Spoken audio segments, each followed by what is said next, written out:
Naruto Chapter 1 Start. Naruto, a young blonde boy of the age 8, was running through the forest outside of Konoha. He was a nice young boy, full of energy and happiness. He did a lot of pranks, and those pranks usually consisted of pranking the villagers of the village. This time he overdid it, and the villagers were now chasing him through the forest. He loved this. This is the only time where he would get any attention. He loved attention, and he would do anything to get it. He smiled as he looked back to see the villagers, nowhere in sight behind him. He suddenly stopped and hid in a bush. He looked back to where he just came from, and still saw no villagers. I got away from them. Ha ha ha ha, I finally got away from them, Naruto thought. He stayed in the bush for the next couple of minutes, just to make sure that none of the villagers were there waiting for him. When he saw that there were definitely no villagers, he began to back up on his hands and knees, out of the bush. He slid on his hands and knees about 5 feet away from the bush until he stopped and got up. He brushed himself off, and a big toothy smile graced his face. Those villagers are never going to catch me, Naruto said, smiling and rubbing the back of his neck. Suddenly there was a cracking sound under him. He looked down to see what it was and saw that there was a big crack in the ground right below him. What the hell is that? Naruto asked. Since he had been around the villagers a lot, he had gotten a bad language vocabulary. He didn't know the words he said were wrong, and just said them because he thought they were good to say. There was another cracking sound, and Naruto turned around to see another crack appeared behind him. I got to get out of here, Naruto said. He then began to walk towards the bush where he just came from, but when he took his first step, the ground gave way, and he fell through a big hole in the ground.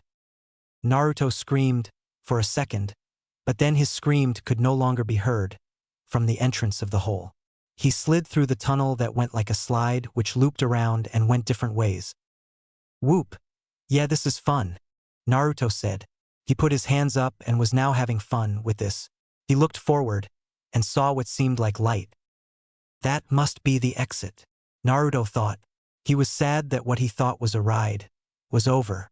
Naruto got closer and closer to the light until suddenly the light came upon him, and he was thrown out of the tunnel and onto the ground. Ouch, that hurt, Naruto said. He rubbed his now hurt butt, which took the force of the impact. He jumped up to his feet and brushed himself off again.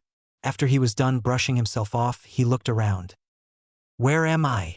Naruto asked himself. He looked around the room and saw many things.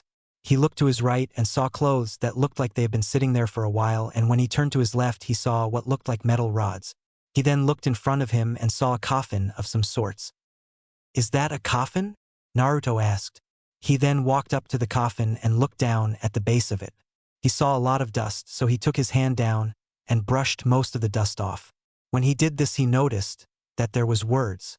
He bent down and began to read. Here lies the sage of the 6 paths, the savior and creator of the new world. By defeating the monster with 10 tails, he now rests here, waiting for the chosen one to come and be one with him. Naruto read. There was some more text, but Naruto couldn't make it out. What the crap does that mean? Naruto thought. He got curious, and so he began to push the top off the stone coffin. Let's see who's inside, shall we? Naruto said. He then pushed the top of the coffin onto the floor, which when it hit, broke into many pieces. What he saw amazed him. He saw a skeleton which was covered in what looked like an old piece of cloth. Whoever this guy is must have been famous, to be said to be savior of the new world, whatever that means, Naruto said. Naruto looked at the skeleton's skull face and looked down. He saw what looked like a diamond necklace. That must be worth a fortune, Naruto said. He then grabbed it and pulled it off the skeleton's neck. He held it above his head and looked at it from there. Suddenly the necklace began to glow, a bright light. What the crap is going on? Naruto asked himself. Suddenly the whole room was filled with the light coming from the necklace. You have come, a voice said. Naruto turned and looked around the room to see who said that. Who's there? Naruto said. The light from the necklace engulfed the room, and you could see nothing. Naruto closed his eyes and waited for the light to die down. Suddenly through his eyelids, he could see that the light was gone.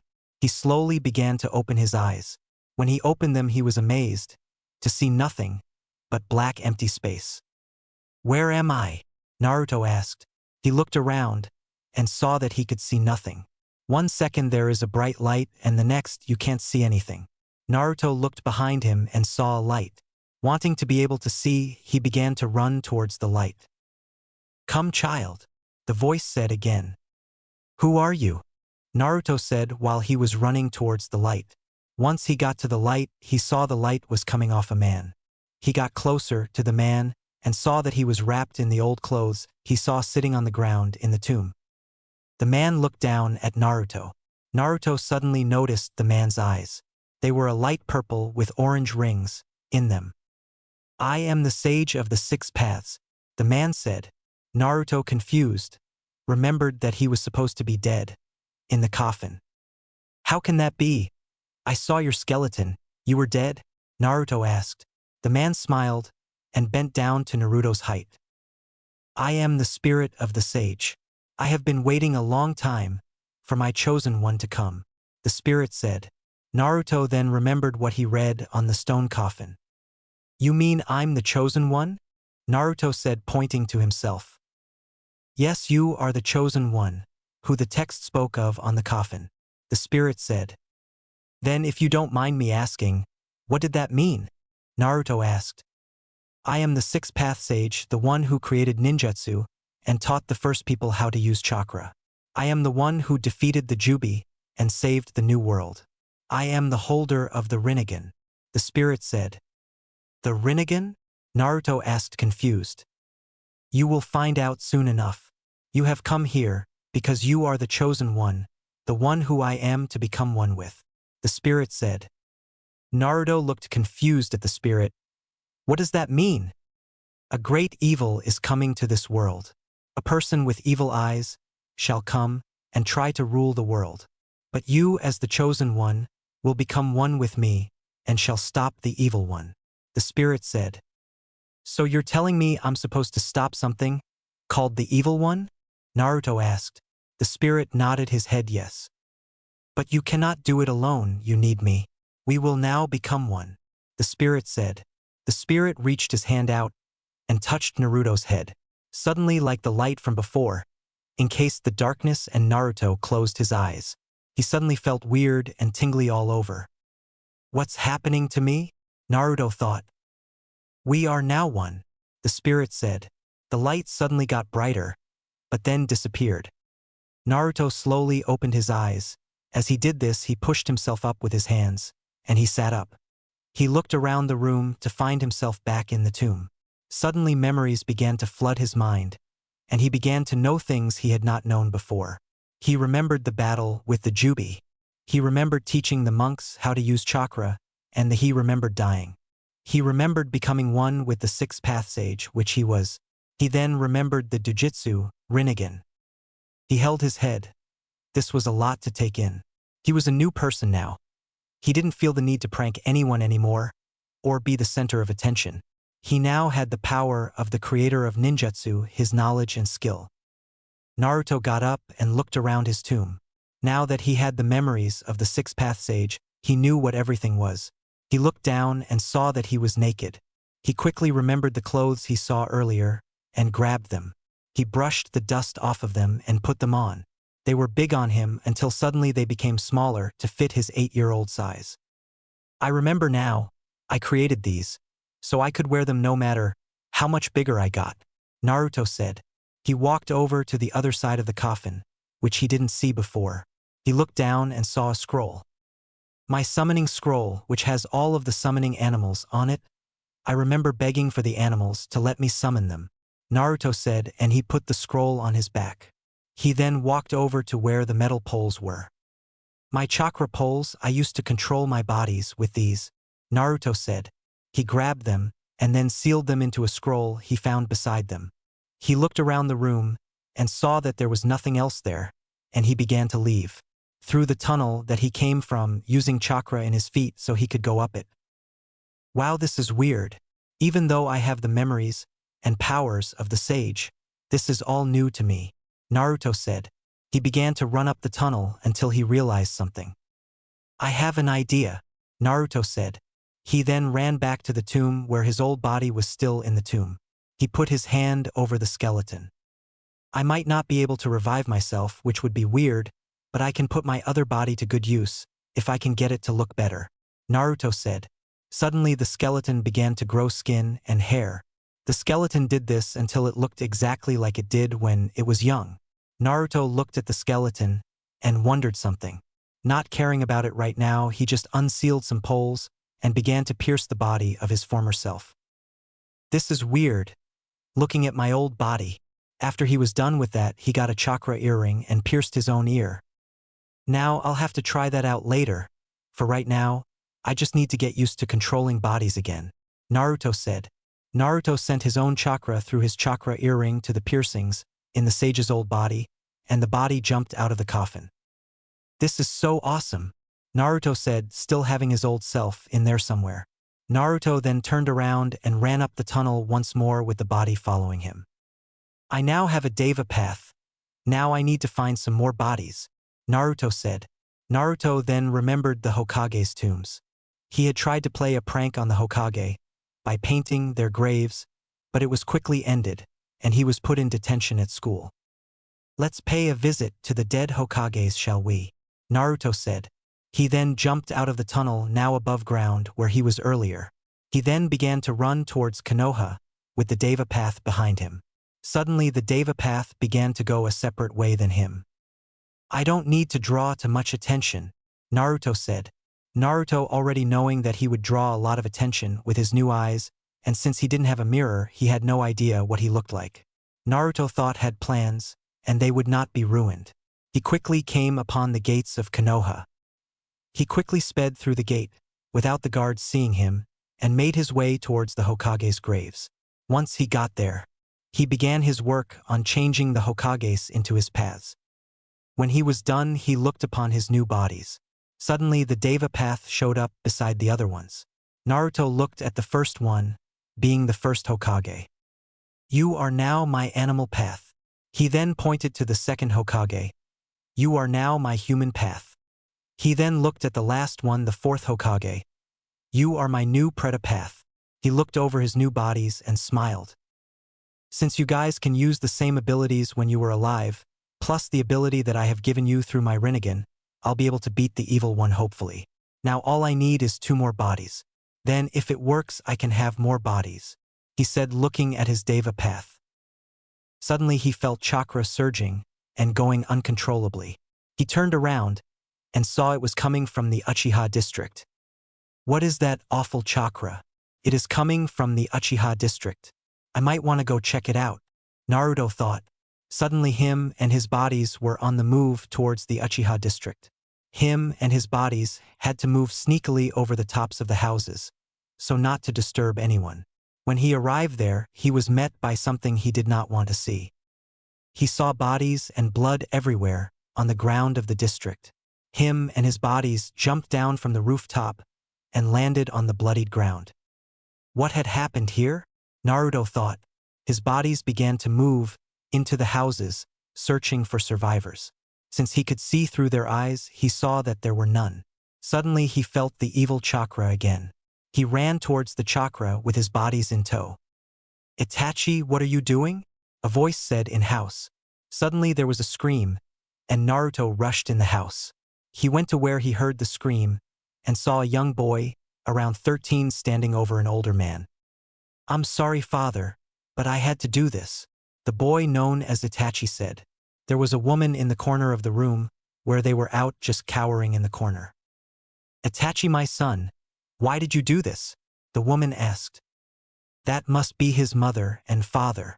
If I remember right, he is Itachi Uchiha.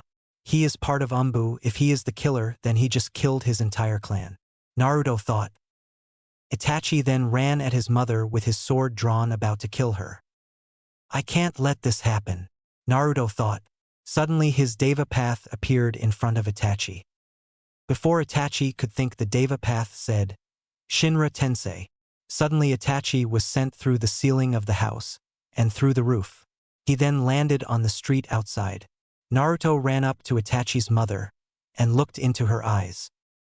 Are you okay? Naruto asked. In shock, the woman just shook her head.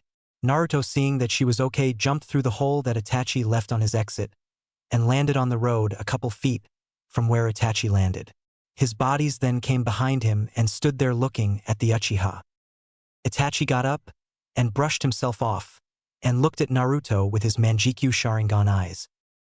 "Who are you, and how did you do that?" Itachi asked. Naruto just stared at the Uchiha with hate in his eyes. "Why have you killed your clan? Answer me now before I kill you," Naruto said. Not feeling threatened, Itachi smirked. "To gain power." Naruto's blood began to boil from hearing the Uchiha's reason. Without saying anything, Naruto just went on the attack. Suddenly his animal path went through hand seals, would release, would tentacles. The animal path said.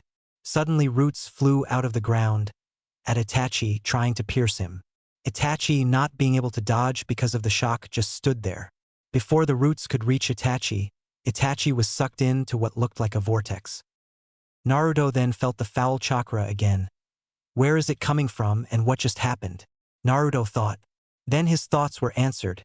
A man appeared with an orange mask on where Itachi stood. "Who are you?" Naruto asked. "I never thought I would see the day where the chosen one would come out and play." The man rhymed. Naruto, now knowing who this man was, he was the evil one. "You can rhyme, that is nice, but I have other things I need to take care of, like killing you," Naruto said. The man with the mask laughed. "Not today, but I'll see you again," the man said. Suddenly he disappeared in the same way Itachi did. What was that? Naruto thought. "Who are you?" Naruto heard from behind him. Naruto turned to see a boy that he went to the academy with, Sasuke Uchiha. Just Naruto looking at the boy, Naruto sent the paths away from the district and outside of Konoha. "I must have changed if he can't recognize me," Naruto thought. "Did you kill my family?" Sasuke asked in tears. Suddenly the woman that he saved earlier came out of the house and grabbed Sasuke and hugged him. "Sasuke, oh thank God he didn't get you too," she said. "Who didn't get me?" Sasuke asked. "It doesn't matter right now, but he saved us," she said, looking to where Naruto was, except now he was gone. She looked around, and he could not be found. Naruto crouched on top of the house, where he sent Itachi flying through the roof, looked down on the mother and son. He then looked ahead and saw Umbu was coming this way. "I have to get out of here before they come and find me," Naruto thought. He looked down at them once again and he disappeared. He then reappeared outside of Konoha, where his paths were waiting for him. He looked at them and saw what he looked like. He saw that he grew about 4 inches, and his face looked more like his old one, except there were traits of the sage's face. His blonde hair was still blonde, except that it had purple highlights in it. It was also longer, going down to his shoulders. "I can't go back to Konoha since all this just happened. People would ask too many questions. I guess I'll have to travel for now, until I find the right time to come back," Naruto said. He then looked back at his paths and began to run in the opposite way of Konoha. Naruto, now a 10-year-old young boy, was walking with his paths along the road going to Amigakure. He had his paths dressed in robes, like samurais wearing straw hats, so no one could see their faces. He also dressed this way, except his samurai robe was a different color. He had been walking for days on end, trying to get to this place he had heard of from an innkeeper. Supposedly this village was ruled by a tyrant by the name of Hanzo. Naruto, being the curious one, asked a lot of questions about Hanzo. He had heard that Hanzo had defeated the Sannin all by himself. Being a very big feat, Naruto thought he would add Hanzo to his collection of paths.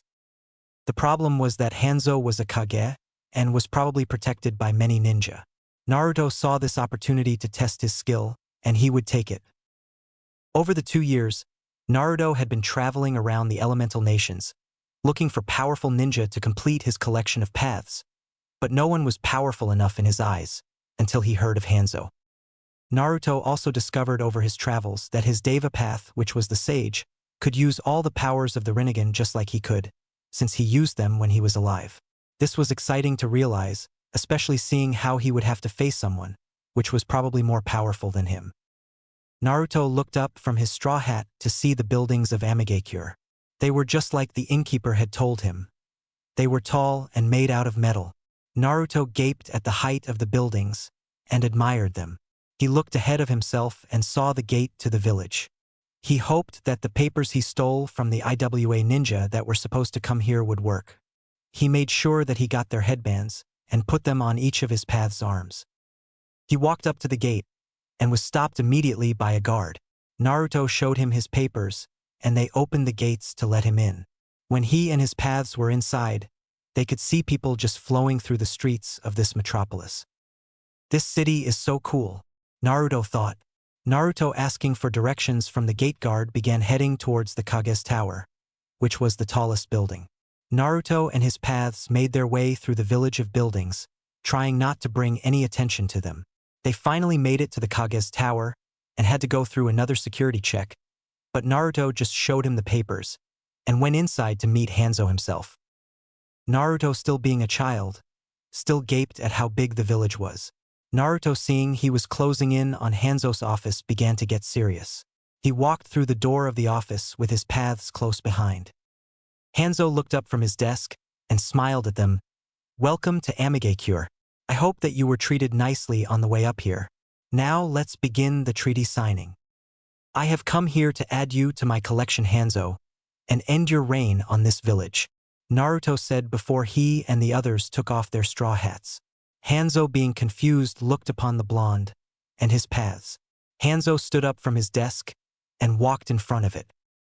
"Who are you, and how do you idiots plan to kill me?" Hanzo asked, getting ready for a battle. "I am Naruto Uzumaki, the one who will end your reign of terror," Naruto said. At this, Hanzo began to laugh. This kid actually thought he could kill him. Naruto, not laughing at all, just stood there. "Kid, you think that just because you have your friends here with you, that you can beat me? Well, forget it, it'll just end this quickly," Hanzo said, as he took out an explosive tag and threw it at Naruto. Naruto put out his hand and said, "Shinra Tensei."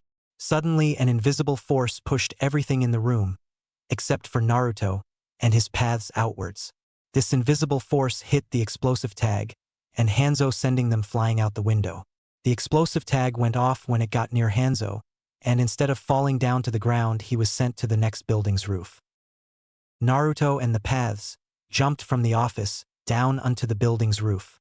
Hanzo, not being affected by the blast, got up and brushed himself off. He then looked at Naruto. "I don't know how you did that, but I know I better finish this quickly," Hanzo said. He then bit his thumb so blood came out. He then slams his hand to the ground and says, "Summoning Jutsu." Suddenly, smoke goes all over the place, and when the smoke clears, Hanzo is on the back of a huge salamander. Naruto just stands there looking at Hanzo on his salamander. Deciding to make the first move, Hanzo ordered his salamander to run towards Naruto. Naruto put his hand up again and said, "Shinra Tensei." Hanzo's salamander was sent flying, but then poofed into smoke, along with Hanzo. Hanzo then appeared behind Naruto and was about to stab him with a kunai, until Naruto's Preta path grabbed Hanzo's hand. Hanzo then felt his chakra begin to be drained from his body. Realizing the Preta path was doing it, he punched the path in the gut, making him curl over.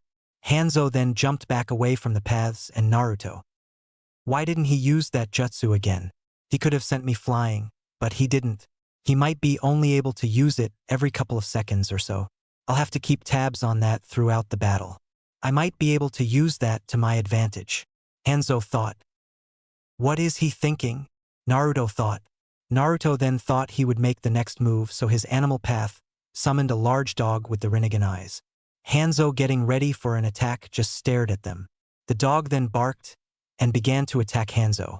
The dog got close, and Hanzo went through some hand seals and cried out, "Water-style water bullet." Hanzo then sucked in a lot of air and then breathed outward, which made huge water bullets come out. The summoned dog could not dodge fast enough and was hit and dispelled. Naruto, taking this time to attack, sent forth his Deva path to try and end this quickly. The Deva path appeared behind Hanzo and threw a punch at his face. Hanzo blocked the punch and hit the path with a counterpunch, sending the path through the air into another building. Hanzo looked down on the building and saw it began to crumble. The path got up and looked through the hole that he had made coming into the building up at Hanzo. The building began to break apart and fall around the path. The path then jumped from the building onto the building it was just on and began to run up the walls using chakra. Hanzo, seeing he would have to take on the people one-on-one, decided to try and take this one out first. He summoned a salamander and jumped on it. The salamander then crawled over the edge and used its feet to stick to the walls. The salamander then began to run downwards towards the path, as the path ran upwards. Hanzo said as he sent many explosive tags at the path. The path held out his hand and said, "Shinra Tensei." The explosive tags were then sent back flying towards Hanzo. Hanzo ordered his salamander to jump over the tags, which it did, and latched back on to the walls of the building. Hanzo then began to count to see if he was right. Hanzo then jumped off his salamander and flew towards the path. 1, 2, 3, 4. Hanzo said as he headed towards the path. He got closer and closer to the path. 5.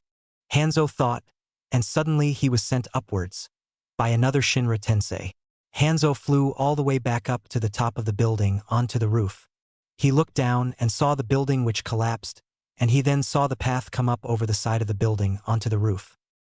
So he must have to wait 5 seconds before he can do it again. Hanzo thought, I have to end this quickly before the ninja come. Naruto thought. Suddenly all the paths ran at Hanzo at once. Still on the ground, Hanzo got up quickly. Seeing them coming at him, he had to think fast. He ran through some hand seals and said, "Wind style, wind swords." Suddenly the wind around the paths, and Naruto turned into invisible sharp razor blades. The wind razor blades shot forth towards Naruto and his paths. They could not dodge, so all of them were hit and got major cuts all over them. They all fell down on the ground from the hit. That hurt, Naruto thought while he was on the ground. He could see the eyes of his paths, that they were heavily injured too. He looked down on himself and saw he was bleeding from a big gash in his chest. Him and all the paths got up slowly and looked at Hanzo. "How could you guys get up after that?" Hanzo said. Naruto needed a quick way to end this fight because it was starting to get out of hand. Suddenly he got an idea. The paths then began to charge Hanzo again. Hanzo, not ready for this, could only wait. When the paths got there, the animal path threw the first punch, which was blocked. Hanzo then kneed it in the face, which sent it to the ground. Then the Predator path tried to kick Hanzo, which was dodged. Hanzo jumped out of the way of the other attacks, away from the paths. Naruto, seeing what had happened, looked down at his animal path. The animal path got back up and wiped its bloody face. Hanzo smirked. He was winning this battle. Naruto sensed chakras getting closer to their locating. He knew that it was the AIM ninjas. He quickly went over things that he could do in his head. He then began to think about the different things that his paths could do before they died. He then got a wonderful plan. His human path suddenly went through hand seals. "Water release, water dragon bullet technique," said. Suddenly water droplets formed out of nowhere. Hanzo looked at this in amazement. The water droplets then began to form into a dragon. When they were done, there was a huge dragon made of water in front of Hanzo. The dragon then began its attack. The dragon made its way towards Hanzo, faster than Hanzo could dodge. The dragon hit Hanzo head-on and picked him up and carried him to the next building. When it hit the wall of the next building, it pinned Hanzo up against the wall until the water was done moving towards him. When the water was gone, Hanzo began his descent towards the ground. Hanzo, being knocked out now, just kept falling until he woke up and summoned a salamander. The salamander landed on the ground with grace. Hanzo looked up to the building he was just on. The salamander suddenly jumped into the air. It jumped so high he made it to the roof of the building and landed on it. "Great, he's back," Naruto thought. Hanzo smiled. Even though he was worn out, he still made it seem like he wasn't. "Come on now, you don't think he'll go down that easy," Hanzo said. The AIM ninja's chakra was getting closer and closer. Hanzo suddenly attacked Naruto by throwing an explosive kunai at him. Naruto, thinking quickly on his feet, ran through some hand seals and said, "Water release, water encampment wall." Suddenly water that was left over from the dragon formed around Naruto to make a wall of water. The explosive tag hit the wall and blew up, but caused no harm to Naruto. The wall then disappeared. Naruto looked at Hanzo with an impassive look. He was running low on chakra, and he knew that he had to finish this soon. He looked around and then thought of a plan. He and his Deva Path both ran at Hanzo. What is he planning? Hanzo thought. Naruto jumped behind Hanzo, while his Deva Path was in front of him. They both put their hands out and said, "Shinra Tensei." Suddenly, invisible forces came from both sides of Hanzo. His salamander was quickly dispersed, and Hanzo was being pushed on both sides of himself from the force. He was being squished, and it hurt like hell. Suddenly, the bone in his arm popped out of the skin, and he let out a scream. The invisible forces were gone now. Hanzo landed on the ground with a thud. Naruto looked at Hanzo. "It's over now," Naruto thought. Hanzo then slowly began to get up to his feet. He made one-handed hand seals and said, "Fire release, great fireball technique." Suddenly he spit out of his mouth a huge fireball which was heading for Naruto. Naruto wasn't fast enough and he was hit by the fireball. It scorched him from head to toe, and his clothes were almost gone. The flames were gone, and Naruto's body laid there. Even though I'm done doesn't mean I can't finish this, Naruto thought in pain. Hanzo summoned another salamander and was on top of it. Naruto slowly began to get up. The paths crowded around him, blocking him from all sides. They are almost here, I have to finish this, Naruto thought. Suddenly the Predapath threw a weird-looking kunai at Naruto, which Naruto caught. The Predapath then began to run full force at Hanzo. Hanzo, not seeing this coming, tried to get the salamander to jump out of the way, but it was too late. The Predapath jumped and knocked Hanzo off his salamander, and they both went over the edge of the building. They both began to fall towards the ground. The Predapath quickly grabbed Hanzo from behind and locked him in his grip, so he couldn't get out. Hanzo tried to get out, but he was quickly stopped.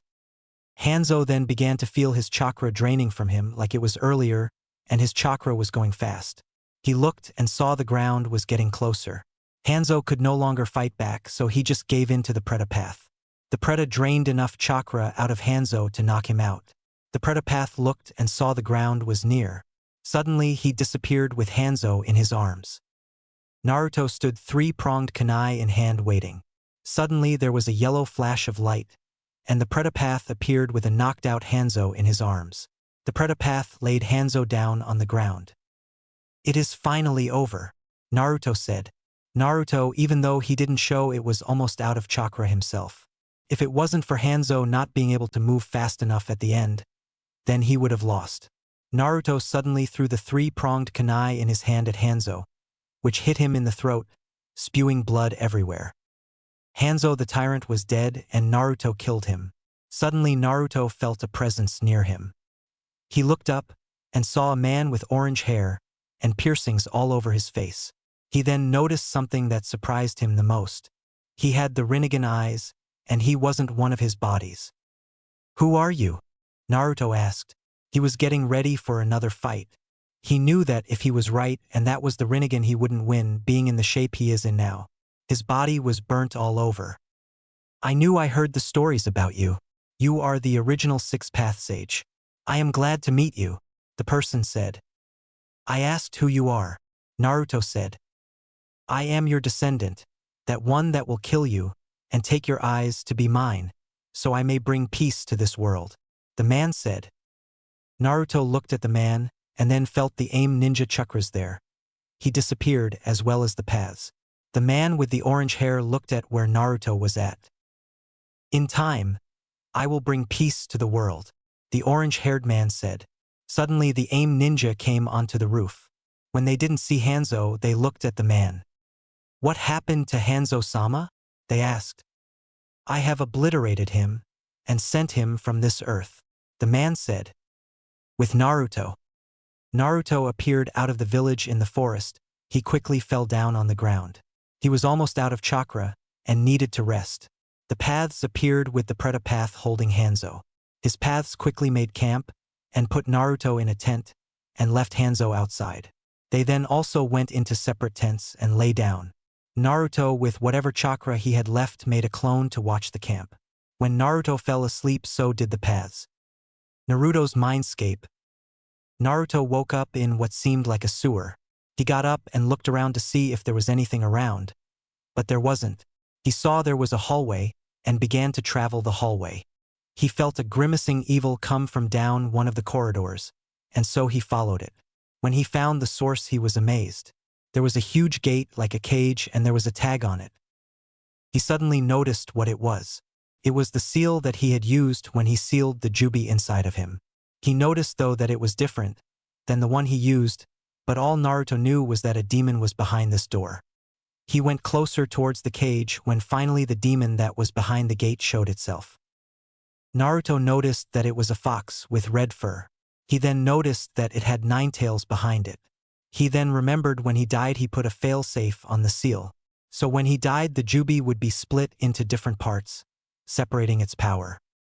This must be one of the forms it took when I separated its power, Naruto thought. I see you have come and visited me, sage, the fox said. Taken back that the fox could actually talk, Naruto just stood there. How did you know? Naruto asked. The fox then let out an evil laughter, which sent shivers down Naruto's spine. I am not an imbecile. I know you are the fusion of the 6th path sage and that little flesh bag, Naruto, the fox said. So you are not dumb after all. I realized that you must be one of the forms Jubi took when I separated his power, Naruto said. Yes, I am. I am also the most powerful of the forms, the fox said. Naruto laughed. The fox just smiled. I noticed that there is a seal on the gate you are behind. Why must I ask? Naruto said.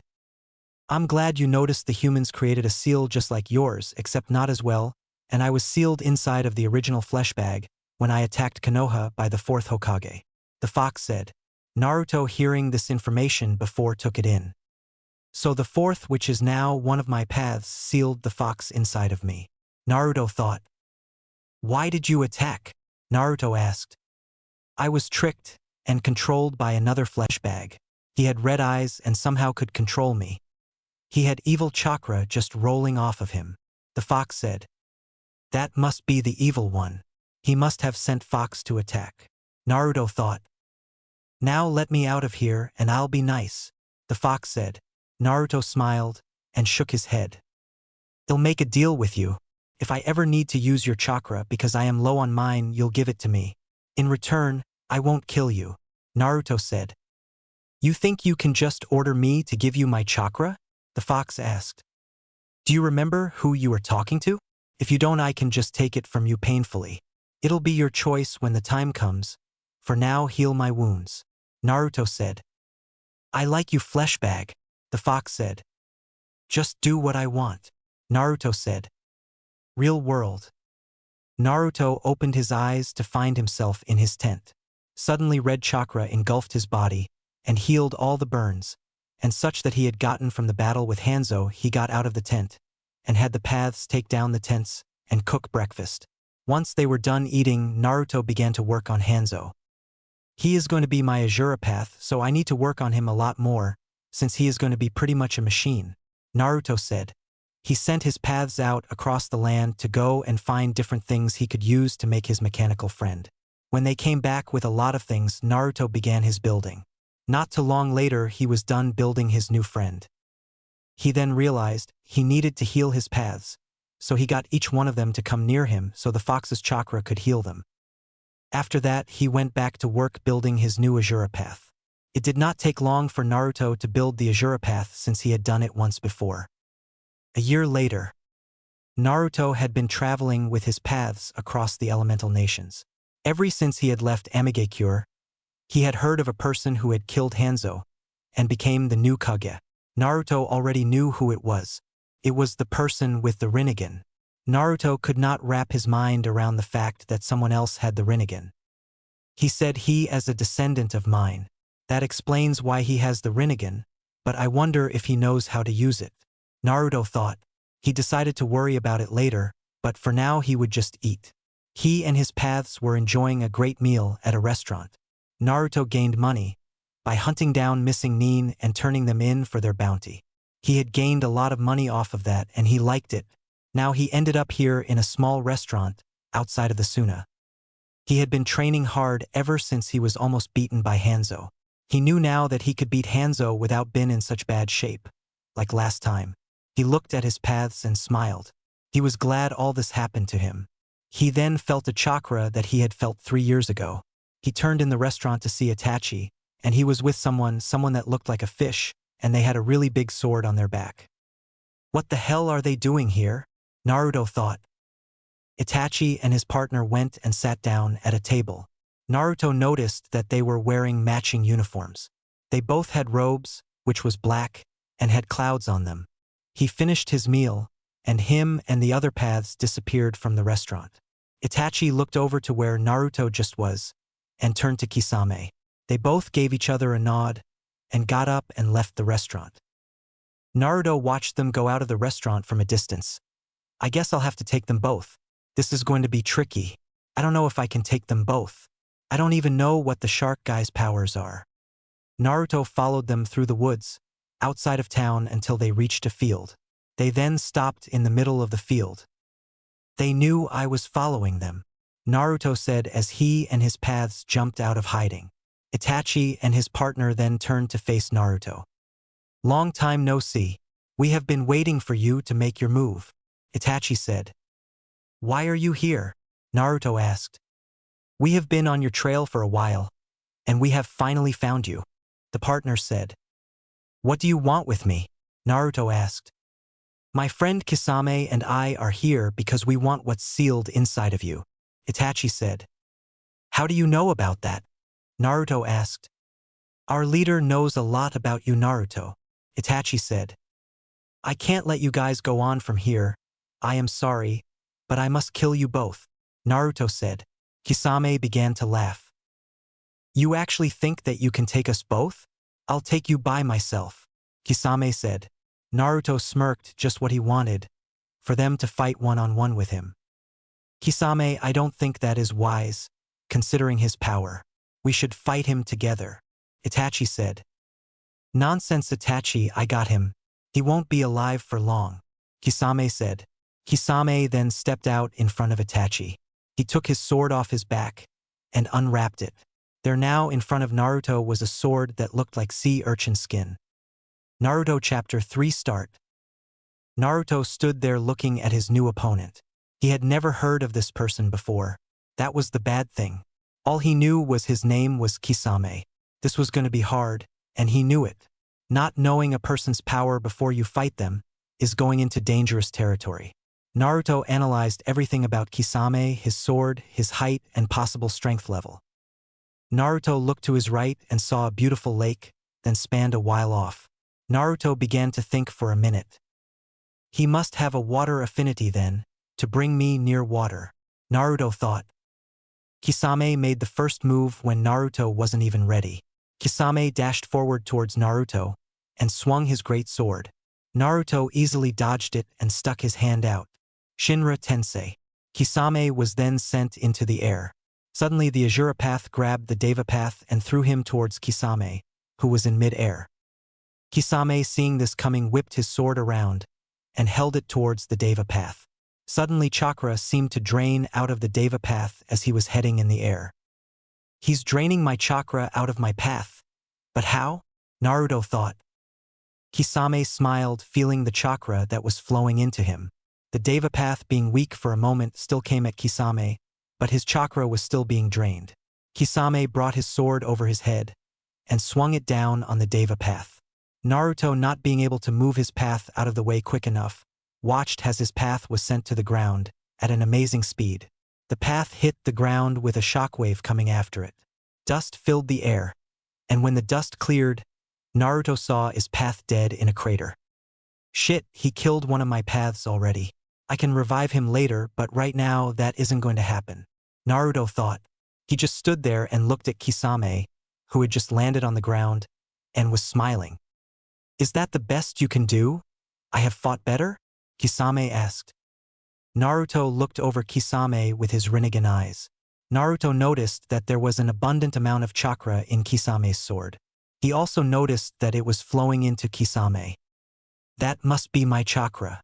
So the sword drains you of your chakra when you're close enough and the Kisame can take it and use it as his own. Great, just what I needed. Naruto thought. Naruto had no plan for this, he could not think of one.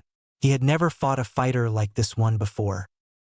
I guess I am going to have to fight him from long range, Naruto thought. He then saw Kisame was running through hand seals. Naruto, knowing what jutsu he was going to do, also ran through the same hand seals. Earth release, Earth Dragon, they both said at the same time. Suddenly two dragons made out of ground appeared in front of each of them. The dragons then attacked each other. Naruto's dragons wrapped itself around the other dragon and bite its neck. Kisame's dragon yelled in pain, but got untangled and bit Naruto's dragon's body. Naruto, being calm, got his dragon to get away from the other dragon and then bite its head before it could react. When this happened, Kisame's dragon disappeared, and Naruto's dragon stood there. It then turned to Kisame and attacked. Kisame, seeing this coming, ran towards the Earth Dragon and destroyed it by hitting it with his sword. The Earth Dragon crumbled before Naruto. That was a very good trick, but I'll still win, Kisame said. He then ran at Naruto at full speed. Naruto stuck his hand out again to use the Shinra Tensei, but when Kisame saw that, he dove underground. Where did he go? Naruto thought. Suddenly, out of nowhere, Kisame came out of the ground below Naruto. He flew straight up, sending a punch to Naruto's chin. Naruto felt immense pain and was sent flying through the air. Kisame jumped up in the air and prepared to hit Naruto with his sword. Suddenly, a hand out of nowhere hit Kisame in the face. When Kisame looked to see who hit him, he saw that the hand wasn't attached to anything. Being hit in mid-air knocked Kisame off balance, and the hand suddenly shot backwards and connected with the wrist of the Azura Path. Naruto then regained his composure in the air and turned towards the off-balance Kisame. Shinra Tensei, Naruto said. Kisame was then shot towards the ground at high speeds. Kisame hit the ground and bounced on it. Like a skipping stone, he bounced on the ground and hit some trees at the edge of the field. Naruto landed and looked to where Kisame was. Did I win? Naruto thought. Suddenly, the Kisame he was looking at turned into smoke. The real Kisame then appeared behind Naruto with his sword and hit Naruto in the back with it.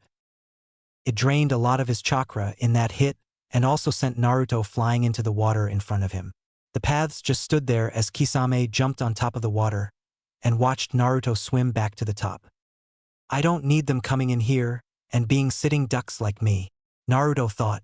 Naruto jumped on the water surface and stood on the water. Kisame looked at Naruto and smiled. That hurt a lot, kid, being thrown like that. It won't happen again, I promise you, Kisame said. Naruto stood there waiting for Kisame to make his move. Kisame then began to run through hand seals. Water release, water shark missile technique, Kisame said. Naruto looked around and saw that there was something moving underwater. The thing underwater went near Kisame and then surfaced enough so you could see its top fin. A shark, Naruto thought. Hope you like my pet, Kisame said. Suddenly the water shark came at speeds Naruto could barely keep up with. Suddenly when the shark got near him, it jumped out of the water. It was a huge water shark which was baring its teeth at Naruto. Naruto dodged the shark and began running on the water towards Kisame. Kisame smirked. Naruto got near Kisame and was about to throw a punch when suddenly the water shark came back. The shark jumped out of the water and bit Naruto on the shoulder. It then dragged Naruto underwater. Naruto felt immense pain and quickly destroyed the shark with a Shinra Tensei. Naruto then sent his paths to go and attack Kisame while he got up on top of the water.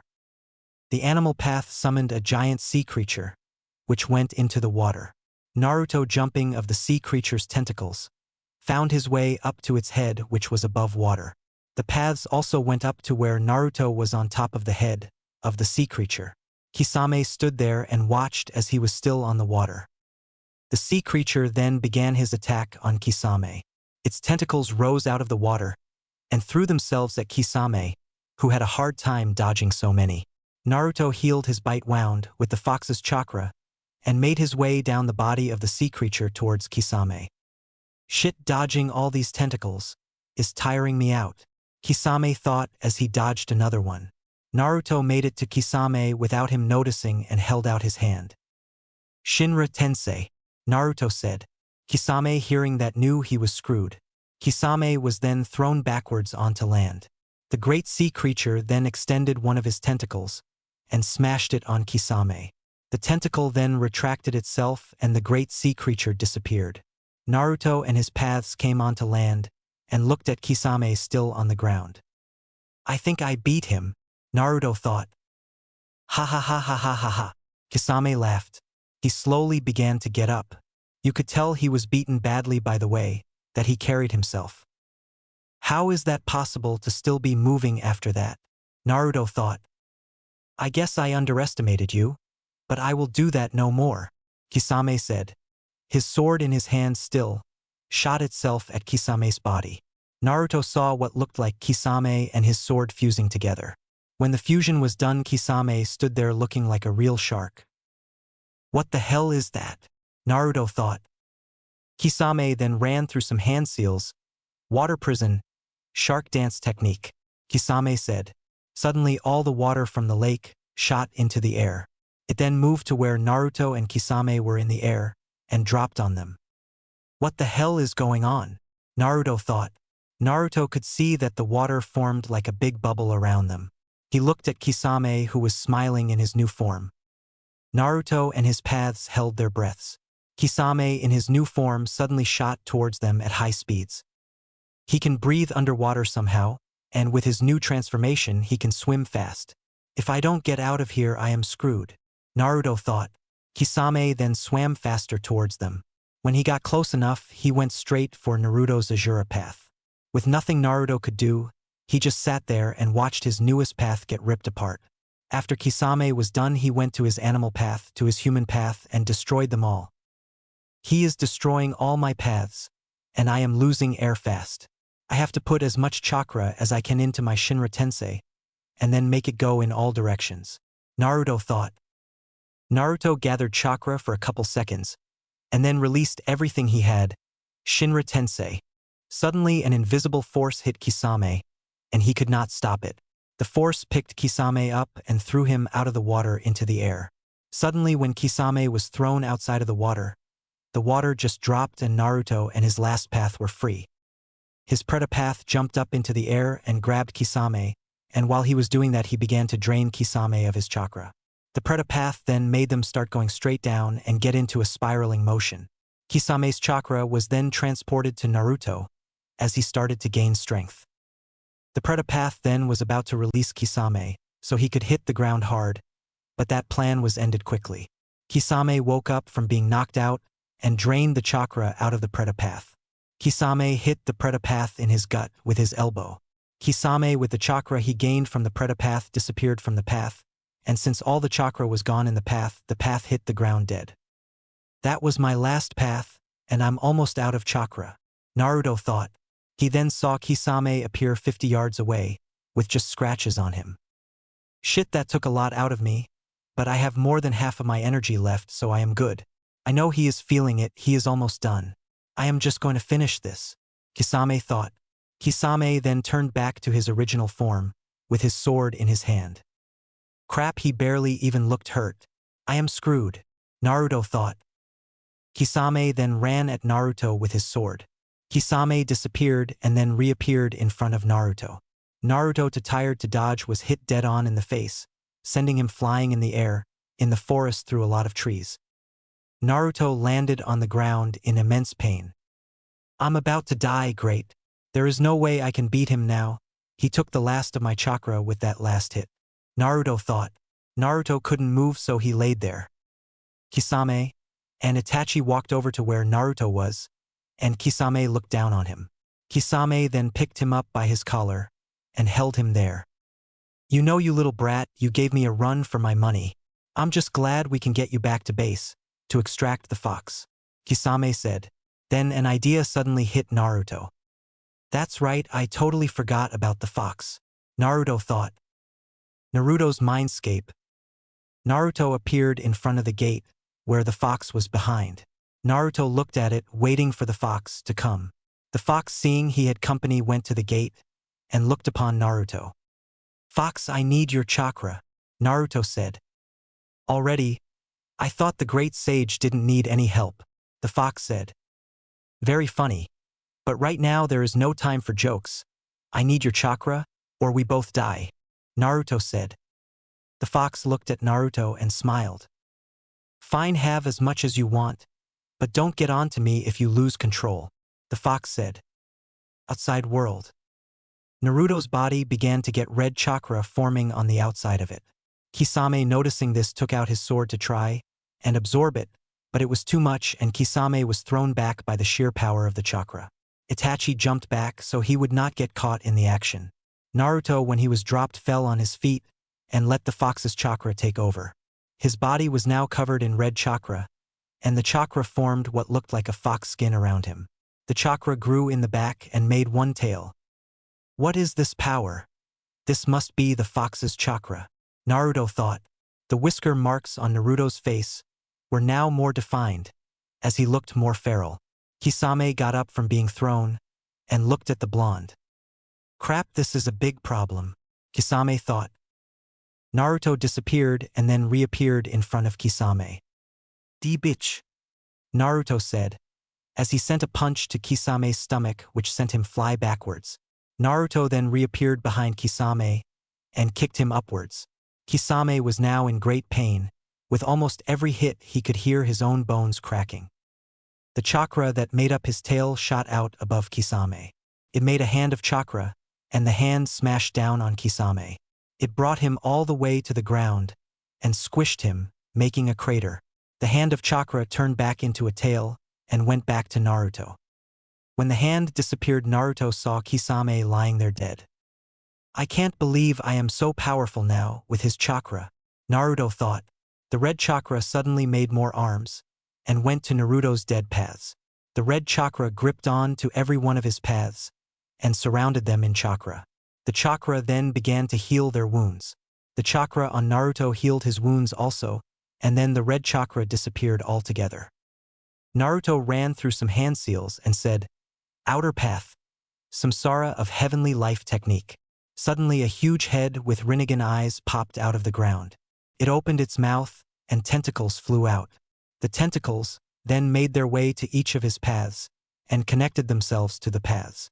The tentacles then disconnected themselves and went back into the giant head's mouth.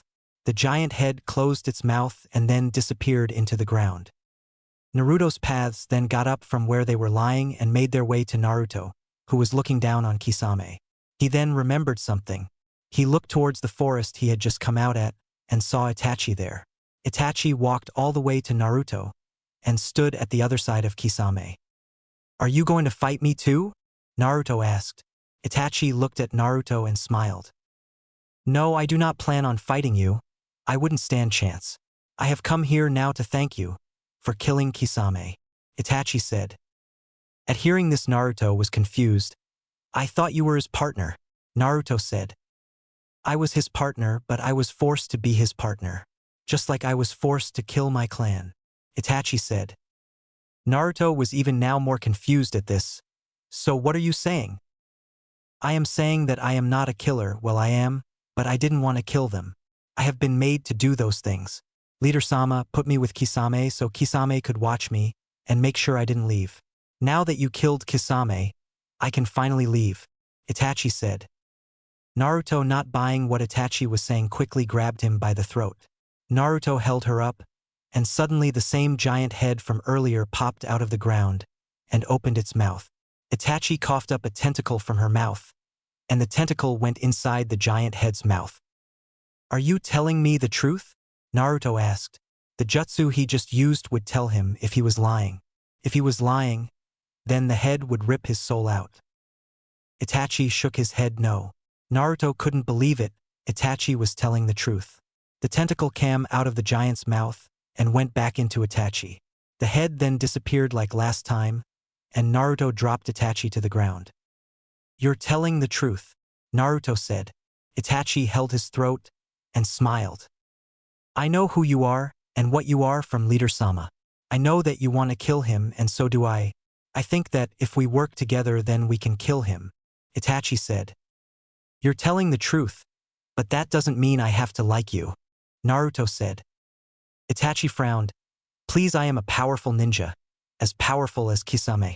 Please just let me help you. Naruto looked over Itachi. He can't do any harm and he is telling the truth, Naruto thought. Fine, you can travel with me, but any funny business and I'll kill you, Naruto said. Itachi smiled and looked at Naruto. First I must do something before we leave, Naruto said. Naruto then took out some chakra poles. He then began to make Kisame into his last path, the Naraka path. Itachi just sit there and watched as Naruto healed Kisame wounds, and then made him his last path. It interested him and he watched with very good detail. When Naruto was done, Kisame stood up and wrapped his sword back up and put it on his back. We are going to have to get you guys a change of clothes. I cannot be traveling with people wearing those uniforms. People from your group might attack us or think we are part of the group, Naruto said. Itachi was just amazed at how well Naruto could control his paths, just like the leader of Akatsuki. Naruto and his paths began to walk in the direction of where they knew the nearest town was. Itachi, knowing it was time to tell him, dropped the genjutsu. Oh, and I need to tell you something. Yes. Naruto turned and looked at Itachi. He saw something different about him. He now had longer hair and his body was now kavya, and it looked like he had breast. Big breast too. He looked at Itachi confused. My real name isn't Itachi, it is Mizo, and I'm actually a girl, Mizo said. Naruto could not help but stare at Itachi, who was now Mizo. He was taking it all in, one look at a time. He then looked at her big breast and stared at them. Mizo, who noticed this, smacked him across the head and said, Pervert!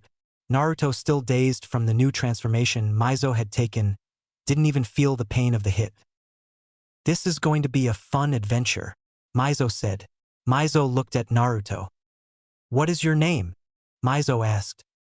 Naruto, Naruto said, still in a confused state. 2 years later. In the great land of sound, two figures walked side by side on a small dirt road heading towards the land of fire. The two figures were dressed in dark black robes with the collars extending to their nose. They each wore straw hats, which covered their faces. Naruto, why are we here again? One of the figures asked. This figure, having a feminine body, looked over to the other figure known as Naruto. You know exactly why we are here, Mizo. We are here to find that snake, Naruto said. Naruto and Mizo had been traveling together for the past 2 years, and they have grown a great friendship. They had taken down many missing nin together and have grown accustomed to the other's company. Even though at first Naruto didn't trust her, he now trusted her with his life. They walked for about an hour until they came upon a forest area, where the road ended. They kept going through the forest. Do you think it was wise to have your paths follow us, instead of being with us? Mizo asked. I didn't think we would need them, and if we do, I'll just summon them here. What's the worry? You could probably take on the snake yourself, Naruto said, smiling. Mizo knew he was right and just got over her fear of facing the snake. They were now looking for Orochimaru's base. They got some information out of some of his henchmen that Orochimaru had a base somewhere near here, so they thought this was the perfect chance to go and hunt the snake. Naruto began to use his Rinnegan to look for distinct chakra signatures through the forest while Mizo did the same with her Sharingan. They both looked around for about 10 minutes before they finally detected a large chakra signature. Do you see that? Mizo asked. Yes, that has to be him, but be careful. Knowing him, he would set up traps around the base just for intruders, Naruto said. Mizo knew Naruto was right. She knew him for a short time when he was in Akatsuki and knew what his chakra looked like. They both sneaked through the forest and found the entrance to the base. They looked at each other and both nodded their heads. They then walked inside the base. It didn't take them long to finally reach some rooms because they were in a huge corridor that had rooms on both sides. They could not sense chakra in any of the rooms, so just kept on moving through the long hallway. While they were in the base, they could no longer sense the snake's chakra, and so were blind to where he was at.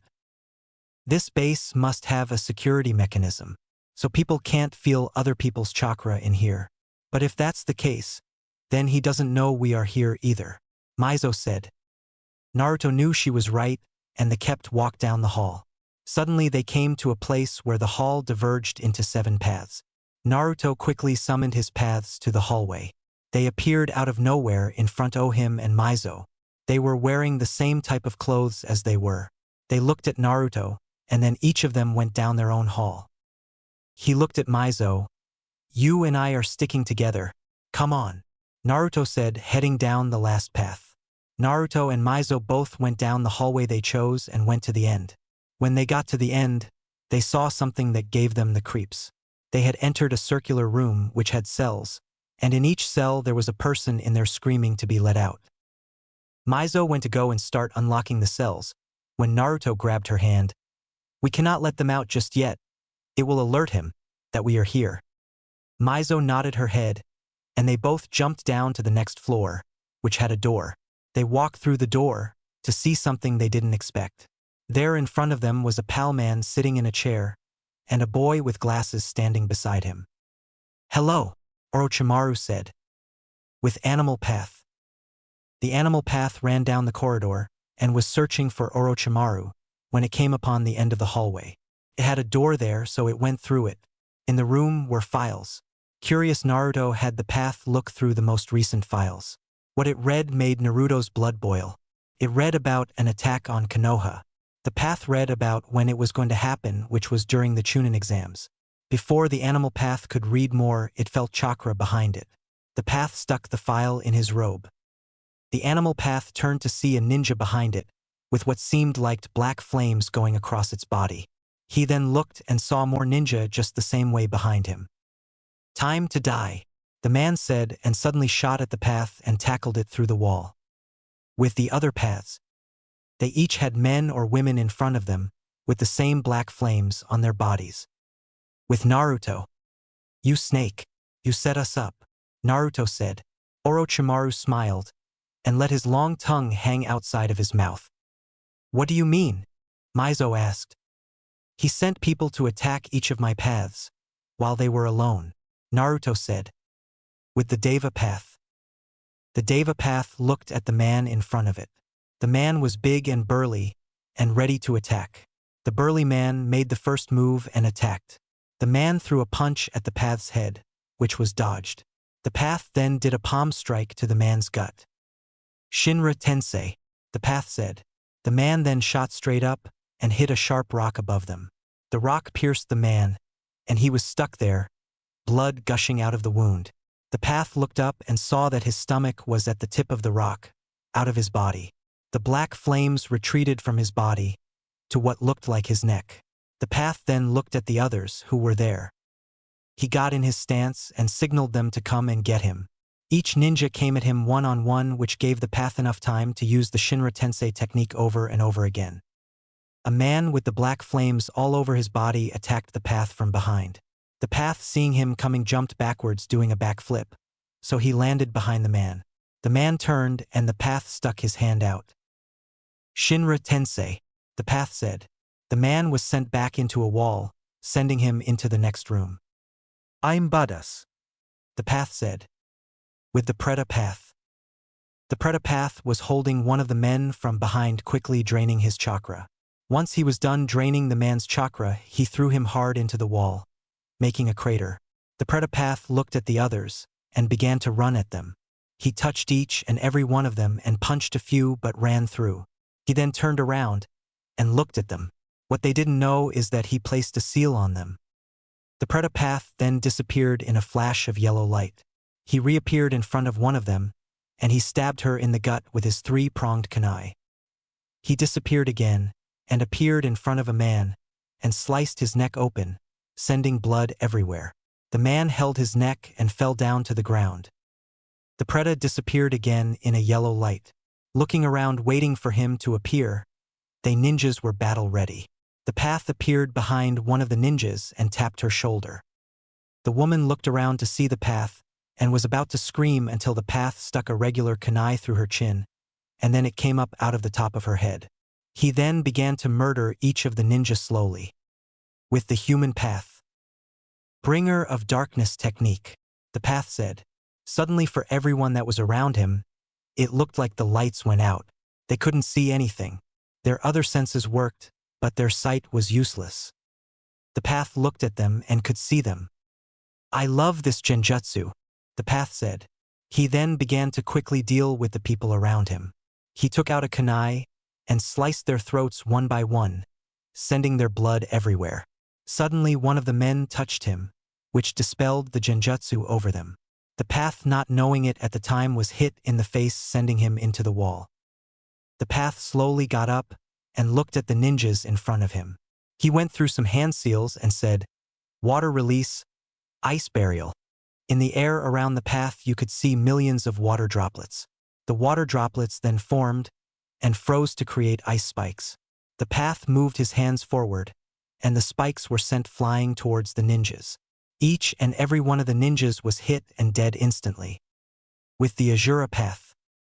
The Azura path cut one of the ninjas' head off by shooting out a blade from his wrist.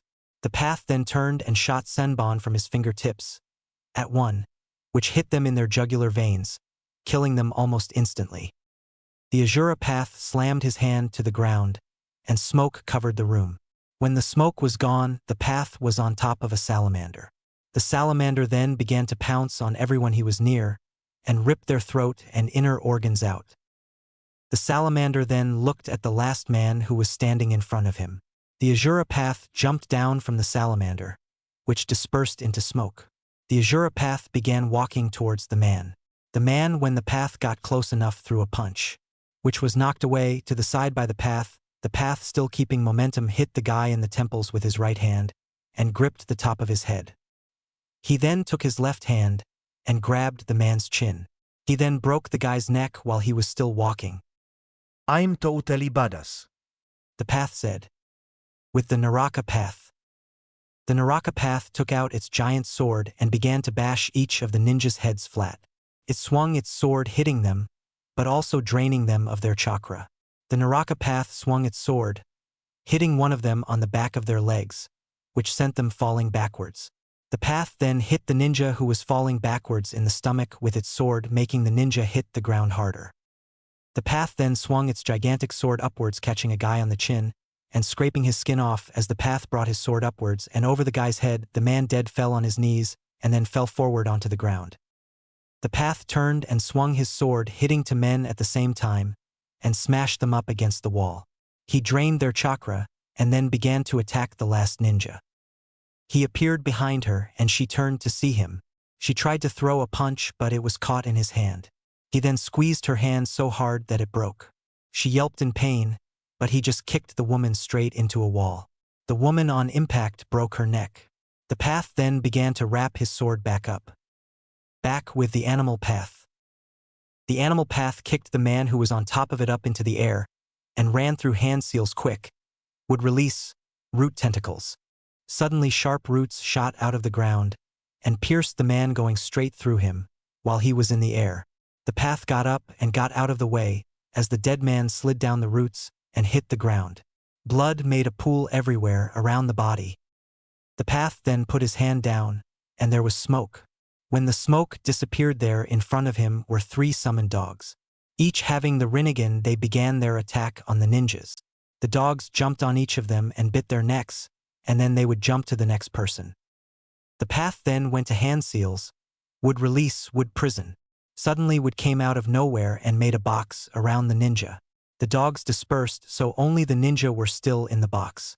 Some tried to get out by digging on the ground, but it was too late. The path put out his hand, which was open, and he began to close it. As he closed his hand, the wooden box began to shrink in size. Suddenly he closed his hand into a fist, and the wooden box got so small, it killed everyone inside. Screams were heard, and blood came out of the cracks in the wood. With Naruto. It seems your little ninjas couldn't defeat my path's Orochimaru, Naruto said. Naruto smashed his hands on the ground, and in a poof of smoke every single path was in the room with them. Orochimaru looked at Naruto with a face of disgust. It seems you have gotten out of my trap. But how? Orochimaru asked. Naruto then lifted up his hat to reveal his eyes. Orochimaru saw them, and his face went even paler. It can't be possible. Only one person I know has those eyes, and he isn't you, Orochimaru said. Naruto knew who he was talking about. Even though he only talked to him for a second or two, he knew. Well, it is your time to die, Orochimaru, Mizo said. Orochimaru looked at them with a smile. It's a good thing I am not here then, Orochimaru said.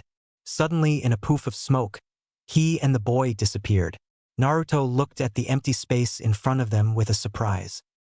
Damn, it wasn't him. Just a fucking Kagebushin, Mizo said.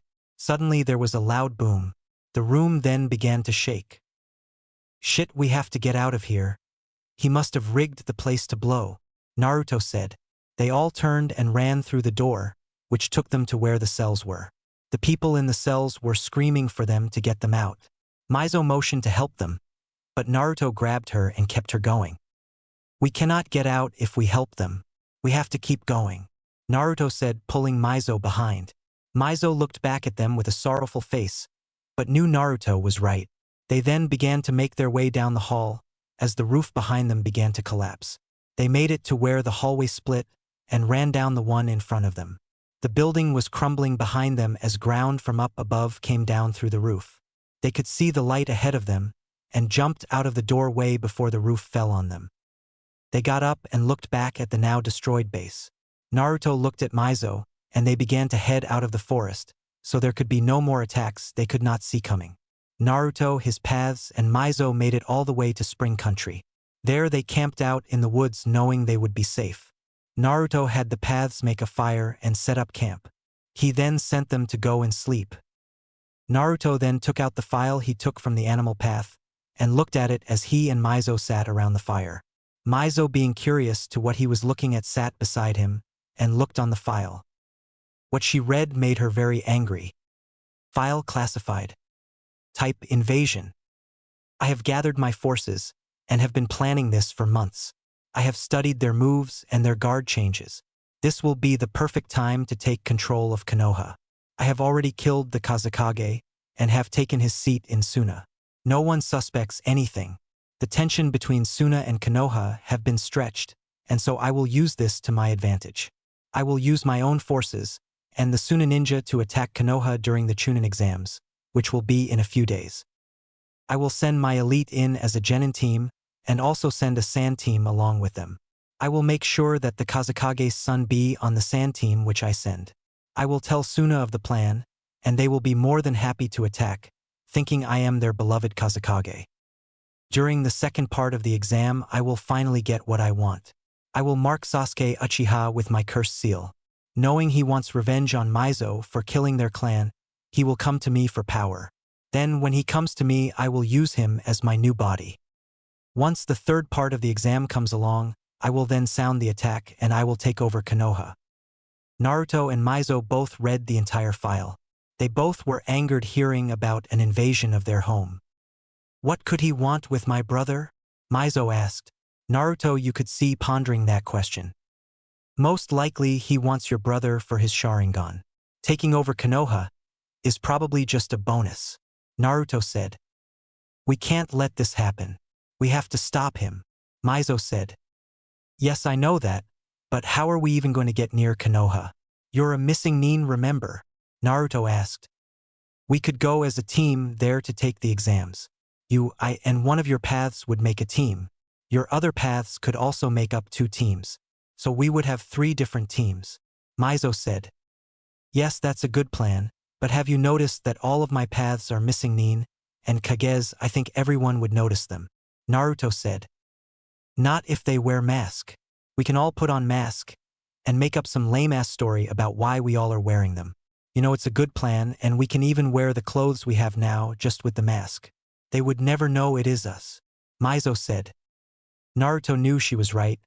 But what country should we say we are from? And anyways, we don't have any village headbands, Naruto said. That why we go and take some, Mizo said. From which village? We need to pick a village that most likely wouldn't have another team in the exams. Naruto said. How about we take headbands from Waterfall Village, which is near here? Mizo said. Naruto liked the idea and they decided that they would go tonight. Naruto woke the paths up and they snuck in Waterfall Village and took 9 headbands from their inventory. They even took 9 Hunter-Nin masks, which were also in the armory. When they got everything they need, they went back to their camping site and got some needed sleep. In the morning they got up and had breakfast. They then looked at the file to when the Chunin exams would be. They then saw that the file was dated 2 days ago, and saw that the Chunin exams would start tomorrow. They all put their mask on, each being like a one-way mirror. The person who is wearing the mask can see out, but people looking in cannot see their face. They then made their way towards Fire Country. They were going to join the Chunin exams. Naruto Chapter 5 start. Naruto, his paths, and Mizo made their way towards the gate of Konoha. Their blood pumping now, as they are finally returning to their village. They had their hats, mask, and headbands on. Their headbands were on their left arms. They both looked ahead. They could see the gate now, and their blood was now pumping harder than ever. They were finally home. They walked up to the gates and walked straight past the guards. The guards looked at them. Hey, stop, one of the guards said. The paths, Naruto and Mizo stopped. Show me your papers, the guard said. Oh shit, we forgot about the papers, Mizo thought. Suddenly one of Naruto's paths pulled papers out of his cloak and handed them to the guard. The guard looked at the papers and nodded. He handed the papers back to the path. You may go. Good luck in the Chunin exams, the guard said. They kept walking until they reached a place where they could stop. Naruto and Mizo looked at each other. It feels good to be home, doesn't it? Naruto said, looking around. They had made their way to an alleyway, and they both sat down, taking in the feeling of being home again and seeing all the people they cared about. They quickly got up and got their feelings out of the way. They knew that if they were to stop this invasion, then they could not stand there and gawk at them finally being home. I didn't know you could forge papers, Mizo said. They walked out of the alleyway. See, I'm just that badass, Naruto said, making Mizo laugh. They quickly asked directions to see where they had to go to get to the Chunin exams. They found out they had to go to the academy, so they may take the first test there. Great, going back to the academy, Naruto thought. Naruto looked at Mizo. Even though he couldn't see her face, he knew she didn't feel that comfortable here. He put his hand on her shoulder, and she stopped. It's okay. No one knows, and I'm here with you, so you'll be fine. I'll take whatever bitch tries to attack you, Naruto said. Thanks, Naruto, Mizo said, smiling under her mask. She felt better when Naruto was there to protect her. Even though she knew that she could take care of herself against almost any enemy, it was still nice to have him there. As they walked to the academy, Naruto still knowing where it was, villagers looked at them. They had something to look at. They saw 7 huge figures in cloaks and wearing straw hats and masks. Also, to make it worse, there was one that had a big-ass sword on his back. Naruto then felt something like a pull. He stopped, as did everyone following him. He turned and looked towards his right. He looked down an alleyway and saw the next street on the other side. What's wrong? Mizo asked. Naruto began walking down the alleyway towards the other street. Mizo followed him, but his paths kept going towards the academy. I don't know, Naruto said. He and Mizo made their way through the alleyway and turned to see a fight about to break out. There was this one kid with a cat costume and makeup on, holding this one kid by his collar. Naruto looked at the kid and noticed he was smaller than the guy. About to step in, he saw someone from a tree nearby throw a rock and hit the cat guy in the head. The cat guy dropped the kid, which ran to a pink-haired girl in front of him. The cat guy looked up to the tree and saw the boy. Naruto looked at the boy and so did Mizo. Brother, Mizo said. What was that for? The cat guy asked. People shouldn't pick on people smaller than them, Sasuke said. The cat guy smirked. Come down here, so I can kick your ass. Kankuro, stop before I kill you, someone said in the tree. Kankuro and the blonde girl beside him looked up at the tree in fright. Sasuke turned to see a red-haired boy behind him on the same branch. How did he get there? without me detecting him, Sasuke thought. I'm sorry, Gaara. I shouldn't have done that, Kankuro said. Naruto looked at the Gaara boy. He is the kid I feel a pull to. Naruto then noticed the boy's chakra. He has demonic chakra like mine. He must be a Jinchuriki, Naruto thought. Naruto just began to walk away back down the alley, as he saw the people he was watching leaving. Mizo stood at the edge of the alleyway, still looking at her brother. I'm so sorry, Sasuke, she thought. She saw Naruto walking back towards the other street, and ran to catch up with him. They both walked out of the alleyway and towards the academy. Naruto then laughed a little. What? Mizo asked. Nothing, it is nothing, Naruto said. With his paths. His Naraka path, which is the body of Kisame, stood in front of the two Chunin in front of a door. I told you we are not moving, one of them said. I am telling you, just go ahead and release your Jinjutsu, or I will take my sword off my back and ram it so far up your ass that your gay friend over there will be horny, the path said, pointing at the other genin. Both of the genin looked frightened now and released the Jinjutsu on themselves, and the door showing it to only be the second floor. The genin turned into two Chunin. Thank you, the path said. Back with Naruto. Naruto smiled all the way to the academy. When they walked in the door, they started heading up the stairs to the third floor. When they got there, they saw Sasuke once more. They stopped and let Sasuke and his team talk to their sensei, which had gravity-defying hair and a headband covering one eye.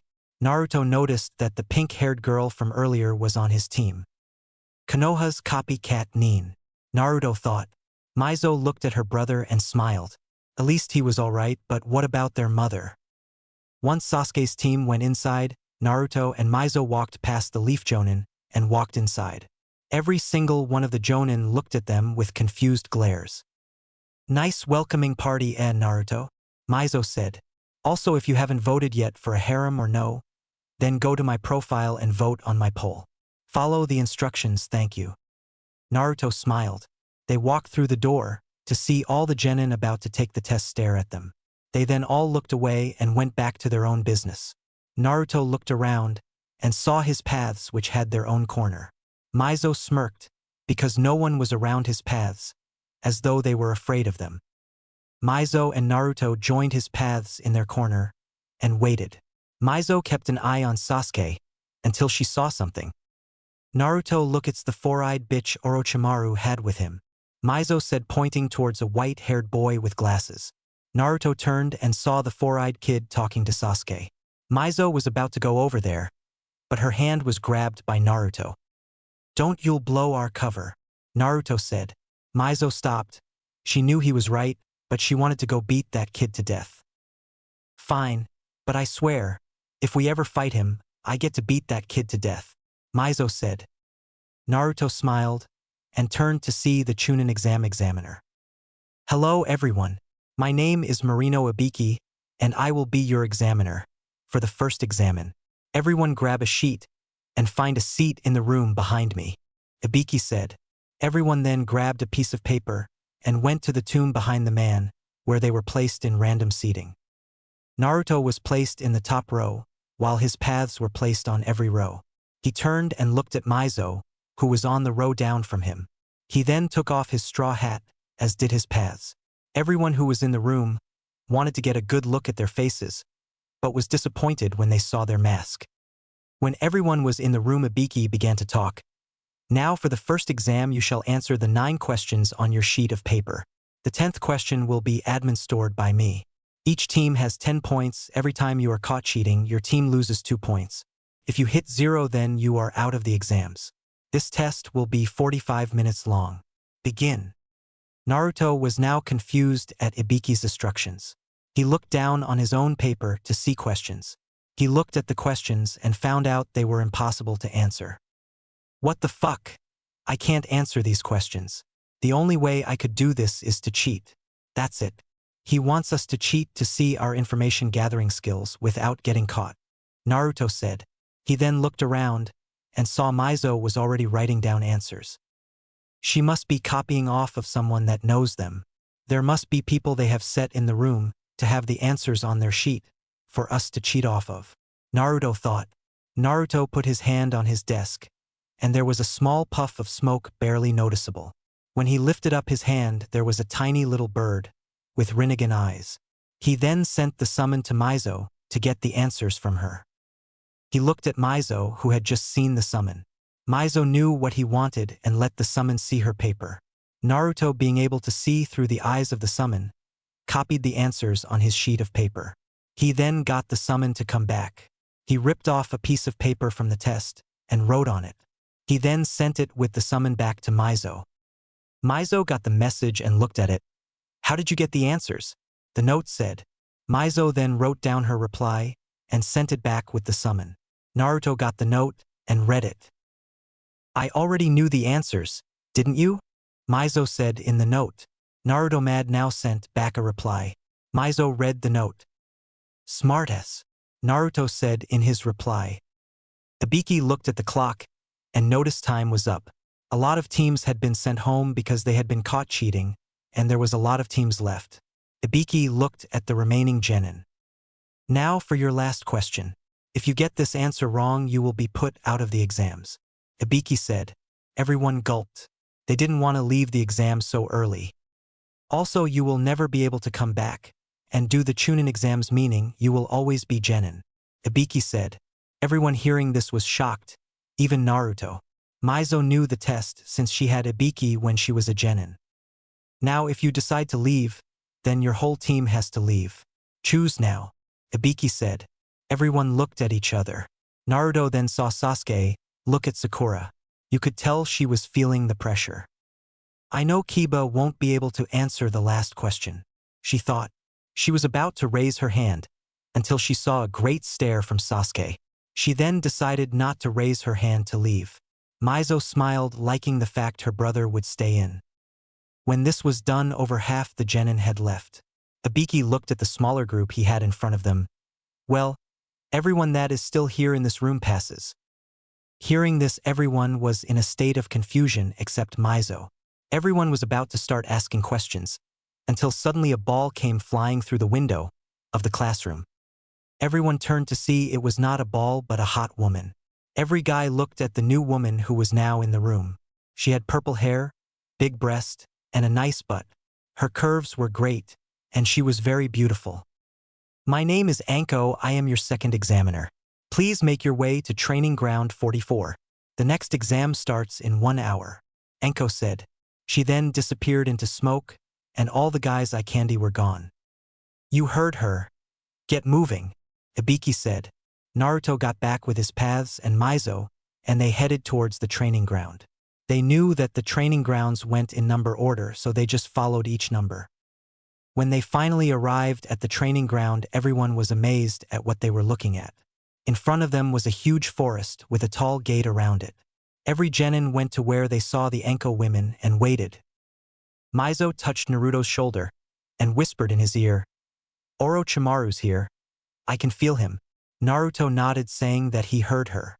They then waited for everyone to arrive. When Anko saw that it has been an hour, she looked at the genin. "All right, you maggots, this is Training Ground 44. It is known as the Forest of Death, for obvious reasons. Each team will one of these scrolls." She held up a scroll with the kanji for earth, and one with the kanji for heaven. "You will either get an earth scroll or a heaven scroll. To finish this part of the exam, you must have both scrolls at the end. Once you go into the forest, you will try and get the other scroll you do not have. Once you do, you will go to a tower that is in the direct center of the forest. Once you have done that, you have completed my part of the exam. Also, I need you to sign these waivers, saying that I am not responsible for you if you die," Anko said. She then held up a waiver. She had everyone get one and sign it. Naruto just made up names for each of his paths. Once everyone was done signing the waivers, Anko looked at them. "Now to get another scroll, you will have to take it from another team. Once you have been given your scroll, you will then make your way to the gate number we will assign you and wait for the exam to start. Now everyone fall in line to get your scroll." Everyone got with their team and got in the line. Each team would go into a tent and come out with a scroll and then go to their respective gates. Naruto had a plan for an easy pass. He leaned over to Mizo. Okay, one of my path's teams will get a different scroll than us. What we will do it take their scroll and then look for your brother. Orochimaru said he would be making his move during this exam, so we have to stop him. Naruto said. What about the other path team? Mizo asked. I have already thought about this. I have made a Kagebushin of my animal path and put it in the path's team. I then sent the original animal path back to Konoha, so when we get the scroll, one of my path's team, I will then summon all my paths back to the village. Then it will just be you, my path I'll pick to be on our team, and me left. Naruto said. Mizo thought over the plan and thought it was a great plan. What will the paths do in the village while they wait? Mizo asked.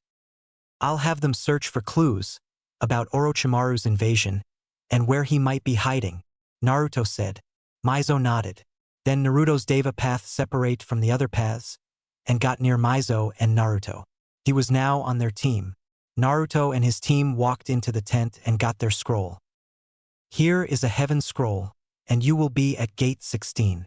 The Chunin said, handing them their scroll. Naruto and his group head out of the tent and went to their gate. The other paths, which made up two teams, got their scrolls and then headed towards their gate. One of my path's teams got an earth scroll. We will meet them quickly in the forest to get their scroll, and then my animal path will summon them back to the village to start looking, Naruto said. Mizo nodded and turned towards the gate. I can't wait to murder that snake, Mizo said. If he shows up in there, can you lead us to him? Naruto asked Mizo. Of course I can. I would know his chakra anywhere, Mizo said. If for some reason we need help, I'll summon my paths back except for my animal path, so just in case it can summon them back to Konoha, Naruto said. Suddenly there was a big boom, and the gate in front of them opened. It was time for them to go and meet up with the path teams. Naruto, Mizo, and the Deva path quickly jumped into the gate and began to head towards the teams. They heard screams of terror and pain in the first 5 minutes of them being there, but they still headed towards their objective.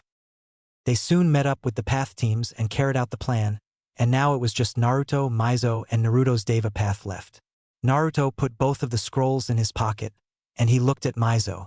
He saw something that he had never seen before. There was a huge bug on her back. Mizo, there is something on your back, Naruto said, about to kill it. Before he could, the bug bit her on the neck and knocked her out. Shit, Naruto said, and he killed the bug and caught Mizo before she hit the ground. Her body began to turn blue, and she began to shake. Naruto picked her up in his arms and began to run to find shelter. Don't die on me. If I bring you back, I won't have the strength to do much, Naruto said. He found a cave and went inside of it. He sat her down and got a scroll out. He wiped blood on the scroll and a 10, and bed came out. Naruto laid Mizo on the tent. He walked about 10 yards away and put his hand on the ground. Shinra Tensei, he said. Suddenly a huge crater appeared in the earth. He then began to run through hand seals. Water release, water wave, Naruto said.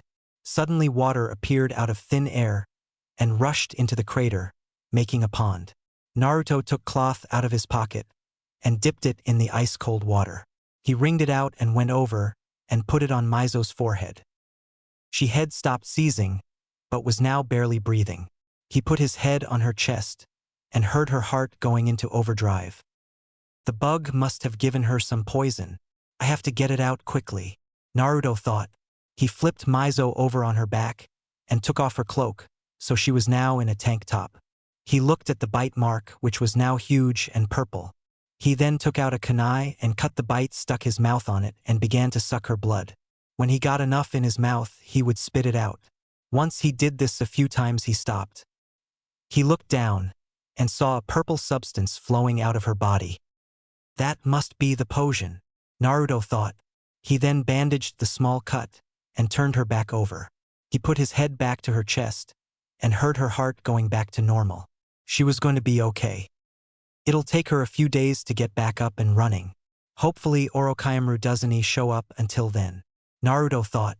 He looked upon Mizo and frowned. He almost lost her. If it wasn't for being out in the world and traveling and learning a couple medical things, she would have been dead. I almost lost her. I can't lose her. She's my only friend, Naruto thought. Mizo sat there still sweating and knocked out cold. He got the Deva path to go out and hunt for food. Took the path a while, but it brought back a boar. The path then scraped the skin off and cooked the meat. Naruto and the path eat, while Naruto just filled a cup he had carved from some wood with the water from the pond, and gave it to Mizo every so often. He would also change out the rag. This might set back our plans, but if worse comes to worse, I'll go and find Orochimaru, and leave the Deva path here to watch her. Naruto thought. He knew Orochimaru's chakra enough so that he could sense it if he tried. But a little help will work, Naruto said. He ran through hand seals and said, Rain Tiger at will technique, Naruto said. He put his hand to the ground, and a seal appeared. Suddenly it began to rain outside. The rain droplets were infused with Naruto's chakra, so every time the rain hit a person in the forest Naruto could find the. When the rain came down it hit every animal and every ninja in the forest. Naruto could practically see the forest in his mind. He sat beside the bed which Mizo was on, and waited. 3 days later. Mizo had gotten better, but still had not gained consciousness. Naruto had been searching for Orochimaru's chakra for the past 3 days, but nothing had shown up. Naruto had found Sasuke and his team as they were traveling through the forest, searching for a scroll. He knew that if he followed Sasuke he would find Orochimaru. Since he found Sasuke he sent his Deva path to tail him just in case. So far nothing has happened. With the Deva path. The path looked around and finally found Sasuke and his teammates. They had stopped on the bottom of the forest, and they were looking at Kiba. I have to take a whiz. Can I take a piss, Sakura? Kiba said. Are you serious? Sakura answered. Kiba was jumping up and down right now because he needed to go to the bathroom. Fine, but before you go we need to make up a phrase which only we can know. So if we ever get separate, then we know if that person is who they say they are. Sasuke said. Fine, but hurry up, I need to go, Kiba said.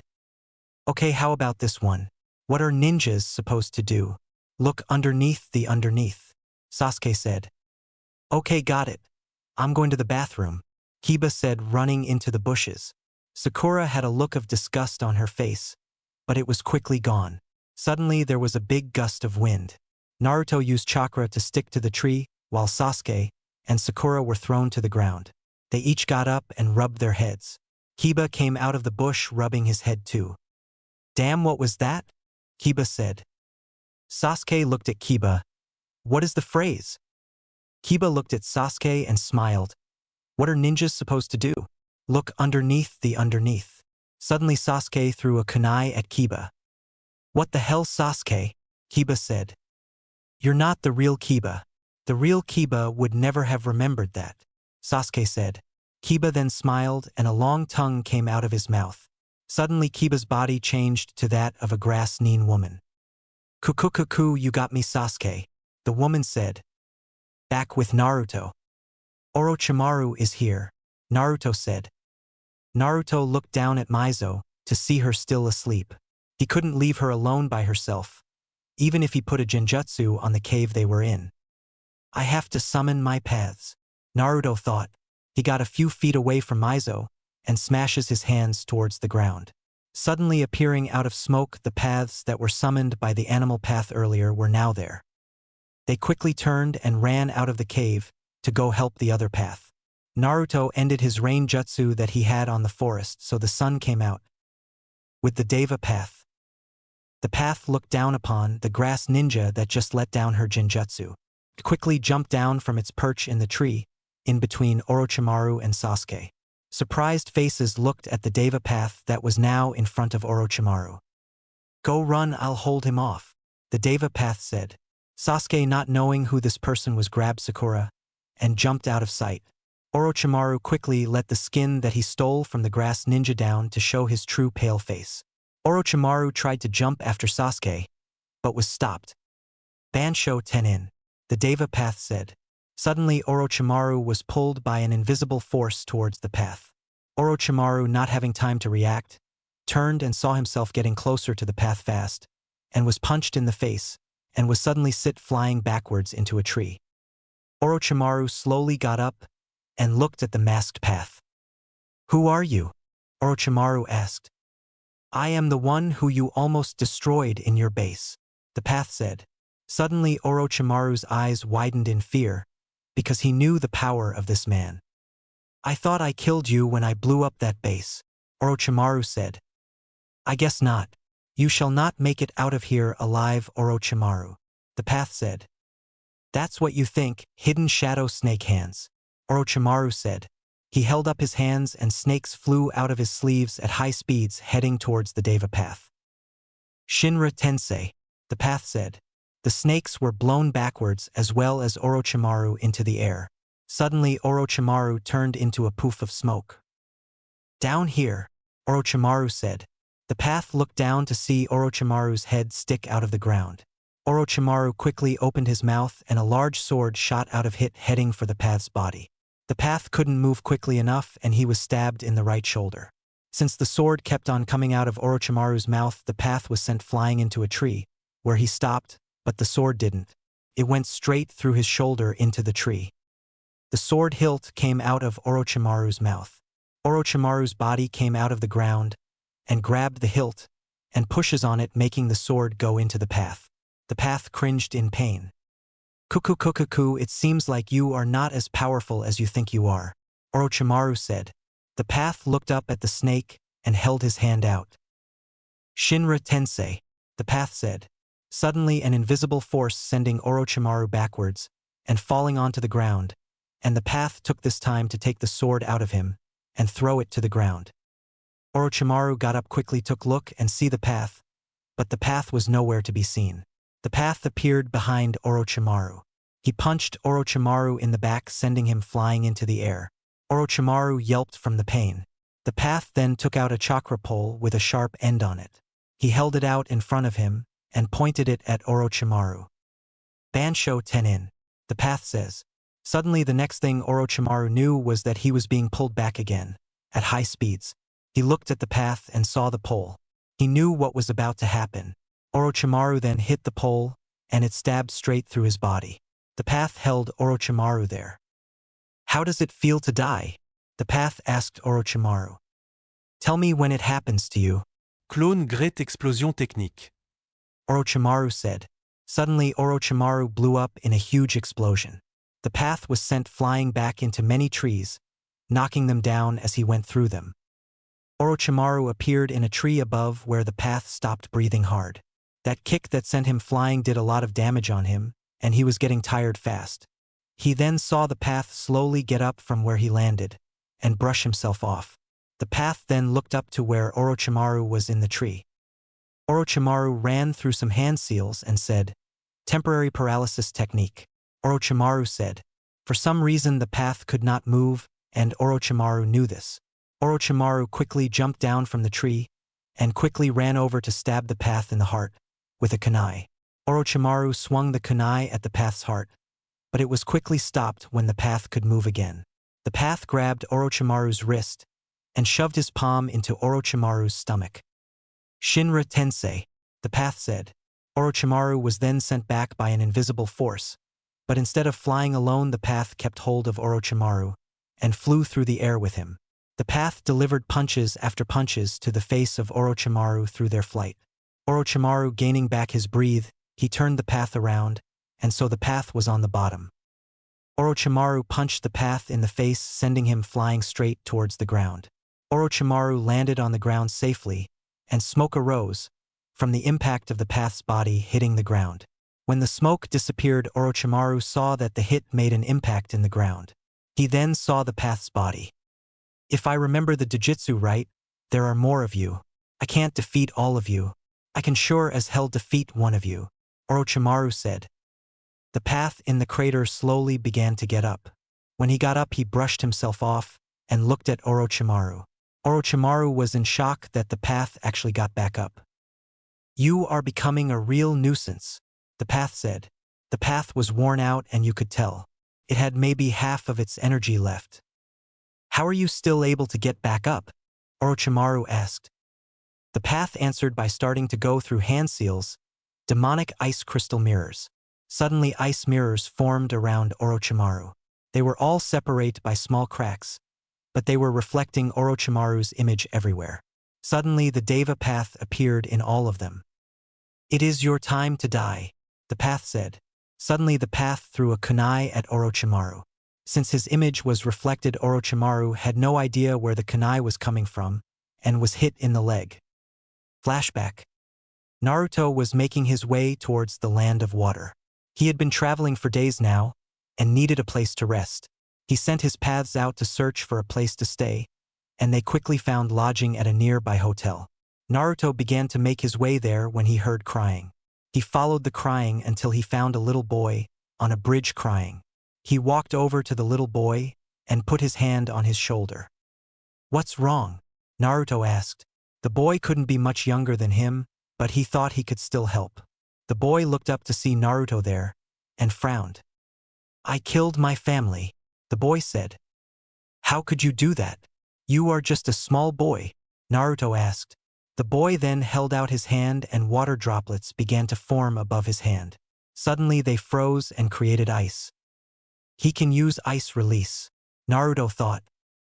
"My father killed my mother, then attacked me.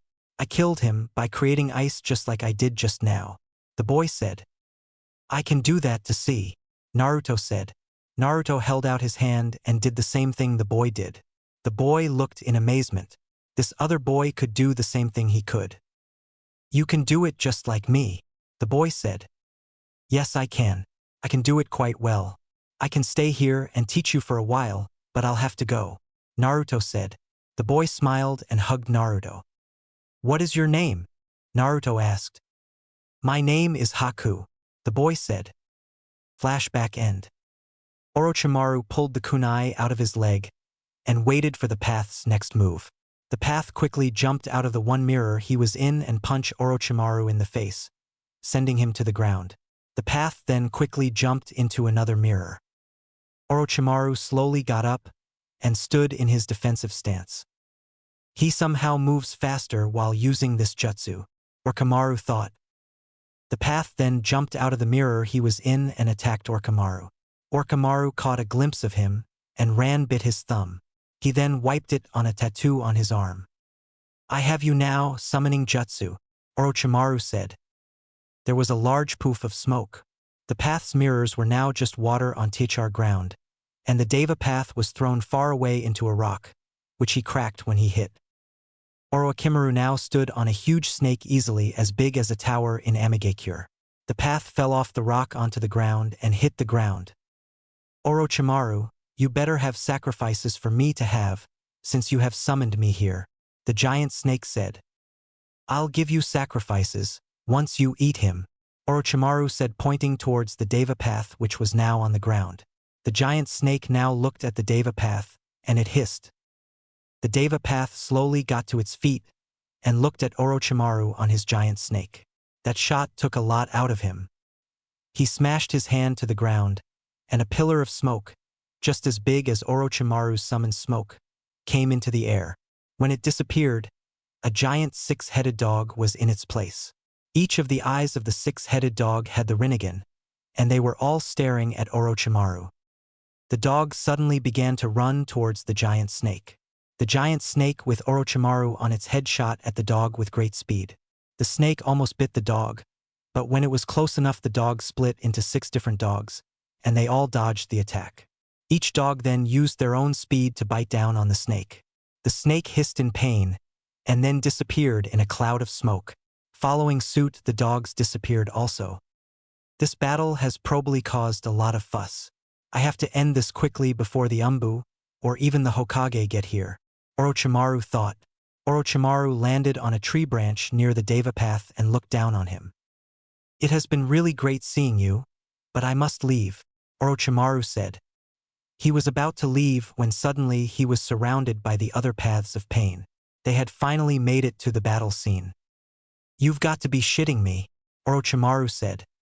"Nope," the human path said as the path punched Orochimaru, sending him flying through the air. While in mid-air, the Azura path appeared above him and kicked him downwards towards the ground. Orochimaru could no longer breathe since he was kicked so hard in the gut. The Deva path tired fell down, and watched the battle going on in front of him. Orochimaru hit the ground with such power that it sent smoke flying everywhere. When the smoke disappeared, there was a huge crater with Orochimaru in the middle of it. "They are here, I must leave," Orochimaru said. He then began to sink into the ground. The paths, seeing this all, jumped in the crater about to stop him, but it was too late. Orochimaru was gone. The Deva path, now able to move, walked over to the crater. With Naruto. "Shit, he got away. I need to summon the Deva path here so we can go on to the next round. The others can just be summoned back into the village to continue their search," Naruto thought. At that time, the animal path summoned them back to Konoha to continue searching. Naruto himself then summoned the Deva path back to him. With the little medical jutsu that he knew, Naruto healed most of his wounds, but the Deva path still had to rest. Suddenly, as he was doing his medical jutsu, red chakra began to cover the Deva path's body. The red chakra healed all of the Deva path's wounds, and when the red chakra receded, the Deva path didn't even have a scratch on him. Must have been the fox, Naruto thought. He then turned his attention back to Mizo. He changed her towel and laid it down on her forehead. I wonder if the fox will do the same thing to Mizo if I allow it to, Naruto thought. He then turned Mizo over on her back and began to do some medical jutsu. Suddenly, like before, red chakra began to envelope Mizo. It healed the wound on her back, and Naruto was now surprised. Mizo then began to open her eyes. What happened? Naruto looked at Mizo happily. You were bitten by a poisonous bug, it almost killed you, but I got the poison out quick enough before it could do any real-time damage, Naruto said. Mizo then remembered feeling a lot of pain in her back, and then blacking out. How long was I out? She asked. 3 days, Naruto said. She then remembered Orochimaru. What about Orochimaru, has he come yet? She asked. Naruto then proceeded to tell her about everything that took place while she was bedridden. She had a look of disappointment on her face, because she wasn't able to fight the snake. She looked down at herself and noticed she was wearing her tank top, showing her cleavage. She got up quickly and grabbed her cloak. She then put it on, embarrassed about what she was wearing. She then began to head towards the cave's exit. Naruto got up. You shouldn't be moving right bow. You just got better. We will rest here for the night, and then we can go to the tower tomorrow, Naruto said. Mizo knew he was right, and went and laid back on the bed. She looked over at Naruto and frowned. Where will you sleep? Mizo said. I can sleep on the ground, it is no problem, Naruto said, smiling. Mizo, not wanting him to sleep on the ground, said, Why don't you come and sleep in the bed with me? Realizing what she just said, she blushed. I mean, if you don't want it, that's fine. Naruto blushed also, but climbed in the bed and faced away from Mizo. Thank you, he said. No problem, Mizo said. They both then went and headed off to sleep. Before Naruto went to sleep, though, he had his Deva path put a genjutsu on the cave so no one could come in. The next morning, Naruto slowly opened his eyes to see bright sunshine. He looked up and saw something he didn't expect. He saw Mizo on top of him, sleeping on his chest. He blushed and looked at the sunlight hit her face. She slowly began to move, and she finally moved and looked at Naruto in the face. She then looked and saw she was sleeping on him, and blushed. They quickly jumped out of the bed and turned away from each, blushing. I'm sorry, I didn't mean to, Naruto said. He turned towards Mizo, who was now looking at him, and they both blushed again. It's fine. Just don't do it again, all right? She said. He smiled and scratched the back of his head. Of course no, Mizo-chan, Naruto said. Mizo-chan, I like the sound of that, Mizo thought, thinking of the way Naruto's muscles felt. Naruto looked out of the cave and saw the sunlight. He turned to Mizo and said, We have to go if we want to get settled in at the tower. We only have a day left, if I remember. I think that's what it said in the waiver, Naruto said. They got over their embarrassed states and packed everything up into storage scrolls. His Deva path released the genjutsu on the cave, and they headed out towards the tower. They reached the tower in very little time and entered it. They made their way through the corridors inside and found the main office. They went inside and looked around. There was a woman sitting at a desk which looked up and saw them. "Do you have both of the scrolls?" the woman asked. Naruto took out both of the scrolls and showed the person at the desk. "Well, tomorrow you will meet with the others who passed the test in the testing room at 5 p.m. Here are your room keys to stay the night. Good luck in the next round," the woman said, handing them each a key. She then took the scrolls from Naruto and gave them a map to tell them where everything is. She showed them where their rooms were located, and they were off on their way. Naruto and the Devapath shared a room together, while Mizo, being a girl, got her own room, since she was the only one from her team. They decided they would meet up with each other in the cafeteria they had in the tower, in an hour. Once they found each other, they went to the cafeteria. Once they walked in the doors of the cafeteria, all eyes were on them. They looked around and saw a lot of the people they saw from before. They saw the team with the redhead boy named Gaara, and then they saw Sasuke's team. "Looks like my little brother made it," Mizo thought. They each got their lunch and sat down at a table far away from everyone. Every time they would take a bite, they would lift up their mask, but then put them down so no one could see their faces, even the Devapath eat. Once they were done eating, they left the cafeteria just as they had entered it, quiet. Before they left the cafeteria, they felt a huge amount of killing intent.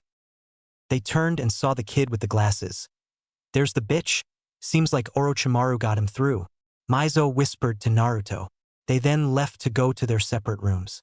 This was the first time in a long time Naruto could get some sleep without worrying about someone coming in the night and killing him. He decided that he would go to sleep now, even though it was early in the afternoon, so he could be well rested for tomorrow. He sat in his bed for a while and thought about the events that had occurred yesterday. He had lost Orochimaru, and now he had no idea where he was. This was bad, but he knew the snake's plans, so all he could do now is sit back and wait for Orochimaru to make his move. Naruto chapter start. Naruto opened his eyes to see the ceiling of his room. He turned to the side to see his Devapath sleeping on the other bed. He did not want to think about anything right now, so he just went to the bathroom and got a shower. When he got out, he got a scroll and unsealed his bathroom things. He took care of himself so he smelled good, and also so his teeth would be cared for. He put on his cloak and his mask, and then took control of the Devapath on the bed next to his. The path got up and followed him to the cafeteria where he met Mizo, who was already eating. Mizo looked up at them and smiled. "Glad to see you guys are awake. Yeah, let he and I go get our food real quick. We will be right back," Naruto said. Mizo nodded, saying okay, and Naruto and his path went to go get their food. Naruto came back to the table where Mizo was sitting and sat beside her. They quickly were done eating like last time and were out of the cafeteria before most of the other genin were up. Then they all went to Naruto's room. Here they began to talk about what was going to happen today. "Mizo, you have done this exam before. What will be their next exam?" Naruto asked. "With this many genins still left, they will probably hold preliminary rounds," Mizo said. Naruto looked at her confused. "The preliminary rounds are when they randomly select 2 people to go one-on-one. The battle is refereed by a jonin, and they fight to see who gets to go to the finals," Mizo said. "Really now, this creates a problem," Naruto said. "What is that?" Mizo asked. "I can't have my path being seen. Orochimaru or his subordinates will notice him and will get suspicious. Is there any way I can get my path out of the exams and have it not affect us?" Naruto asked. Mizo thought about it for a second. "You can send your path down to the main office where you can ask to be taken out of the exams. They will have no choice but to let you out of the exams. It won't affect us since now we are at this stage. It is every man for himself," she said. Naruto, knowing this information, sent his path down to the main office as quick as possible to get out of the exam. Everything went according to plan, and his path was out of the exam. They then had someone begin to escort him back to the village. "It worked," Naruto said. "Oh yeah, I almost forgot. Have you found any clues in the village?" Mizo asked. "No, I haven't. Since I fell asleep, they had to find an inn to stay at. They are beginning their search now though," Naruto said. "Oh, Naruto, about the other morning, when we woke up in the cave," Mizo said. Naruto, hearing this, blushed. "Yeah, what about it?" he asked. We have been traveling together for a while, and ever since then I have had these feelings for you, Mizo said. What kind of feelings? Naruto asked. Mizo leaned in closer, so her face was inches from his. I think I love you, Mizo said. While you were almost dying, my heart broke. I felt I was going to lose you. I thought I would lose my best friend. I guess now that you say something it was more than that. I think I love you, Alistash, Naruto said. Before he could finish his last word, Mizo locked lips with him. Mizo put her hands behind his head to pull him closer, to heighten the heated kiss. Naruto picked her up and put her back against the wall as he kisses her harder. He grabbed her right leg and made it wrap around his waist. He put his hand on her waist as they continued to make out. They did this for the next 5 minutes before they stopped to realize what they were doing. Naruto set her down on his bed, while he sat down on the other one. They both looked at each other. What does this mean? Naruto asked. I think it means we both have feelings for each other beyond friendship, Mizo said. So does this mean we are dating? Naruto asked. Mizo came in closer again and sat in his lap. She wrapped her arms around his neck and got close to his face. Not if you don't want to, she said. I think I love you, Mizo, and I know we are getting to this quick, but will you be my girlfriend? Naruto asked. Mizo smiled and kissed him hard. She then stopped and smiled again. So is that a yes or a no? You might have to do it again, so I am sure, Naruto said, smiling. She kissed him again. Their makeout session lasted for 30 minutes before both of them were sweating. We should stop for now and worry about tonight's rounds, Mizo said. Naruto, about to pout, knew she was right. They then began to go over what might happen tonight during the preliminary rounds of the exams. When they went to go for the second exam, they saw every team that passed. There was a team from Amigakure, Sand, Sound, and 4 teams from Konoha. They all got into the bunch and waited for everything to start. The genins would not be quiet because they were too anxious. Please be quiet while the Hokage explains the conditions of the preliminary matches. It took the sickly special jonin almost twice as long to make the short speech, interrupted as it was by coughing spells. The crowd of tense genin quieted down.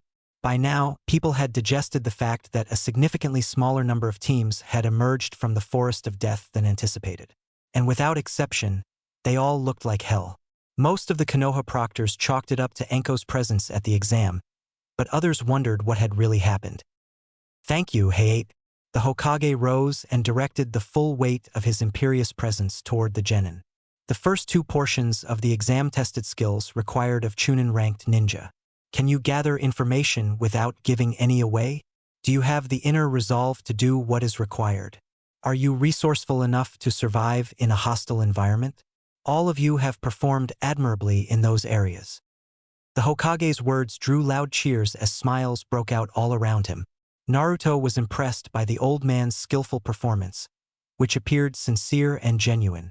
As Hokage, Sarutobi must realize how hopelessly ill-prepared these genin were for what was to come. But he was the Kage of Konoha and Konoha only. That last bit was an important fact that many seemed to forget. Sarutobi Dano was not, contrary to popular belief, the guardian peacemaker of the entire world. Now that we have everything situated, let's begin the preliminaries for the 3rd exam. These matches will be one-on-one battles which you will be fighting as though you were in a real-life confrontations. Now, since we have 24 participants, we are going to be doing 12 matches and the winners will advance to the finals. There will be no rules and you must fight until either your opponent dies, is unconscious, or forfeits. However, if Hayate says the match is over, do not continue, otherwise he will intervene and you might be joining your opponent in the hospital. Understood? The Hokage said. This scoreboard will randomly select 2 names. Once your name is selected on the board, please enter the arena while the others go up to the upper levels. The Hokage continued. Now, is there anyone that does not want to be in the Chunin exams any longer because they are too weak to fight from the 2nd exam? Hayate asked. Naruto noticed Kankuro from Gaara's team raised his hand. He then saw the gray-haired boy with the glasses, who was Orochimaru's henchman, raise his hand also. Anyone else? Okay, you 2 will be escorted out of the building until examens are done, Hayate said. They were escorted out of the building. Hayate turned to the others. Now the preliminaries have begun. The two that see their name on the board behind me stay behind. The rest go up to the balconies. The moment he finished, the board came alive and began to cycle through the contestants before finally landing two names. Everyone else went up to the balconies to watch. I can't wait to see what power Konoha has, Naruto said. Akimichi Chuji versus Tsurugi Misumi. Chuji gulped loudly while Misumi just smirked under the veil that hid the lower part of his face. The rest of the genin gave the two a glance before going up to the catwalks, while the other two members of Team 10 gave the tubby boy a small reassuring smile. Once everyone was off the arena floor, Hayate stepped in the middle of the two boys before announcing the first match. The first match of the preliminary rounds between Akimichi Chuji and Tsurugi Misumi will begin now, shouted Hayate before dashing back a bit. The moment she finished, Misumi rushed forward and reared his right fist back before launching a punch that was aimed at the tubby boy's face. The said boy ducked under the attack and did a small roll to the side to avoid a kick that would have sent him flying. After getting a little distance, he formed 3 seals before rearing his own fist back. Bubenbaika no Jutsu, yelled the boy before launching it at his opponent. Chuji gritted his teeth when he saw his opponent parry his attack and come rushing towards him. The man reared his fist back again, only this time, when he launched it, his whole arm stretched a full 8 feet and hit him square in his left cheek. Choji quickly returned to his feet, and since his jutsu was cancelled, his arm was now back to normal. How did you dash? The man only chuckled before answering. I have the ability to manipulate my body. I can pop my bones out of their sockets and use my chakra to move my soft muscle tissue. Basically, I can stretch myself from as far as I wish, so long as it's not too far. But since we are in this arena, I have perfect range to hit you with it. With that said, he cocked his fist back once more and sent it straight at the boy again. This time, however, Choji was ready and dodged the punch before grabbing his arm and, with little effort, swung him towards the wall, where he collided with brutal force. The said man groaned as he climbed to his feet, only to look up and see the big-boned genin's gigantic fist come crashing down towards him. Cursing lightly, he quickly rolled to the side before rushing forward. Choji quickly cancelled his jutsu again before jumping back to avoid a kick that was aimed at his ribs. After that, he channeled chakra into his leg, and it grew just as big as his arm previously was, and sent his own kick that slammed into the man's chest, which sent him flying across the ring. Choji panted a bit while cancelling the jutsu again, as he felt his chakra starting to get low. He knew he had enough for a few more attacks, so he rushed forward and prepared to launch another gigantic punch towards his opponent when he saw a fist come rocketing towards his face. Choji could do nothing as the punch came closer and closer until he was sent off his feet due to the attack. Just when he was about to go skidding along the ground, he felt another hand grasp his ankle before being tossed into the wall. Misumi's arm retracted. He took his opportunity to rush forward while the boy groaned as he attempted to get to his feet. As the boy staggered, Misumi sent another punch to the boy's face before using his other arm to wrap around the boy's neck. Move any more and I'll snap your neck, threatened Misumi while applying pressure to emphasize his point. Choji stayed still for a moment before smirking to himself. Good luck doing that after this, the boy grunted before slamming his hands together into a seal. Baika no Jutsu. Instantly, the boy's stomach grew to where he looked like a giant ball. This made Misumi raise an eyebrow, since he still had to hold the boy. Just when he was about to put pressure on the boy's neck, he felt the boy's head slip out of his hold, and before he knew what was happening, the Choji quickly rolled forward. The bystanders all winced when they heard the sound of crushing bones. When Choji stopped spinning, he turned and saw Misumi's limp form behind him. Hayate walked over and checked his pulse and shook his head. The boy had been crushed, and she knew that nothing could have changed that. Winner, Akimichi Choji, Hayate said. Naruto and Mizo looked down upon the battle that just had happened. These genin were very good for their age, but not even close to him. Even though he was the same age as them, he still had more power than they could ever dream of having. Once the medics came and picked up the crushed boy, the board began to pick another 2 combatants. Naruto looked to see the Chuji kid being congratulated by his team. The board then stopped on the next 2 names. Sabaku no Temari versus Mizo Takaini. Looks like you have an early fight, Mizo. Go and kick some ass, Naruto said. Mizo only raised an eyebrow before walking down the stairs while Temari did the same. Once both participants got the battle floor, Haku called the fight and both jumped back to get some space. Wow, that's the best name Mizo could come up with, was Takaini. Naruto thought. Mizo stood confidently while Temari looked rather concerned. She didn't really know what this one could do and she doubted she should take her lightly. Just as Temari was about to take out her fan and do some damage to Mizo, Mizo just sighed. I really don't feel like playing with you, so I'm going to end this now, stated the Mizo calmly. Before Kin could even say a word in response, Mizo rushed at Temari with such speed and hit her upwards into the air. Mizo then jumped into the air after her and kicked Temari back down to earth. Temari, slow to get up, looked at Mizo. Die. Kamaitachi. With her jutsu called, she swung her giant fan and instantly a small tornado was shot out towards Mizo before she was hurled into the air and received multiple cuts from the fierce winds. Mizo screamed in pain as the winds continued to cut across her flesh and some of her clothing. As the winds began to die down, she felt herself start to descend towards the arena floor. Mizo quickly turned in the air and fell down towards Temari at high speeds. Temari, not being able to react, was hit in the face with a giant punch, sending her into the floor and making a giant crater. Hayate ran over to the now unconscious Temari. He checked her vitals and said, "Winner, Mizo Takaini." Everyone in the audience just watched as Temari was picked up in a stretcher and taken to the infirmary.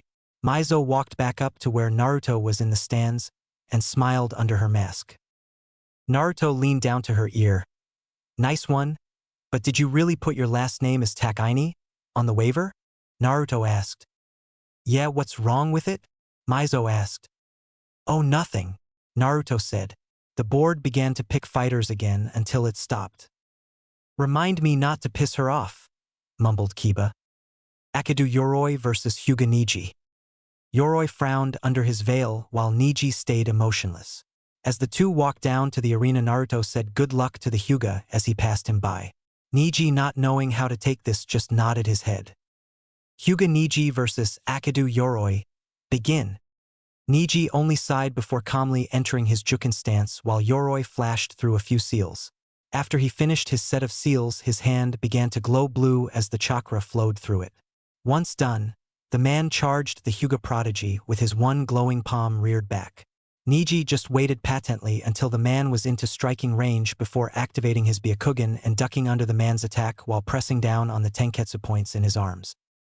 Yoroi cursed when he felt the chakra leave his hand before jumping back to avoid a Juken palm to the abdomen. Once he gained some distance, he quickly pulled out 3 kunai and tossed them at the young Hyuga while his back was turned. The boy didn't move as the deadly weapons came closer towards him, but instead pulled out a kunai of his own and deflected all 3 before tossing it at high speeds towards his opponent. The man quickly rolled to the side to avoid it, only to feel a great amount of pain hit him in the shoulder, courtesy of Niji, who was now moving to attack once more. Before the boy could attack, however, the man lunged his glowing hand forward and went to make grab at his forehead, only to be denied as Niji shifted his head to left, just barely missing the attack but close enough to feel his chakra being drained. So that's what he's trying to do, thought Niji with a smirk. Clever, but you can't expect to catch me with that speed. With this thought in mind, he waited for the man to try once more. Niji's smirk widened somewhat as Yoroi didn't disappoint him, as the man lunged towards him again. Just when Yoroi thought he had him, Niji quickly grasped his wrist before pressing down on 3 tenketsu in the man's other arm. He watched in satisfaction as chakra stopped flowing into Yoroi's hand. Before his opponent could even think of retaliating, Niji dealt a palm to the man's abdomen, causing him to cough up blood. The last thing Yoroi saw before he went into unconscious was the sight of Niji's cold, white, pupilless eyes boring holes into his skull. "Winner, Hyuga Niji," announced Hayate before calling over the medics. Tenten versus Baikumino. Tenten couldn't help but grin at finally getting her shot. In her eagerness, she simply leaped over the railing before landing on the arena floor. The boy looked about a few years older than she did. He looked about 5'2" and had seemed to be well fit. He had dark brown hair with matching brown-colored eyes. He was currently wearing a black short-sleeved shirt with his left arm hidden in a long loose sleeve that was stitched to the shirt. The man also wore black shinobi pants with matching ninja sandals. But what really caught Tenten's attention was the wakizashi that was strapped to the man's back. Tenten versus Baiku Mino, begin. Tenten leapt back as Haku announced the fight's beginning. When she felt she had some good distance, she noticed that the Baiku had yet to move. She raised an eyebrow at this before pulling out 2 shuriken and tossed them at her opponent. The genin remained still until the last moment before unsheathing his wakizashi quicker than most could see and deflecting them before returning the sword to its sheath. Okay, this isn't good, thought Tenten as she pulled out more shuriken and kunai from her pouch. As she went to toss them, she saw him unsheath his sword again before he rushed her while deflecting the projectiles as he went. Once he got into striking distance, he went to slash Tenten in half only for her to duck and attempt to sweep his feet out from under him. He jumped over it and thrust his blade towards her in an attempt to stab her. He was happy to note that he succeeded only to be disgruntled when she puffed into smoke to reveal a block of concrete. He glanced over his shoulder to see Tenten a few feet away from him on one knee with 2 scrolls on each side of her while performing a few seals. "Sushuryu," shouted the girl before a giant plum of smoke obscured Baiku's view. Suddenly, the forms of 2 dragons swirling around each other appeared out of the smoke before dispersing, showing 2 sets of scrolls being unraveled. Throughout the whole sight, Baiku still didn't move. Even when he saw Tenten jump in the middle of the scrolls, he stood still. He just patently waited for the attack to commence, knowing that whatever was going to happen, he was prepared. Up in the air, Tenten grasped the projectiles coming forth from the 2 scrolls before tossing that at her opponent with pinpoint accuracy. However, no matter how many weapons she threw at him, he would deflect them or dodge with relative ease. Soon, all her weapons lay on the arena floor while Baiku stood in the middle, while staring up at her with a bored expression on his face. Tenten gritted her teeth in frustration as she went to retrieve her weapons with the wire attached to them when she realized that the wires had been cut. He wasn't just deflecting my weapons, thought Tenten frantically. He was cutting the wire off as well. Baiku smirked as he saw her look of panic before leaping towards the girl, who was still relatively high in the air. As he went to unsheath his sword, he saw Tenten's eyes widen slightly as she went to pull out some sort of weapon only to find nothing but another scroll. Baiku went to slash Tenten's arm off, only to sweat drop when he was hit by the butt end of a scroll. Leave it to Tenten to find other uses for a storage scroll, thought the Lee dryly while others proceeded to sweat drop as well. Can't believe that worked, thought Tenten sheepishly as she landed on the arena floor. Tenten watched as Baiku flipped midair before landing on his feet. He glared at her while sheathing his sword. She suppressed a giggle when she saw the red mark left from the butt of the scroll which had hit him directly in the forehead. "You can't win now," he said calmly while rubbing his forehead. "You used every throwing weapon in your arsenal, if that scroll had anything to say about it." "Well, I'm willing to prove you wrong on that one, friend," shot back the girl. With that, she quickly pulled out her last scroll in her pouch and unraveled it while adding chakra to activate the seal that contained her weapon. With a small puff, a katana with a red sheath with a matching red hilt appeared from the scroll. She quickly grasped it before unsheathing her blade, all the while glaring at the boy in front of her. Baiku only raised an eyebrow at her actions before dismissing it as he prepared to attack again. He was pretty surprised when she stuck her sword's blade into the ground before kneeling down and lifting her pants leg up a bit to show a pair of small ankle weights. "A few pounds won't make a difference," said Baiku smugly. Tenten didn't reply instead. She just casually took off the 2 ankle weights until she was holding them in the palm of each hand. She then smiled sweetly before tossing them over her shoulders towards the wall. The moment the weights connected with the wall, it shook as the 2 objects embedded themselves into it, while creating small cracks that stretched out about a few centimeters away from each hole. "A few pounds won't make a difference, huh?" asked Tenten while still smiling sweetly before it was replaced with a scowl. "You shouldn't have underestimated me. Now you're going to regret it." The moment those words left her lips, she grabbed the hilt of her sword and rushed forward at an alarming rate. Baiku, who had not been expecting this, barely managed to unsheath his sword to block the attack only to have powerful kick connect with his ribs. Before Baiku could gather his bearings, he had to duck under another swing from Tenten's blade which cut a few strands of his hair. Getting annoyed, he quickly made a diagonal slash only for it to be blocked by the brunette. The two struggled for a bit before Baiku put as much strength into pushing the girl off his sword and thrusting his own blade towards her neck. Tenten quickly jumped back to avoid it while sporting a shallow cut on the side of her neck before turning to block a vertical strike that aimed to cut her in half. After another struggle of power, Tenten finally managed to push the boy's sword off her before making her own vertical strike, which managed to cut the genin across the chest, which penetrated the skin. He groaned in pain as he felt the blood start oozing out of the wound before having to dodge another sword swipe from the weapon's mistress. As Baiku went to make another horizontal strike, Tenten ducked under the attack, and as the blade went over her head, she quickly grabbed his wrist and, with the genin's own momentum, pulled him over her, causing him to be slammed onto his back and his weapon to leave his hand and go skidding across the ground. Tenten smirked as the boy now lay on the ground before grabbing one of her nearby kunai and placing it at the boy's neck. "I win," whispered Tenten before looking at Hayate. "Winner, Tenten." Naruto looked down on the weapon's mistress with high respects. She was a very powerful ninja. You didn't see too many female ninja that were very great. Naruto then looked and saw the board picking again. Yamanaka Ino versus Haruno Sakura. The match went by rather quickly, neither of them winning because they ended up doing a double knockout. Naruto looked down upon ninja like them. They had no power whatsoever and they still tried to call themselves ninja. Naruto looked to the screen to see who would be next, and hopefully they wouldn't cause such a disappointment. Nara Shikamaru versus Huna Hyuti. "Oh crap," groaned Shikamaru as he eyed the brown-haired genin. "Don't worry about it. At least it's not Sasuke you're fighting or someone else," said Choji reassuringly while eating a bag of chips. "Thanks a lot for that, Choji," muttered Shikamaru before adding, "Troublesome." Naruto laughed at this, and then looked towards the brown-haired kid over on the other side. He looked at their Kumo ninja sensei.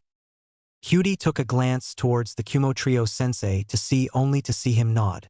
Wordlessly, HTI jumped over the railing before walking into the center of the arena while Shikamaru took his time going down the stairs. Once he was in front of him, the proctor began the match and both fighters jumped back.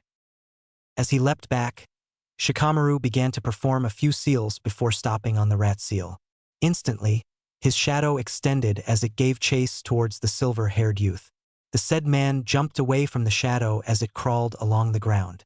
As he continued to maneuver around the tricky shadow, Shikamaru pulled out two kunai before tossing them at Hyuti, hoping to lure him into his trap.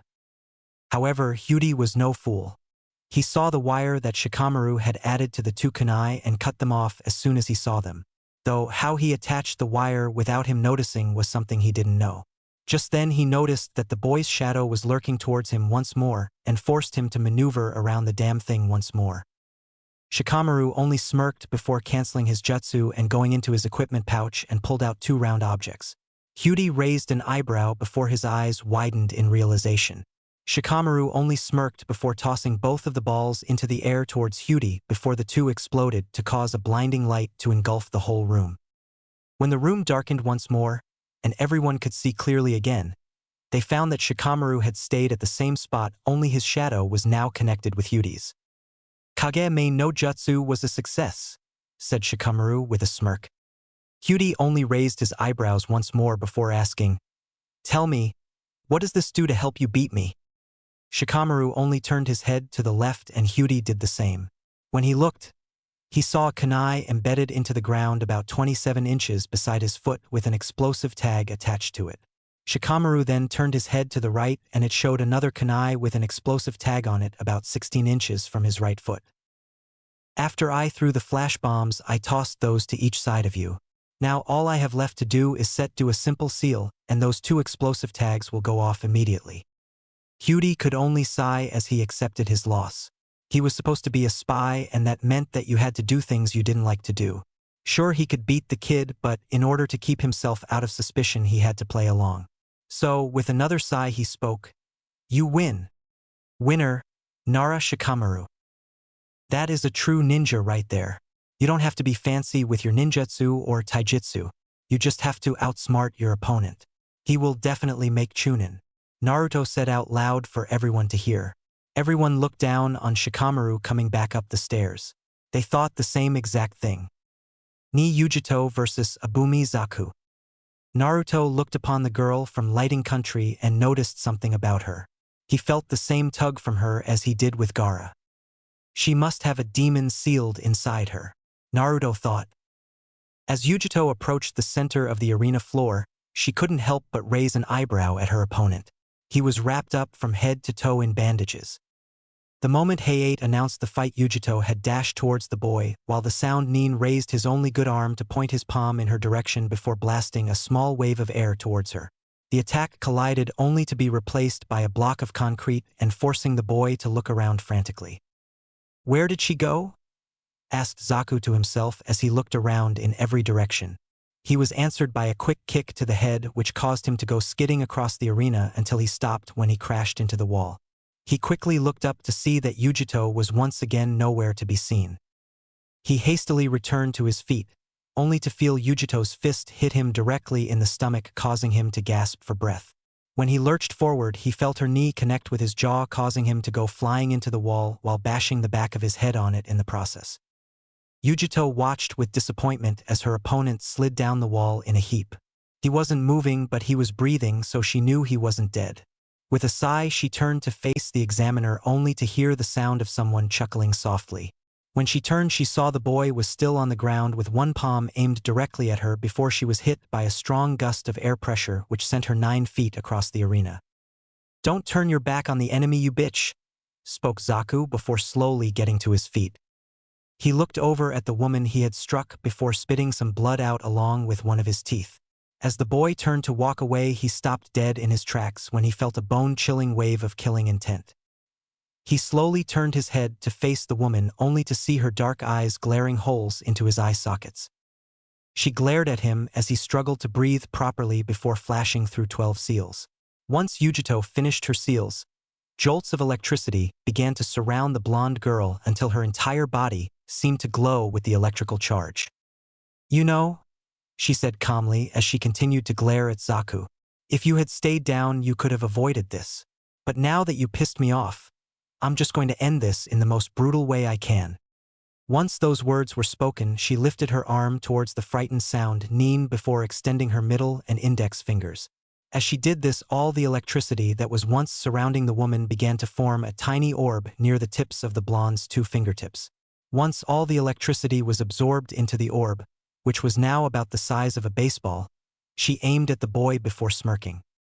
"Raiton, Rai Nami Tayu."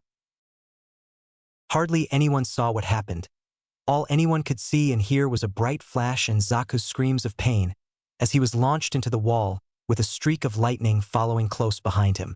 As he hit the wall, Haku quickly rushed over to see that Zaku was twitching out of control while blood seeped from his nose, ears, and mouth along with the whole of burnt flesh was visible on his stomach. If this one lives, then he will not be able to function at all ever again. Winner, Yujito. So that is some of the power of another person like me, Naruto thought. He looked at Yujito walk up the stairs towards them, and as she passed, she turned to Naruto and blew him a kiss. Mizo, seeing this, got very angry, but kept it in. Naruto looked at Yujito, who had just blew him a kiss, and then looked at Mizo. He didn't need to see her face to know she was mad. He then grabbed her shoulder to calm her down. "Mizo, it's fine. Just let it go," Naruto said. Mizo just looked at Naruto and smiled under her mask. She looked at Yujito again, who was now looking at them. She stuck up her middle finger at Yujito. "Fuck you," Mizo said. "Sounds like fun, only if he gets to join," Yujito said, pointing towards Naruto. Mizo blushed under her mask, and so did Naruto. After that, Mizo just turned towards the big screen to see who would be fighting next. Hyuga Hinata versus Uchiha Sasuke. Naruto and Mizo looked at Sasuke, who started to go down towards the ground to begin his battle. Hinata looked at the board and tensed. Too bad Lee was hurt in the forest and couldn't compete. He would love this, Ten said. Naruto overheard this and wondered who Lee was. "Oh no, I have to face Sasuke," Hinata thought. Hinata then began to head down to the floor herself. They both met on the floor and looked at each other. Hayate looked at each of them and asked if they were ready. Both of them shook their heads yes. Hinata activated her Byakugan. Hinata Hyuga vs Uchiha Sasuke. Begin. Height said, jumping back out of the way. Sasuke activated his Sharingan and attacked Hinata. He threw a punch at her head for her to sidestep out of the way. She threw a Juken strike at his stomach, which was dodged by Sasuke doing the Matrix. He shot back up like a rubber band and hit Hinata in the face. Hinata got hit, but acted like nothing happened. She threw another Juken strike at Sasuke, but it was also dodged. Sasuke tried and kick Hinata, but the kick was blocked. Hinata grabbed his leg and tried to Juken strike Sasuke in the leg. Sasuke, seeing this, turned his body, kicking Hinata with his other foot. Hinata let go of Sasuke's leg and jumped back. Hinata wiped the blood from her mouth. If I get hit with one of those Juken strikes, it'll be done for. I'll have to keep this long distance, Sasuke thought. I almost had him, Hinata thought. He knows that he will not be able to beat her in just purely taijutsu, Mizo thought. Sasuke then began to run through hand seals. Fire release, great fireball technique, Sasuke said. He then made a circle with his hand. He took a big breath and exhaled. Suddenly out of his mouth came a huge fireball. The fireball then headed towards Hinata. Hinata sidestepped it and ran towards Sasuke, who was still blowing out. Hinata threw a Juken strike at Sasuke's chest, but it was blocked by Sasuke hitting the side of her arm, knocking it to the side. Sasuke grabbed Hinata's arm and twisted it so she fell to the ground in pain. He then held it above her back. Give her, I'll break your arm, Sasuke said. Hinata, not gonna give up yet, threw another Juken strike at Sasuke with her free hand. It hit Sasuke in the right arm, knocking it limp. Sasuke, in pain, let go of Hinata, who jumped to her feet. Sasuke kicked her away when she got up, and they now looked at each other eye to eye. My arm is completely useless. The only for it to unblock is if it is hit like that again. She probably knows that, so I am gonna have to get her to hit it, but it might hurt. Who cares, I have to win this match to kill my brother, Sasuke thought. Hinata ran at Sasuke again and did a sweeping kick, trying to knock him off his feet. Sasuke jumped over her leg.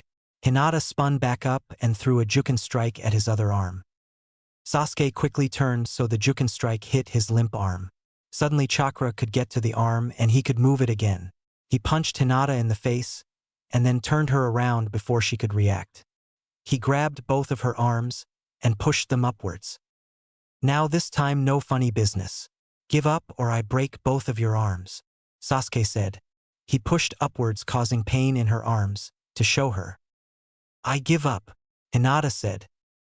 Height nodded. Winner? Sasuke Uchiha. That was very smart of Sasuke, he did very well, Naruto thought. Mizo and Naruto watched Hinata and Sasuke come back up to the balcony. Hinata was greeted by her friends, getting sorries. Sasuke, when he came up, was quickly congratulated. Suddenly the board made a sound, saying that it was choosing 2 more genin. The moment everyone's been waiting for. A broom Shino versus Yagura Naruto. Naruto looked at the screen and smirked. He never thought he would ever face in a broom. He knew of their bugs and knew how to deal with them. Shino looked at the board also and no emotion reached his face. He just received good lucks from his teammates and he walked down to the battleground. Naruto turned to Mizo and smiled under his mask. Good luck, baby, Mizo said. I don't need luck, Naruto sang, cracking his knuckles. He then proceeded downstairs to the battleground. Naruto finally made it down to the middle of the field to see Shino was waiting for him. Height looked at each of them to make sure they were ready. A broom Shino versus Yagura Naruto. Begin, Height said. He jumped back, watching the match begin. Naruto and Shino both looked at each other. Give up now, Naruto said. Shino's face, still emotionless, raised his hands. Suddenly bugs began to come out of his sleeves. The bugs flew into the air and surrounded Naruto.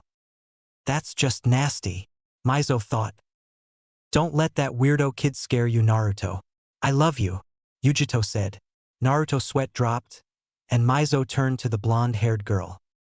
Shut the fuck up before I come over there and rip your pretty little hair out, Mizo said. Bring it, bitch, Yujito said. Back to the fight. Suddenly Shino brought his hands downward, and the bugs flew towards Naruto fast. Naruto poured his chakra outward to create a chakra shield. The bug shit the shield and began to eat at the chakra shield. The bugs ate through the chakra shield quickly and attacked Naruto. Naruto suddenly disappeared. Where did he go? Shino asked himself. Like Naruto answered his question, he appeared behind Shino. He tapped Shino's shoulder. Hey, over here, Naruto said. So fast I didn't even see him move, Kakashi said, Sharingan blazing. Give up, you can't win, Naruto said. Suddenly Shino's bugs attacked Naruto once again. Never, Shino said. Naruto then quickly threw a jab to Shino's spine. Naruto hit it directly. What he didn't expect was for Shino to burst into thousands of chakra bugs. The chakra bugs attached to his arm, and Naruto tried to shake it off. Shit, he got me on that one. I never expected that, Naruto thought. The bugs from earlier also came at him.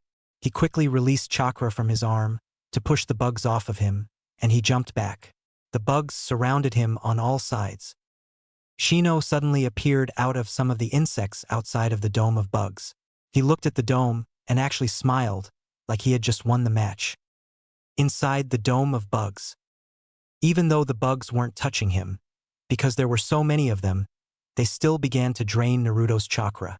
Naruto, smiling, let more of his chakra out and released a whole bunch of it. Outside of the dome of bugs. Everyone could feel the chakra coming out of the dome of bugs. Some couldn't believe how much chakra Naruto had, and he was still putting out more. Just who is this kid from Waterfall Village? The Hokage asked himself. Impossible. Shino said. Suddenly Naruto released so much chakra that it sent the bugs flying backwards. Once they were done flying backwards, they began to fall straight down. They had been killed because they ate too much chakra and couldn't stop eating. Naruto looked at Shino and smiled. Do you give up now? Naruto asked. Hayate-san, I give up, Shino said. Hayate nodded. Winner? Yagura Naruto. Everyone stood and watched a match won just by releasing a lot of chakra. They were surprised and scared of what Naruto could do. Naruto just smiled and made his way back up to Mizo. When he got up there, everyone was still looking at him. Mizo came up and hugged him. While they hugged, Mizo looked at Yujito through her mask.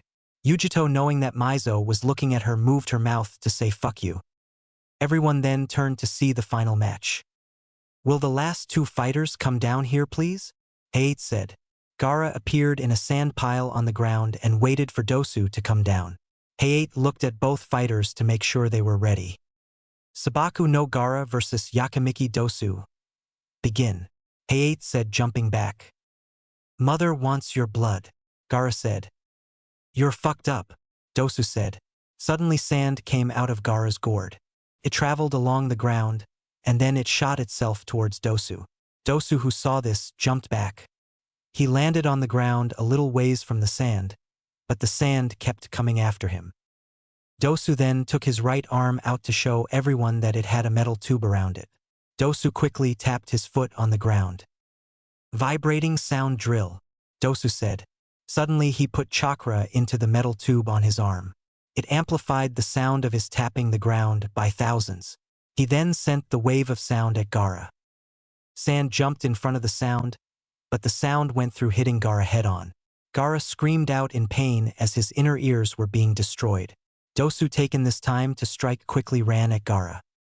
The sand he ran through suddenly grabbed his foot, knocking him to the ground. The sand began to cover his whole body. He tried to get up, but it was useless. The sand was keeping him down. Naruto looked at Gaara. The demon inside of him is healing his ears.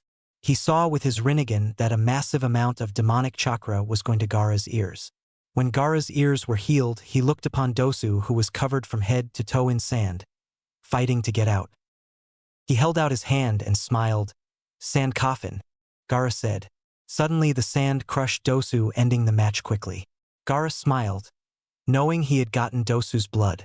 His sand retreated back into the gourd on his back, and then he put the top on it. Hayate made his way to Dosu. He checked his vitals and noticed he was just destroyed. Winner. Sabaku no Gaara, Hayate said. The Hokage stood up from his position in his chair and ordered ninjas to bring in a machine. The ninjas set the machine in the middle of the arena and left. Now will the winners come down here to the arena? The Hokage said. Everyone that had won their matches came down to the arena. Yujito passed Mizo on the way and stuck her tongue out at her.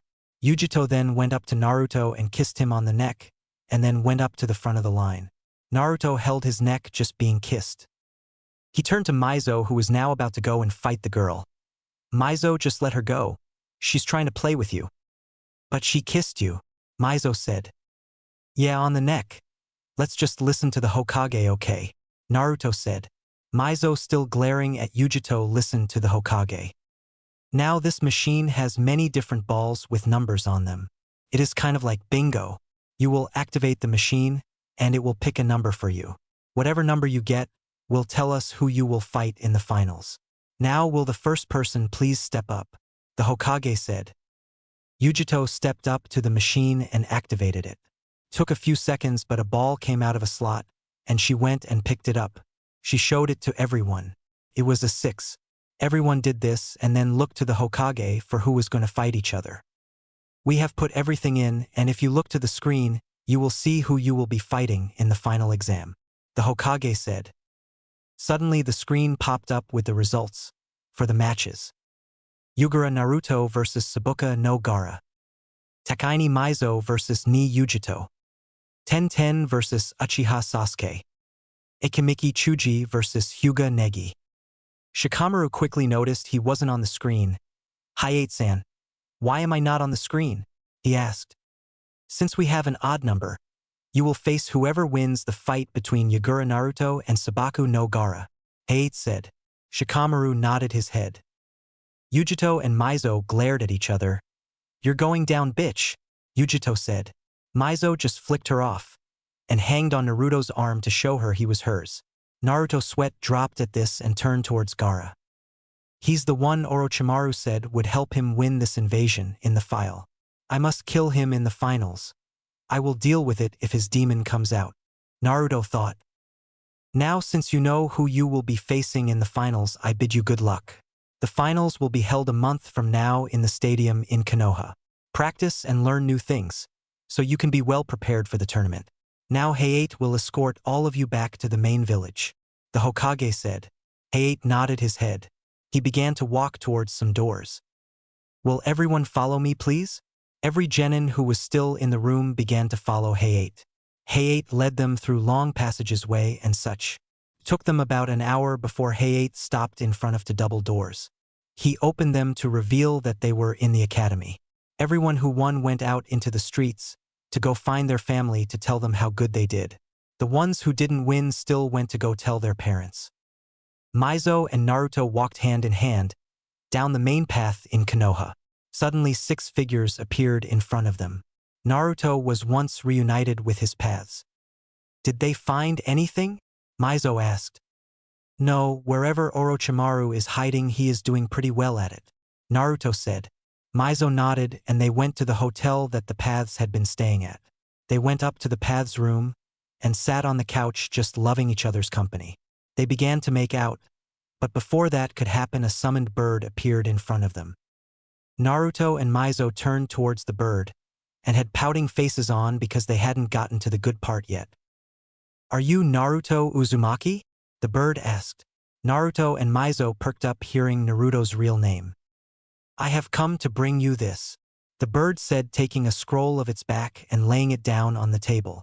Naruto picked it up and began to read the contents of the scroll. Dear Naruto, I just want to inform you that I have made my dream. I have become the Mizukage. If you would please come to Kirigakure to be here for my ceremony to be inducted in, I would greatly love it.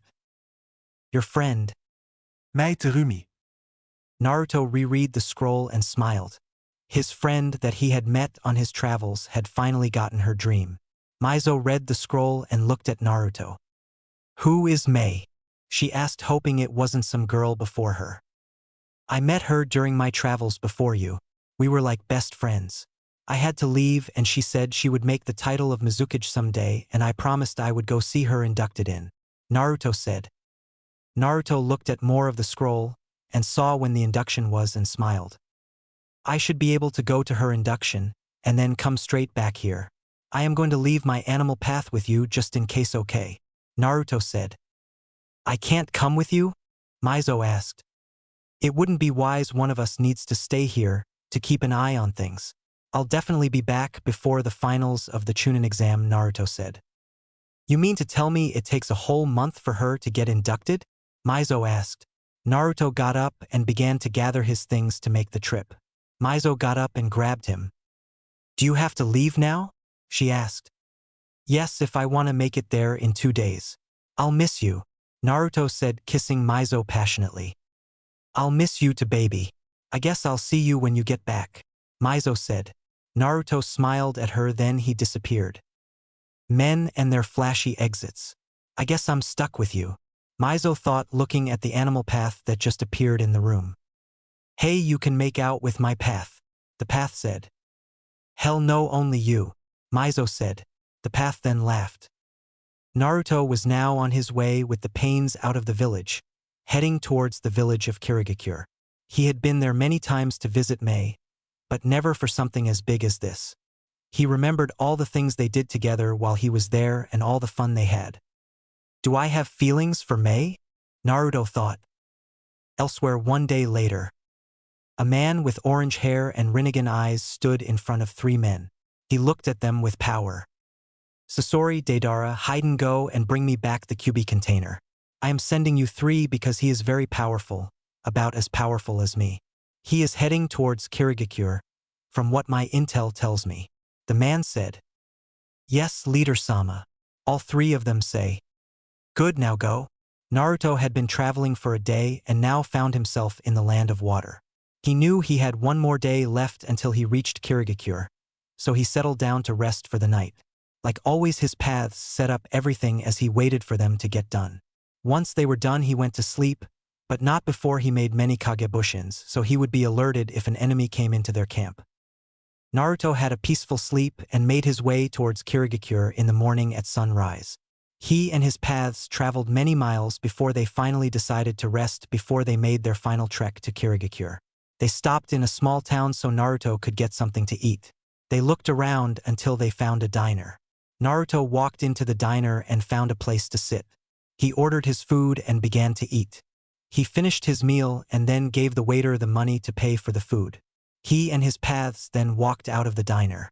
Naruto and his paths then began to walk down the street towards the gate of the small town.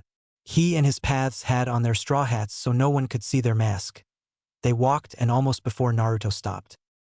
He looked up past his straw hat to see 3 figures in front of him. They were all wearing the same cloak with red clouds on them. Akatsuki, what are they doing here? Naruto thought. Mizo had told Naruto a lot about Akatsuki and its members. She knew they would probably meet them sooner or later, so she gave detailed information about all the members. Naruto looked at the first one, who had long blonde hair. Naruto quickly identified him as Deidara. Mizo had told him about how Deidara used exploding clay to fight people. He knew all of Deidara's tricks, because Mizo made sure to study up on all of the members. Naruto then looked at the second one. This one was hunched over and looked like he was made out of wood. The most notable feature was a wooden tail with a huge blade on it waving around behind him. Naruto also identified him quickly. Sasori, the greatest puppet master ever to walk the earth, and knew about his mastery over his puppets. He knew about the 3rd Kazekage puppet that he had. Naruto looked at the last one there. This one had white hair which was slicked back with some gel. This man's hands were around a huge scythe. Naruto also knew of this one, Hiden, a Jashin follower. Being an immortal, he could not die. He used blood of the opponent to kill them. Naruto knew of his different techniques and was amazed about how someone could be immortal. What is Akatsuki doing here? Naruto asked. We have come to get the QB container. We have come to get you. Please come with us. I am not in the mood to fight, Sasori said. Naruto smirked under his mask. He reached and grabbed his mask, and his paths did the same thing. They took off their mask and threw them on the ground. Naruto and his paths then took off their straw hats and looked at the Akatsuki members, so they could see their Rinnegan eyes. Naruto's Azura path suddenly ripped off his cloak, so he was left in just his pants. I guess that means you want to fight, Sasori said. Naruto looked around to see the villagers were now gone. It seemed like when they saw them about to battle they left the village. Naruto and his paths cracked their knuckles and then their necks. I'll need to go all out from the beginning if I want to defeat them, Naruto thought. Can we just kill him already, so we can go? Deidara asked. Shut the fuck up, Deidara, and pay attention. We have to work together. He is stronger than each of us, but if we work together then we have a shot. Haiden said. I didn't know you were one for working together, Haiden, Sasori said. Haiden just smiled and looked at Naruto. Jashin-sama is going to like your blood, Haiden said. Naruto thought this was really creepy but brushed it off and waited for them to make the first move. Sasori in his puppet encasing brought out a scroll. The scroll opened to reveal what Naruto knew was the third Kazekage. So she was telling the truth. He did make a human puppet, Naruto thought. No matter how many times you bring him out, I am still freaked out, Deidara said. Sasori just stood there looking at Naruto. The Kazekage puppet opened its mouth and iron sand came out. The iron sand floated into the air around everyone. Haiden, not usually being on a team with Sasori and Deidara, looked at the iron sand in amazement. Attack him when you see an opening, Sasori said. Suddenly the iron sand formed into a huge block. The block then flew at Naruto. Naruto held out his hand. Shinra Tensei. Suddenly the iron sand was forced backwards. The block of iron sand headed towards Haiden. Haiden quickly dodged it. The block of iron sand quickly divided back into the sand once more. Haiden charged Naruto quickly and swung his scythe. The Azura path came out of nowhere and grabbed the scythe. The path swung the scythe around him. Haiden, still gripping the scythe, was thrown around with the scythe. The path let go of the scythe, sending it and Haiden flying into a building, making it collapse on him. Naruto turned just in time to see another block of iron sand coming at him. Naruto's Naraka path appeared in front of him, Samahata drawn. He swung Samahata towards the iron sand cube. Samahita drained the iron sand of its chakra, making the sand suddenly drop to the ground. It seems you met our friend Kisame. Well, it also seems you have visited Konoha and got their old Hokages. Who is the last one though? Sasori said, looking at Naruto's Deva path.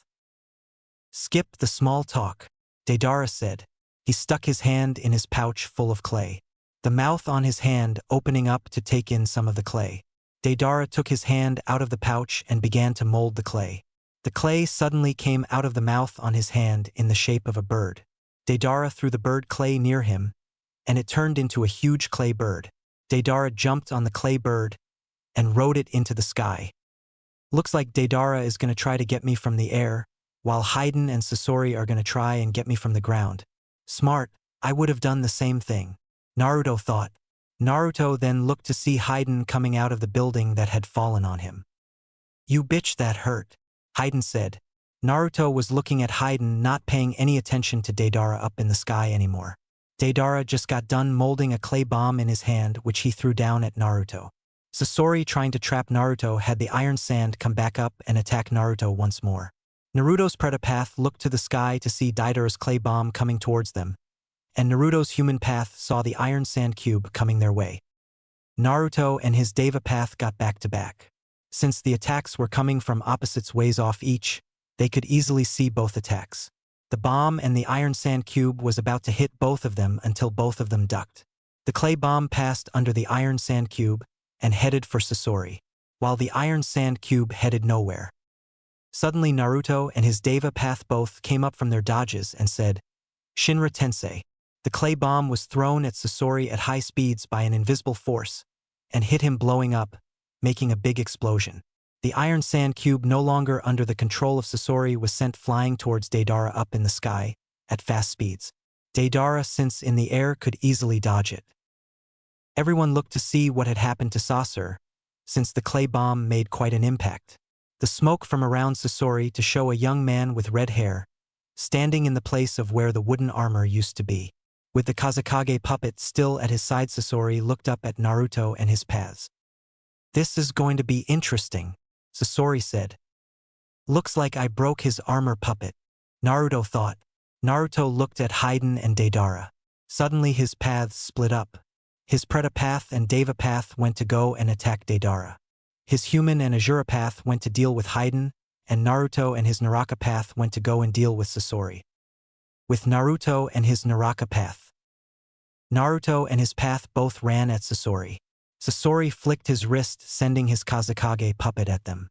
A knife popped out of the Kazekage's puppet hand. The Kazekage tried to stab Naruto with its poison blade. Naruto backstepped and grabbed the puppet's hand. Suddenly the Naraka path got out its huge sword and swung it at the puppet. Hitting the puppet totally destroyed it, sending pieces everywhere.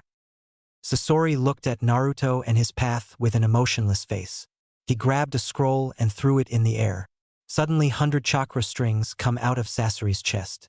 While in the air the scroll opened, there was a huge poof of smoke, which surrounded Sasori. Red's secret technique, performance of 100 puppets, Sasori said. When the smoke disappeared, there around Sasori was 100 puppets.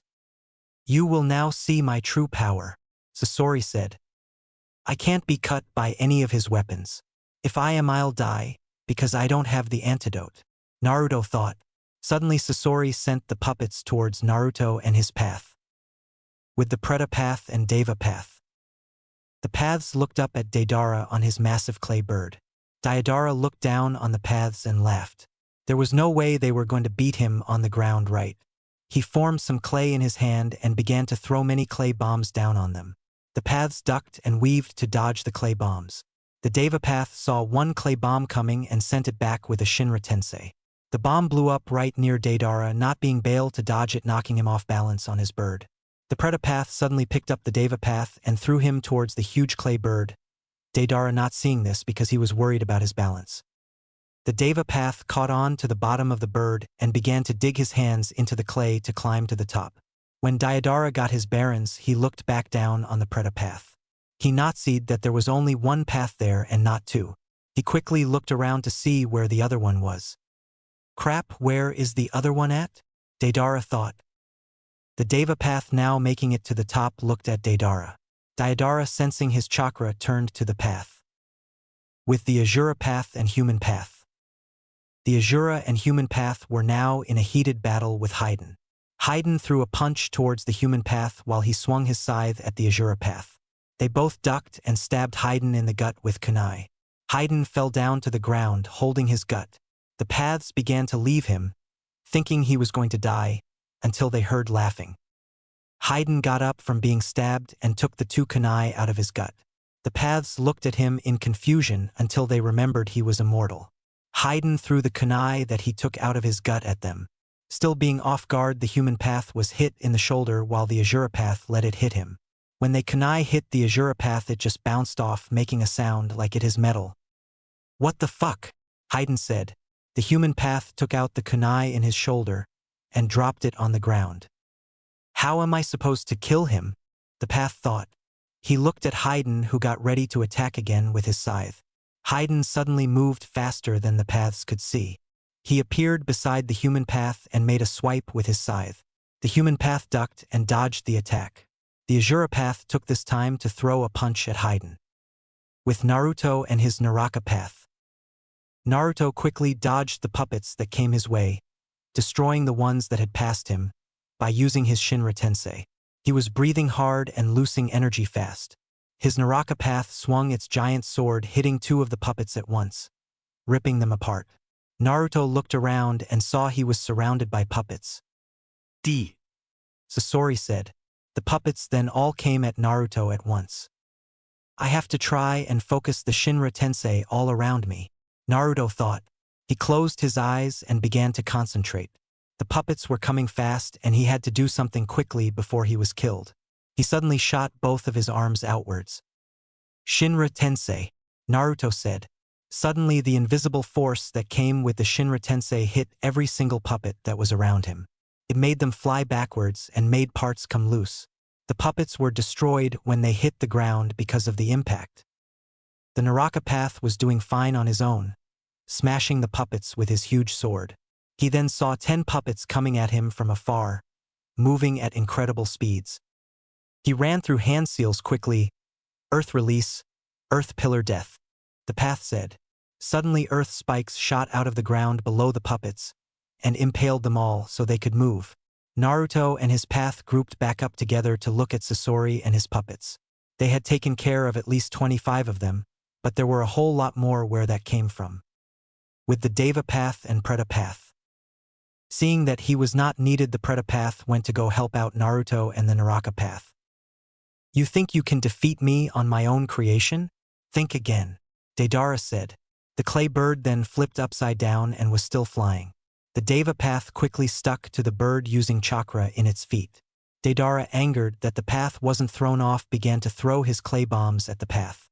The path ran at Deidara, ducking the little explosions. He made it to Deidara and ducked under punch to the face. The path followed it up with a shot to the gut, which was dodged by Deidara. Deidara flipped the bird back over to right side up and hit the path with his knee, send the path back. The path did a backflip and midair and was heading down to earth, since he was about to fall off the bird. With the Azura path and the human path. Haiden ducked under the thrown punch at his head and hit the human path with the staff end of his scythe, send the path into a house. Forgetting about the one who threw the punch he just dodged, Haiden was hit by another punch to the face, sending him flying in the air. The Azura path put his hand down and a blade came out of the palm in his hand. He then aimed it at Haiden, who was in the air, and fired his hand at him. The bladed hand flew through the air at high speeds, and was quickly gaining on Haiden. Haiden, seeing the bladed hand come towards him, turned in the air and dodged it. Haiden landed on the ground on his feet and looked at the Azura path. The human path just got up from the hit into the house and went over to the other one. Haiden gripped his scythe harder. How am I supposed to beat these two? Haiden thought. He looked at both of the paths and smiled. The Azura path held out his arm without the hand and waited. The hand with the blade sticking out of it suddenly appeared out of nowhere, flying through the air. It flew until it reached the Azura path, where it was reattached to his arm again. Haiden made the first move and disappeared again. The paths looked around to see where he had gone to, but could not see him. Haiden appeared behind the Azura path and brought his scythe down onto the path's shoulder. It hit hard, shattering the path's shoulder, and the scythe stayed in there. The human path tried to punch Haiden, but Haiden ducked out of the way, ripping his scythe out of the path's shoulder, making the wound worse. Black liquid oozed out of the wound, and you could see sparks going everywhere. He had messed up the mechanics in the path's shoulder. The human path appeared behind Haiden and kicked him into a post, which was on the sidewalk of the street they were on. The Azura path turned around. With Naruto and the Naraka path. Naruto and his path looked upon the things in front of him. There were many puppet, and it would take a lot of strength to destroy them all and control his paths. Crap, my Azura path can no longer use his right arm, Naruto thought. Suddenly, out of nowhere, the Preta path appeared. Sasori looked at the newcomer and frowned. Great, another one. I was having a big problem. Now with another one, I'll be defeated for sure, Sasori thought. He flicked his wrist and all 75 puppets were thrown at Naruto and his two paths. Naruto and his two paths, instead of waiting, ran towards the incoming puppets. The Naraka path swung his sword, easily destroying a couple that were near him. Naruto jumped in the air and landed on the back of one of the puppets' heads. He fell down towards the ground fast, landing on the puppet's head, crushing it. The Preta path took out its three-pronged kunai and cut the heads off of many of the puppets. With the Deva path. The Deva path, now flying through the air, looked down and saw the ground, which was coming towards him fast. He stuck his hand out and quickly grabbed the bird, stopping his fall. He slowly climbed up back onto the bird and looked at Deidara. Crap, he didn't fall off, Deidara thought. Deidara stuck his hand in his pouch to get more clay. He brought his hand out and began to make more. The path, seeing this, ran at Deidara, hoping he would get to the blonde man before he could start throwing bombs at him again. Deidara, seeing the path coming quickly, formed 5 clay bombs in his hand and began to throw them at the path.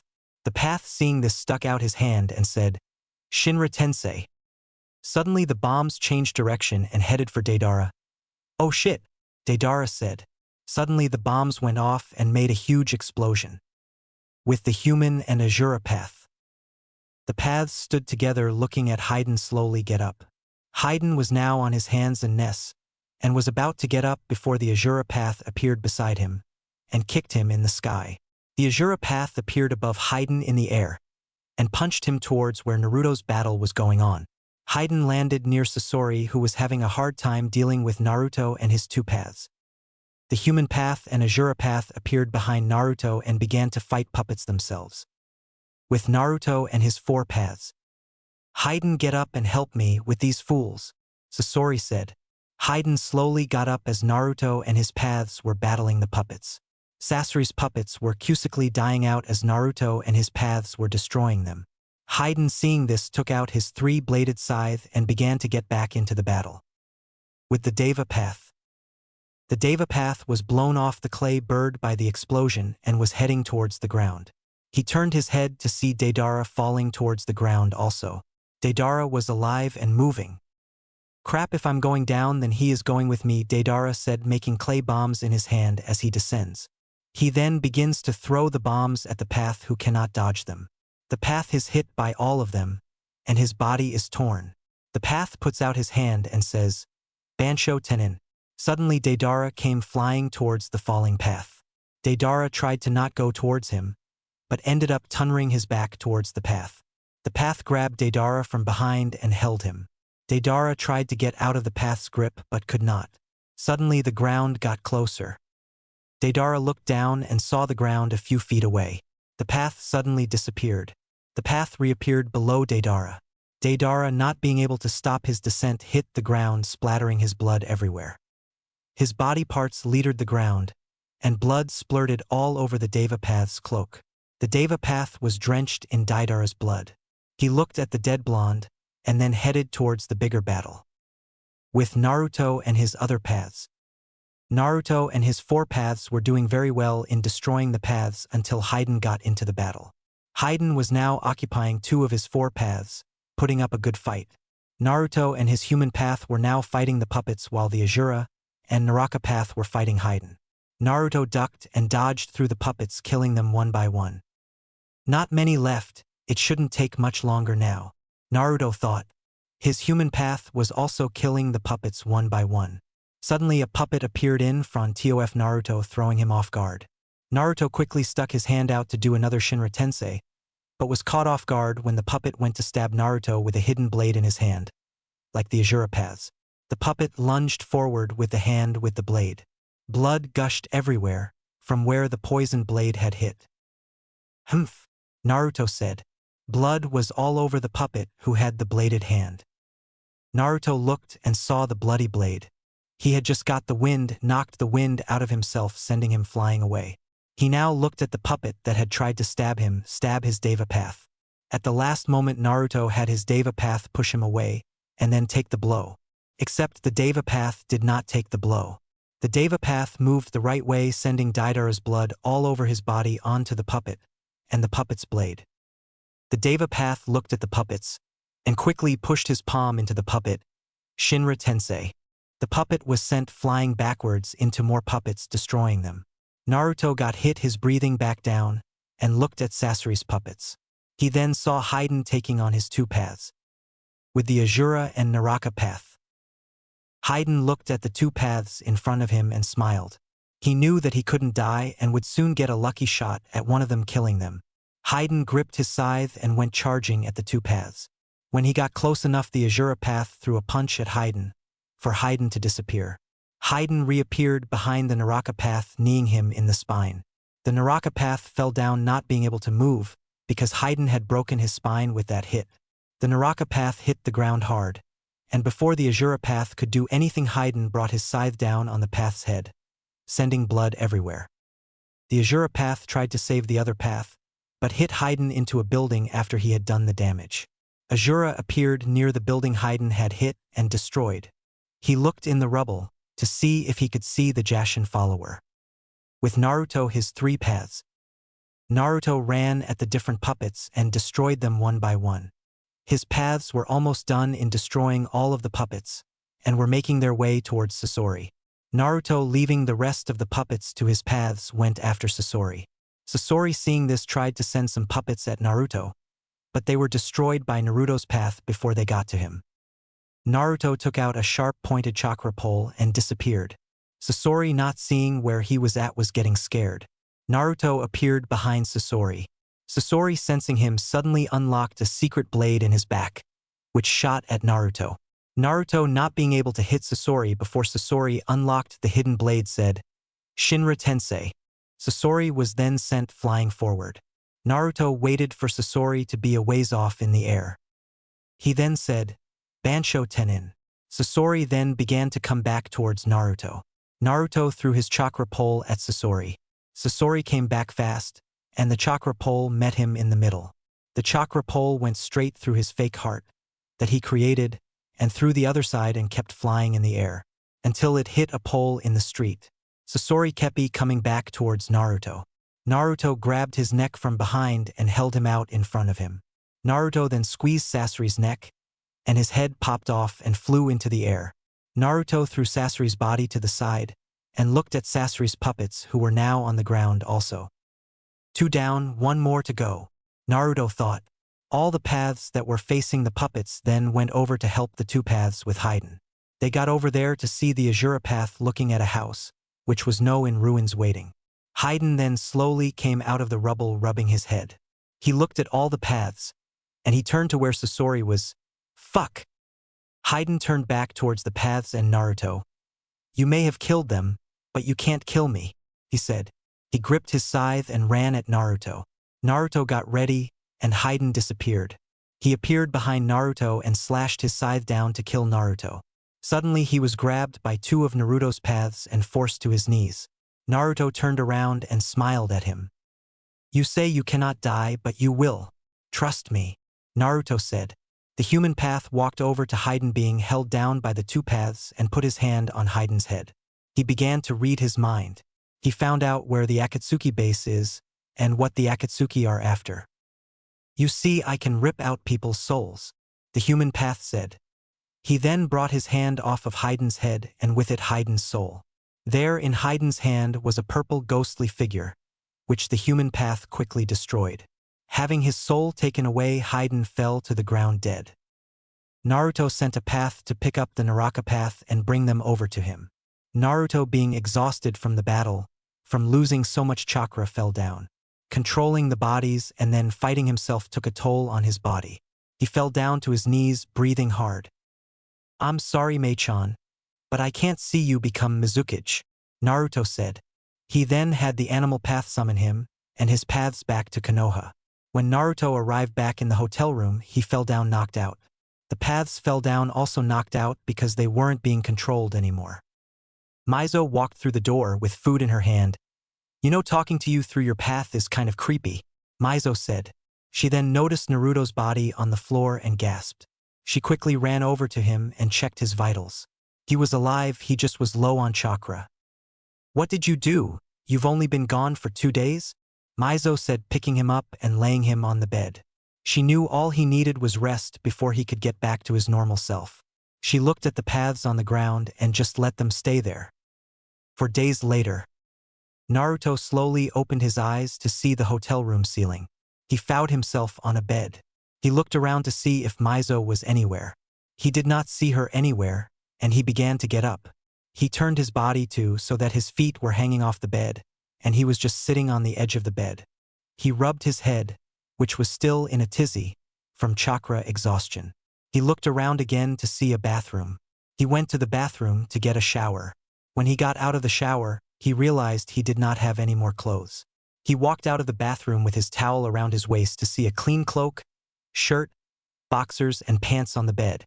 Naruto smiled and got dressed with his new clothes. Naruto walked out of the room to see Mizo making some breakfast. He walked up behind her and grabbed her hips. Mizo, being surprised, jumped a little bit. She turned around to see Naruto and smiled. "Looks who's up. What happened to you?" she asked. He kissed her passionately and then walked towards the table. "I'll tell you while we eat," Naruto said. Mizo nodded and finished making breakfast. She put his breakfast on a plate and laid it down on the table. She herself just sat down without breakfast. "Aren't you going to eat?" Naruto asked. "I already eat breakfast. Now tell me what happened," Mizo said. Naruto then proceeded to tell her everything that had happened.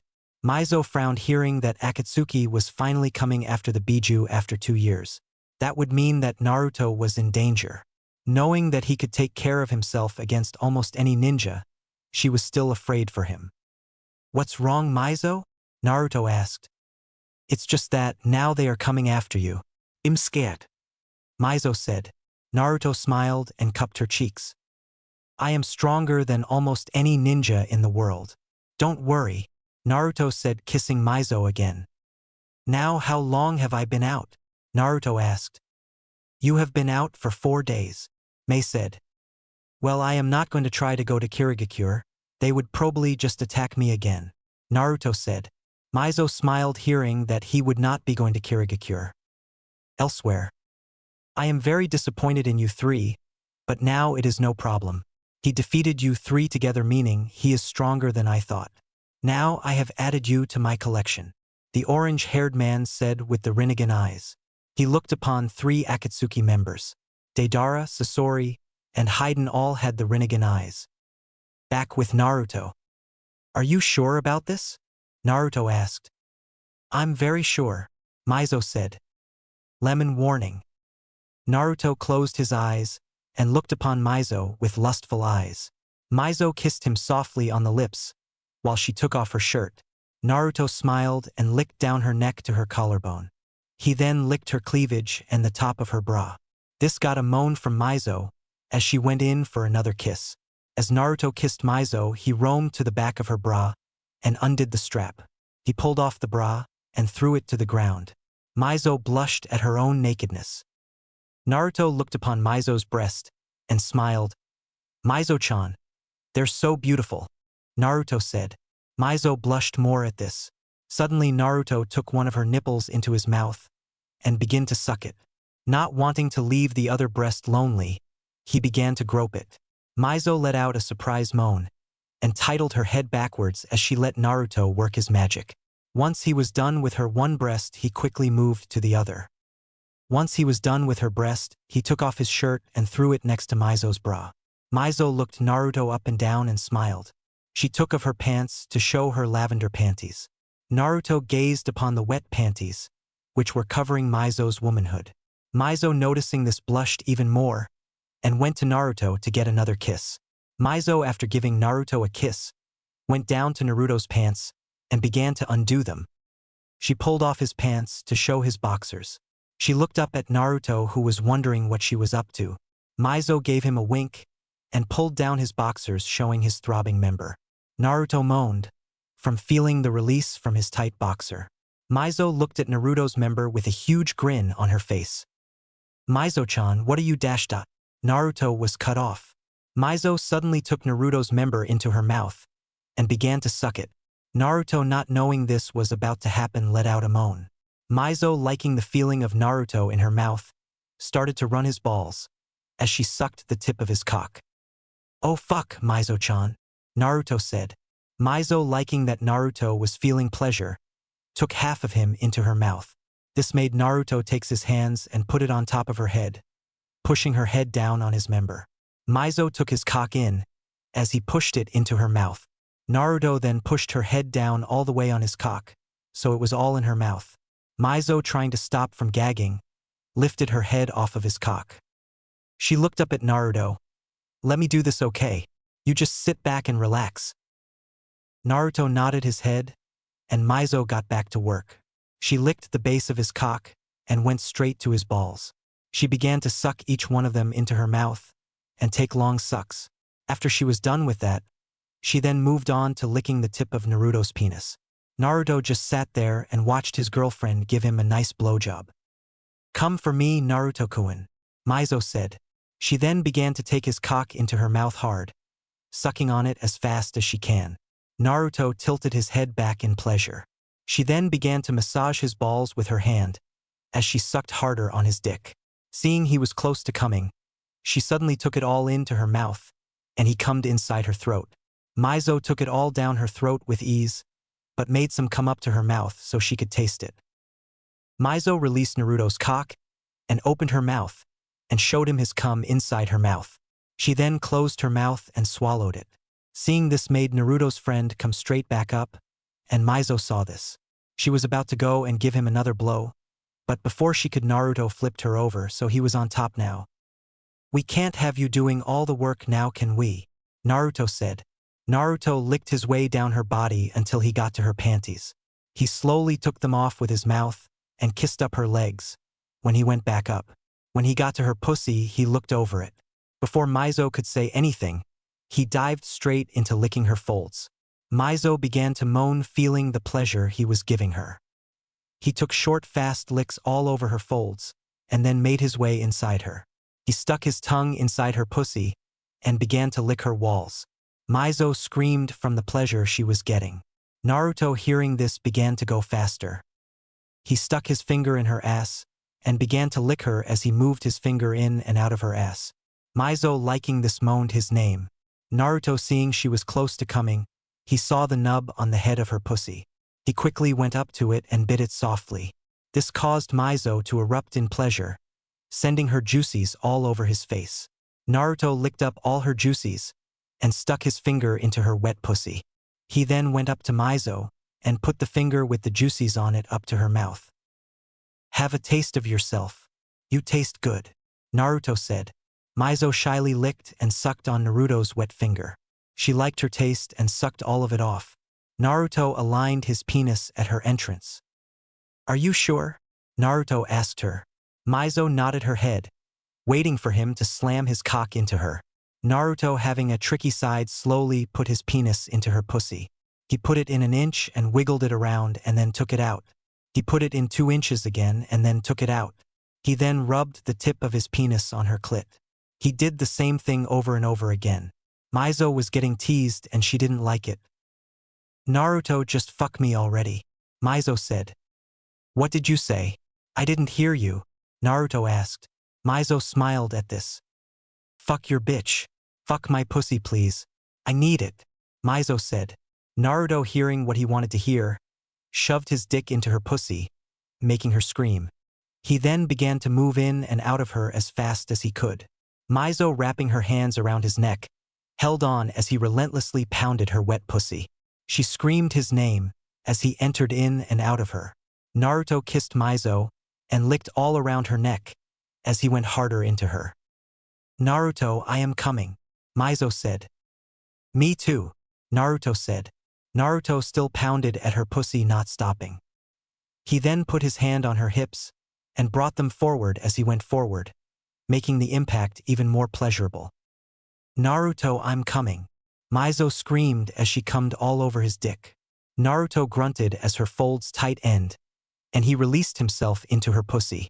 Juices coming out of Mizo's pussy. Naruto laid on top of Mizo, breathing hard. "Your dick feels great inside of me," Mizo said, breathing hard also. "We need to get some sleep," Naruto said. Mizo nodded and they both went to sleep in sweet bliss. Lemon stop. The next morning, Naruto woke up to see Mizo on top of him. He looked at her naked body and smiled. He slowly got up, trying not to wake her up. He got from under her and went to go to the shower. He looked back at Mizo, who was still sleeping on the bed, and smiled again. He got into the shower and began to think of Akatsuki. He thought about their plans, and the Rinnegan user who he had not seen since he was in Amigakure. How he had the Rinnegan, Naruto had no idea. He might have something to do with Akatsuki, but Naruto did not know. He got cleaned and got dressed. He walked out of the bathroom door to see that Mizo was in the other shower. He began to make breakfast, waiting for Mizo to get out of the shower. Mizo walked out of their room and smelled the food. Naruto had the breakfast down on the table by now, smiling at Mizo coming in. "Good morning, Mizo-chan," Naruto said. Mizo smiled, kissing Naruto, and then she sat down and began to eat his food. Naruto also began to start eating. "This is good food, Naruto-kun," Mizo said. "Thanks. How long did they say until the final rounds of the exams?" Naruto asked.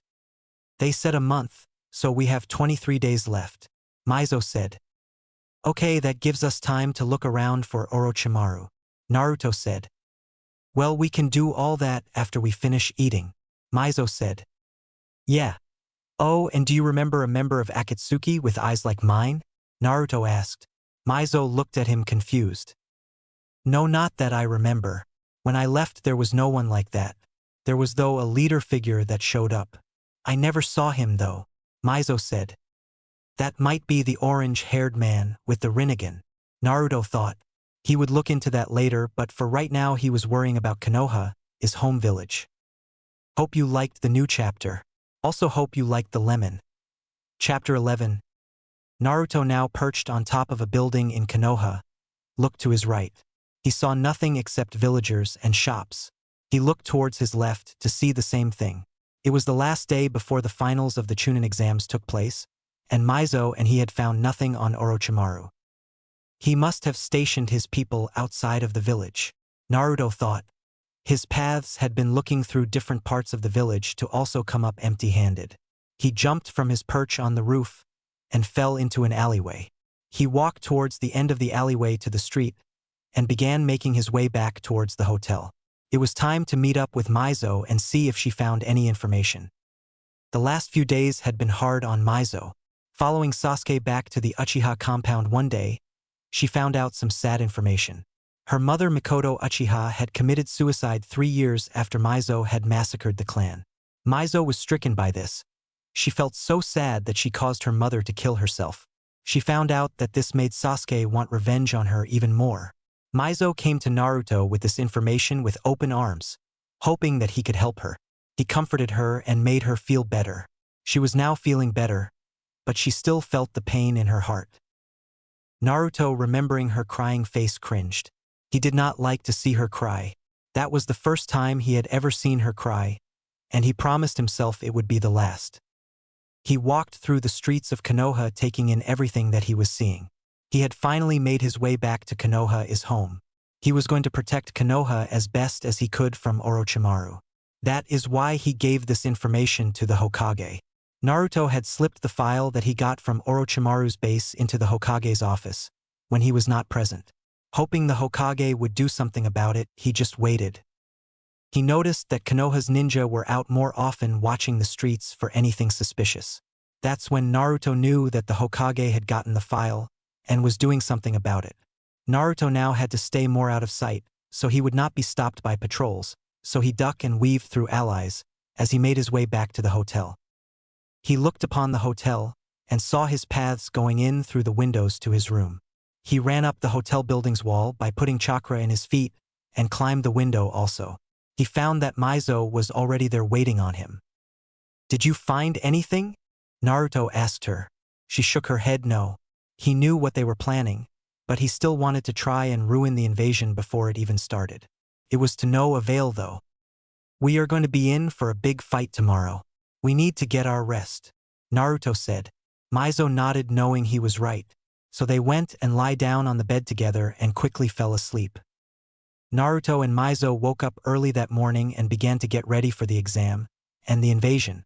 They put their cloak and mask on and headed out the door to go to the arena. Took them a while to get to the arena because of all the traffic in the streets. People were running trying to get to the arena as fast as they could, so they could get good seats. Naruto, his paths, and Mizo headed to the stadium slowly, and they finally made it there 10 minutes before everything began. They went to the place they were supposed to be, and Naruto made his paths go into the stands. Naruto and Mizo walked out onto the field to see the other genin that passed to be standing there, in front of the proctor. Once everything calmed down in the arena, Hayate began to talk to the genin. "Okay, same rules as before. When I call the match is over. You got me," Hayate said. Everyone looked at him and nodded their heads. "Good, now when the Hokage is done giving his speech, I want you all to bow to him. Chuji, need you to stay here for your match. While the others you will go to the waiting room up there. Tack the stairs over there to get to the balcony," Hayate said. The genin nodded. The Hokage stood up and looked around at the filled stadium. He then looked over to the Kazekage and smiled. He turned back to the stadium and used a voice enhancer jutsu to amplify his voice.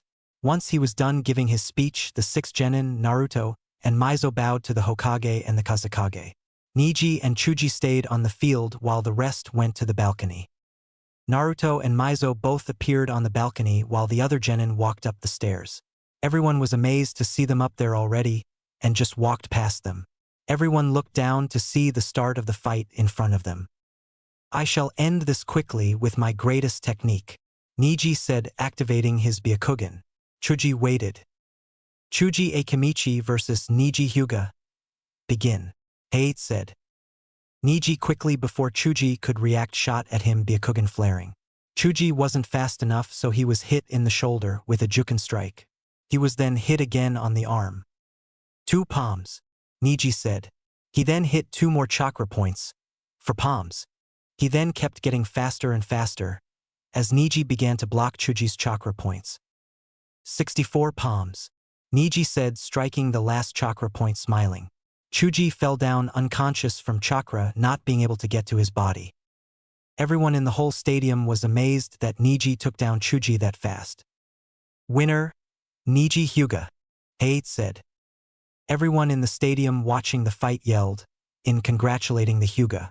Niji just brushed himself off and walked back up to the balcony. Will Maizo Takaini and Yujito ni come down to the stadium field, please? Height said. Maizo looked at Naruto and smiled. She then looked at Yujito, who was already down at the arena. She quickly appeared down at the arena floor and looked at her opponent in the face. Time to die, bitch, Maizo said. Not likely, Yujito said. Yujito ni versus Maizo Takaini. Begin, Height said. Suddenly Yujito shot through hand seals, fire release, flame flower.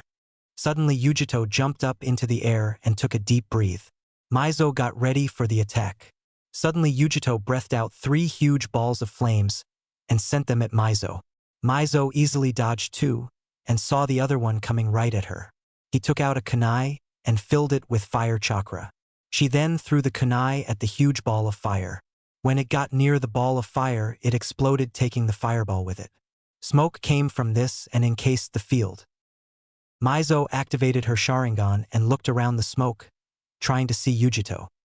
She is easily as strong as me if she knows how to use the demon's chakra, Maizo thought. Flashback. Naruto looked over at Maizo as they were walking towards the stadium. Maizo, watch out for Yujito, Naruto said. She looked at him confused. Why, I bet I can beat her flat out? Maizo asked. Because she is the container of a demon just like me. I don't know which one, but I know she is one. I felt a pull to her just like I did that Gaara kid, Naruto said. Maizo nodded. Flashback end. Maizo looked around for the demon container and found her. Yujito was now running at Maizo with her hand pulled back, ready to punch her with a chakra-enhanced punch. Maizo dodged and grabbed her wrist. Maizo threw a quick punch to Yujito's face. Yujito caught the fist with her other hand. Maizo squeezed Yujito's wrist, as Yujito squeezed Maizo's hand. Both felt pain from each other squeezing as hard as they could. Now the smoke had cleared and everyone could see them, in their heated battle. Yujito, taking this time, kicked Maizo in the stomach, making Maizo let go. Yujito followed it up with a punch to the face. Maizo flew back from the punch and slid on the ground. Suddenly Maizo turned into smoke. A clone, but where is the real one? Yujito thought. Maizo appeared behind Yujito and grabbed her shoulders. Before Yujito could react, Maizo threw her into a tree, which was placed in the arena. Yujito flew through the tree and hit the wall of the arena. Yujito slowly got up, brushing herself off. I cannot use the cat's chakra. Everyone would know that I am a container. I cannot beat her without it. I guess I am going to have to use it, Yujito said. She then began to gather some of the cat's chakra. Blue chakra began to form around her. No, she is calling on the demon's chakra. Why is she calling on that chakra so early? I have to stop this quickly, Maizo thought. Maizo ran at Yujito and stopped in front of her, Manjikyu Sharingan blazing. Yujito did not know it, but she looked into the eyes of Maizo through Maizo's mask. Tsukiyomi. Yujito suddenly found herself in a red world. She tried to move, but realized she was on a cross.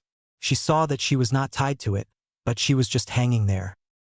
I must be in a genjutsu, Yujito thought. You are in my world now, Maizo said, appearing in front of the cross. Yujito looked down on Maizo and smiled.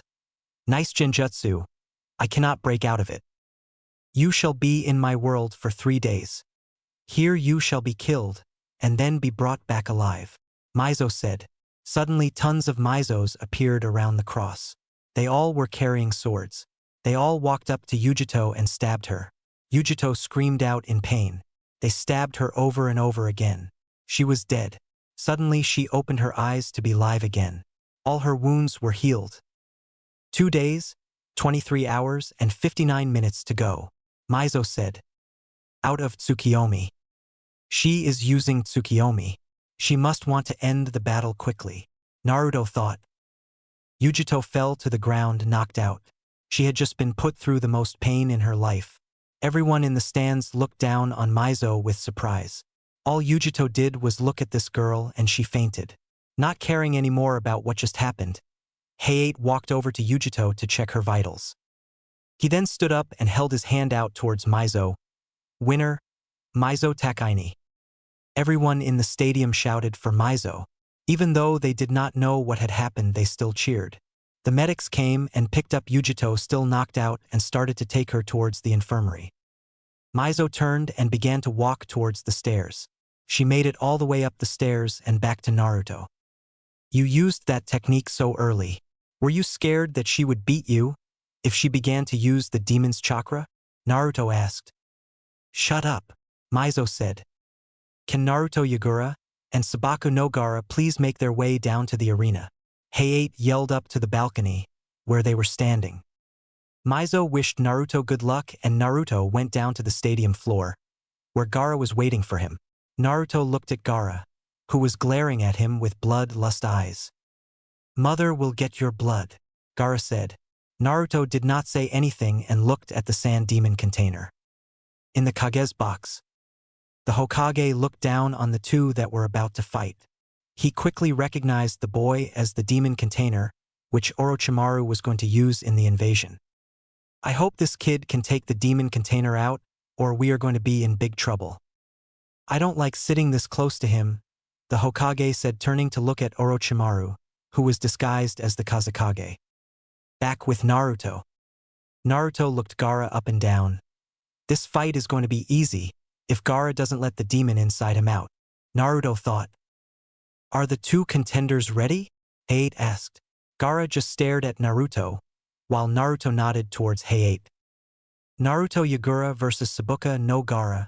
Begin, Hayate said. He then jumped out of the way so the two could have their battle. The gourd on Gaara's back popped out the cork on the top, so sand flew out. Naruto looked at the sand that was flying in the air around them. He can control sand, just like Sasori's puppet could control the iron sand. Naruto thought. Gaara brought his hand down, and the sand began to attack Naruto. When the sand was near Naruto, Naruto disappeared. Naruto quickly reappeared beside Gaara, throwing a kick to his face. The sand quickly came and blocked the kick, but Naruto disappeared again. He reappeared below Gaara doing a sweeping kick. The kick knocked Gaara off his feet, and he was falling backwards. Naruto did a front flip and tried to kick Gaara in the gut, sending him flying downwards with his heel, but the kick was stopped by the sand. The sand made like a cushion under Gaara and pushed him to his feet. The sand flew at Naruto once again, and Naruto ducked, dodging the sand. He then ran at Gaara. Gaara controlled the sand to get in front of Naruto's path. The sand shot up quickly, making a wall of sand in front of Naruto. Naruto disappeared and then reappeared behind the wall and threw a punch at Gaara, which connected with Gaara's face. Gaara was sent flying backwards to the wall. Gaara's sand tried to cushion the impact, but it is not fast enough and Gaara hit the wall hard, making a huge crater in the wall. Everyone who knew Gaara looked on in amazement.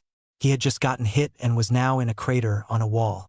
In the Kage's box, the Kazekage looked at the battle in amazement. No, this can't be happening. It's that kid that attacked me at my base. The one with the Rinnegan. He's making all my plans go down the drain, Orochimaru thought. The Hokage looked upon the fight in amazement also. He did not think that the demon container would be taken down so easily. He then saw Gaara moving in the crater. My blood. I see my own blood, Gaara said. Gaara looked at Naruto and hopped out of the crater. Gaara had blood coming out of his mouth and bruises everywhere. You made me see my own blood. You'll die, Gaara said. Gaara sent his sand again at Naruto, who got ready. The sand came quickly at Naruto and Naruto dodged the sand. He then threw a kunai at the sand user, but it was quickly stopped by the sand. The sand made another attempt on Naruto again. I can't play around anymore, I have to end this before the invasion begins, Naruto thought. Naruto threw down some smoke grenades that he got from a ninja store in town and filled the field with smoke. Gaara could no longer see, so the sand was useless. Good idea taking away his eyesight, the Hokage said. Naruto, taking off his mask, looked around with his Rinnegan. He quickly saw Gaara and dashed towards him. Before Gaara could react, Naruto kicked him up into the air out of the smoke. Everyone saw the sand user in the air and was shocked. Naruto appeared above him and sent him flying down with a heel kick to the face. Naruto flew back into the smoke with Gaara, who had just hit the ground, and made another crater. Gaara no. Temari said. This has gone too far. I have to start the invasion before Gaara is defeated, Orochimaru said. He nodded towards the four-eyed gray-haired boy Kabuto, who suddenly put a genjutsu on everyone in the stadium, which made them fall asleep. The only ones who did not go to sleep were Naruto's paths and the ninja of Konoha. Naruto, realizing the invasion had just begun, turned to finish off Gaara, except Gaara was gone. A loud explosion rang through ears of Naruto. He looked up at the Kage's box to see that the Hokage and Orochimaru were now on top of the building. I have to help the Hokage. I'll send my paths to find the demon container, Naruto thought. He then quickly headed towards the Kage's box to help the Hokage. Naruto's paths began to look for the demon container. They then saw Mizo, who was looking for Naruto. Mizo, the invasion has begun. Help my paths find the demon container and deal with him, Naruto's Deva path said. Mizo nodded. Suddenly sound and sand ninja filled the village and stadium. They began to attack the Konoha ninja. The invasion had begun. Naruto chapter start. Naruto quickly made his way towards the Kage's box. His mask off, and on the ground of the arena, his Rinnegan eyes were now showing. He looked in front of himself to see sand and sound ninja everywhere. The sand and sound ninja looked and saw Naruto come towards them. They took out their kunai and ran at Naruto. Naruto, seeing this, held out his hand. Shinra Tensei, Naruto said. Suddenly the ninja were sent back by an invisible force. Naruto took out some kunai and hit the ninja who were flying away. They died before they hit the walls of the arena. Naruto saw more ninja in front of him. Since it was not 5 seconds yet, he could not use the Shinra Tensei, so he went up to the first ninja and thrust his fingers into the ninja's windpipe, crushing it. He quickly moved to the other ninja and hit the ninja in the solar plexus, breaking his back. Naruto jumped over a man who threw a punch at him. He held his hand out while he was right over the ninja. Shinra Tensei, Naruto said. The ninja was hit by an invisible force, and he hit the ground. The invisible force was so strong. Suddenly the ninja's bones were crushed, and he now was a crushed form on the ground. Naruto landed on the ground to have another fist in his face. Naruto grabbed the fist and moved it aside. He punched the ninja in the face and sent him back flying. Naruto jumped in the air and landed on the ninja's stomach. He pushed off the ninja's stomach to send him flying towards the roof of the Kage's box. The ninja's rib cage was crushed instantly, and the ribs punctured the ninja's lungs and heart. He landed on the ground and began to die fast. Naruto flew towards the Kage's box roof. He saw four ninja get on the corner of the roof and begin to run through hand seals. Naruto, seeing this, held out his hand. Shinra Tensei, Naruto said. Suddenly an invisible force was sent towards one of the people with 6 arms. Since Naruto was so far away, the invisible force just knocked the ninja off balance. This gave Naruto enough time to roll onto the Kage's box roof. Suddenly a purple shield came up around the roof. Naruto got up to his feet to realize he was in a big purple box. He then looked towards the Hokage on the roof. He looked over to the side and saw Orochimaru there, with Mizo and Naruto's paths. Mizo and the paths came onto the scene to see a huge sand figure, taller than the trees standing in the forest. The demon in him has awakened, one of Naruto's paths thought. Mizo, we need to take care of this thing before it goes to the village, Naruto's Deva path said. Mizo nodded her head. She looked over and saw Sasuke on a tree branch looking up at the demon. He had black flames across his body, coming from a seal in his neck. I am going to make sure Sasuke is okay.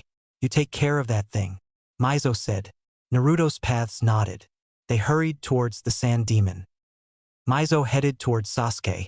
When Mizo arrived at Sasuke, Sasuke turned and stared at her. Who are you? He asked. My name is Mizo, are you okay? Mizo asked. Sasuke took out a kunai. How do I know? You are not one of the invaders, Sasuke asked. Mizo put her hands up. I am not one of them, I promise. I am here to help, Mizo said. How can I trust you? Sasuke asked. Mizo looked at Sasuke through her mask and frowned. Mizo put her hand to her mash and took it off, showing her beautiful face. My name is Mizo Uchiha. I was once your brother Itachi Uchiha. Except I am a woman. Our father did not want a woman as a successor, so he put a genjutsu over me to hide I was a girl, Mizo said, activating her Sharingan. With the paths looked at the demon, which was now awake. It was a huge sand raccoon.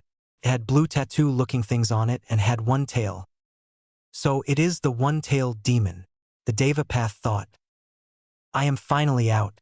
I need someone to kill, the demon said. Suddenly it looked at Naruto's paths. The demon pointed at the paths. You are going to be the first ones I kill, the demon said. The demon then sucked in a lot of air. Wind release. Drilling air bullet. The demon hit his stomach and suddenly huge air bullets came out of his mouth and headed towards the paths at an amazing speed. The Deva Path held out his hand. Shinra Tensei, the path said. Suddenly the first air bullet was destroyed. The second air bullet came at them. The paths quickly jumped out of the way of the bullet. The bullet hit the ground, destroying tons of trees and ground in its path. The animal path put its hand to the ground. Suddenly there was a huge puff of smoke. The smoke covered an area, as much as the demon itself. The wind quickly made the smoke disappear, showing a huge rhino. The rhino was as big as the sand demon, and had the Rinnegan eyes of Naruto.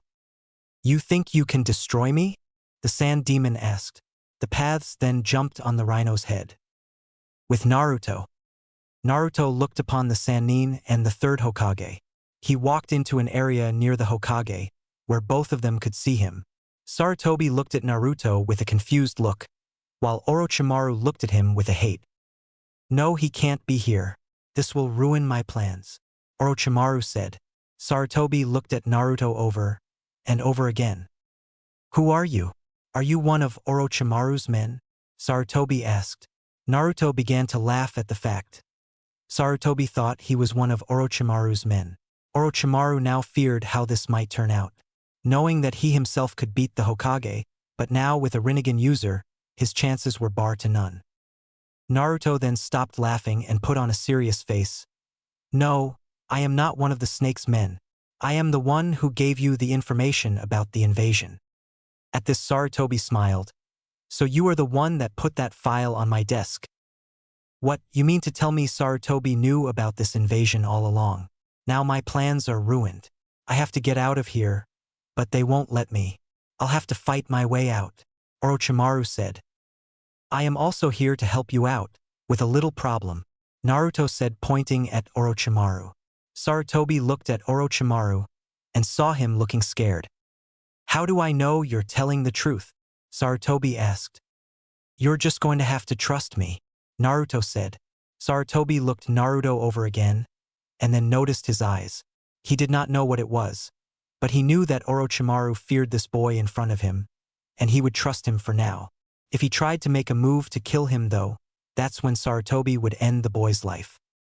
Fine, help me then. But if you even think about killing me, I'll end your life, Sarutobi said. Naruto smiled and nodded. He then looked at Orochimaru. Oh crap, Orochimaru thought. Where are your other paths? Orochimaru asked. They are dealing with the demon container, Naruto said. Okay, now I think I have a better chance since he doesn't have his paths. It is just him, Orochimaru thought. When I am done with you all, I will have to leave and come back for Sasuke later, Orochimaru said. Naruto looked at Orochimaru confused. What do you mean by that? Naruto asked. Orochimaru smiled and let his tongue hang out. Well, when you weren't watching over him during the 1-month break, I was able to give him my curse mark. Hearing this, Naruto got even madder. No, that means he could be under the control of this snake. Mizo is going to be so pissed. Naruto thought. Are we going to chat all day? Or are we going to do what you came here to do? Sarutobi asked. Orochimaru looked at Sarutobi. Well, since I wasn't expecting our little visitor, it looks like I'm going to need help. Orochimaru put his hands together. He focused chakra into his body and then released it. Impure resurrection, Orochimaru said. Suddenly 3 coffins came out of the ground. Each of them had a kanji for a number. The numbers were 1, 2, and 4. No, it can't be. Not this technique. I have to stop this before things get out of hand. Sarutobi thought. Naruto, not knowing what this technique was, just sat back and watched, while Sarutobi started to run towards the coffins. The coffins then began to open. When they opened, dust flew out of them. Sarutobi, seeing that he wasn't fast enough, tried to stop the 4th one from coming open all the way. He was almost there, but again he was not fast enough and it opened. Sarutobi jumped backwards, back to where he was. Out of the coffins came the bodies of the 1st, 2nd, and 4th Hokages. They all had the Rinnegan eyes. With the paths. The Deva path looked to his side to see that the animal path, Preta path, and human path were gone. How is this possible? The Deva path thought. The rhino began to run at the sand demon. The sand demon planting his feet, getting ready for what was about to come. The rhino titles his head down, ready to hit the sand demon.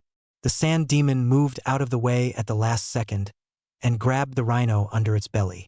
It then used the rhino's momentum against itself and sent it flying in the air. The Deva, Azura, and Naraka path all jumped off the summoned rhino. The rhino hit the ground on its back and quickly went back to its world with a great big poof. The paths looked upon the demon as they landed on a tree branch. The sand demon then began to look for the paths, hoping he had killed them. While the sand demon was looking for them, the paths jumped onto its leg and began to run up it. With Mizo. Sasuke looked upon Mizo with hatred in his eyes. So it is true? Mizo looked at him confused. What do you mean? She asked. Before Mom took her life, she told me that you were a girl and not a boy. I did not believe her, thinking that she was just paranoid. She was telling me the truth though. You killed the clan, you killed them all. Sasuke said, starting to cry, the black flames going farther over his body. No, it is not like that. I had to. If I didn't, they would have taken over Konoha. Sasuke, they were planning a takeover of Konoha. They wanted to take it over, Mizo said. Hearing this, Sasuke began to cry even more, the black flames now covering his whole body. That still doesn't explain why you had to kill them all, even the little children, Sasuke said. The council ordered me to. They did not want the Uchihas to survive any longer. I spared you and Mother because I loved you both. Don't you understand? Mizo asked. Oh, I understand, all right, Sasuke said. Now the black flames were gone, but his skin was a purple color. Suddenly wing-like things came out from his back. He had black markings on his face, and his chakra was skyrocketing. Orochimaru's seal, it looks exactly like that. How could this be possible? Mizo thought. With Naruto. How is this possible? I control them, not him. That jutsu he just used must summon the dead. Naruto thought. Sarutobi looked on the dead Hokages with fear. Orochimaru quickly reacted and stuck a kunai with a seal on into each one of their backs. You see, I can make the dead fight for me. They are as powerful when they died as when they fight for me, Orochimaru said. It's like they are not connected to me anymore. How is this even possible? Naruto thought. He knew that if what Orochimaru said was true, then this was going to be a very interesting battle. Orochimaru looked at his bodies and noticed the piercings and the Rinnegan eyes. Surprise hit his face. His face then claimed back down, seeing as how they weren't attacking him yet. So, you got the bodies of the dead Hokages to be your paths, Orochimaru said. Naruto, hearing this, frowned. How do you know so much about the Rinnegan? Naruto asked. The dead Hokages looked at each other like they were still alive. They then looked at Sarutobi. I know someone else, just like you, Orochimaru said. He must be talking about that guy I met in Amigakure after I beat Hanzo, Naruto said. I have no time to talk. Go take care of them, Orochimaru said to the dead Hokages. I am sorry, Sarutobi, but we must kill you now, the second Hokage said. The three Hokages then began to run at Sarutobi and Naruto. With the paths continues running up the sand demon's leg unnoticed. Once they got to the hip of the demon, it looked down and saw them. Found you, the demon said. The demon then got his giant hand and tried to flattening them on his hip. The paths dodged it and continued running up to where they saw Gaara. Maybe if I hit him and wake him up, the demon will go back inside of the seal, the Deva path thought. They made their way up to the chest of the beast, dodging blows from the demon. Why won't you die? The demon asked, sending another shot for them. Seeing as they were about to be hit, the Deva path pointed his hand towards the incoming giant sand one. Shinra Tensei, the path said. Suddenly the hand and the forearm of the sand demon flew off, the sand hitting the ground below. The paths took this chance and jumped on to the demon's head. They saw Gaara asleep, surrounded by sand. You wretched little fools, I can't go back in yet, I just got out, the demon said. The Naraka path quickly took off his giant sword and swung it at Gaara's sleeping body. The sword hit Gaara hard and fast, sending him flying into the air. Gaara slowly began to open his eyes. What's going on? He mumbled. The huge sand creature they were on started to deteriorate. The Naraka and Azura path jumped to the ground, while the Deva path jumped after Gaara. Gaara, seeing the path coming, just watched as it got closer. Gaara's sand began to come around him, readying for the path. The path suddenly disappeared and appeared above Gaara. Gaara's sand formed multiple sharp points and sent them at the path. Shinra Tensei, the path said. Suddenly the path thrust his palm into Gaara, and Gaara was sent flying downwards at inhuman rates. With Mizo. Sasuke, are you all right? Mizo asked. Sasuke began to laugh as his body stopped changing. Yes, I am all right, sister. I have been waiting for this day for a long time, Sasuke said. Mizo looked at Sasuke confused. What day? Mizo asked. Sasuke suddenly disappeared and reappeared behind Mizo. The day that I would get my revenge, Sasuke said. He threw a punch at Mizo, but Mizo quickly turned and blocked it. I am sorry, but I must do this, Mizo said. Mizo then activated her Manjikyu Sharingan. Do what? Sasuke asked. He then threw another punch which was blocked. I don't want to kill you, and this is the only way you will stop. Tsukiyomi, Mizo said. With Naruto. The fourth Hokage threw a three-pronged kunai at Naruto. Naruto, knowing what it was, quickly got ready for the assault. The first and second Hokages went after Sarutobi, who was now holding a huge staff. Go, we need to split up, Sarutobi said, jumping away from Naruto. Naruto nodded and jumped away from him.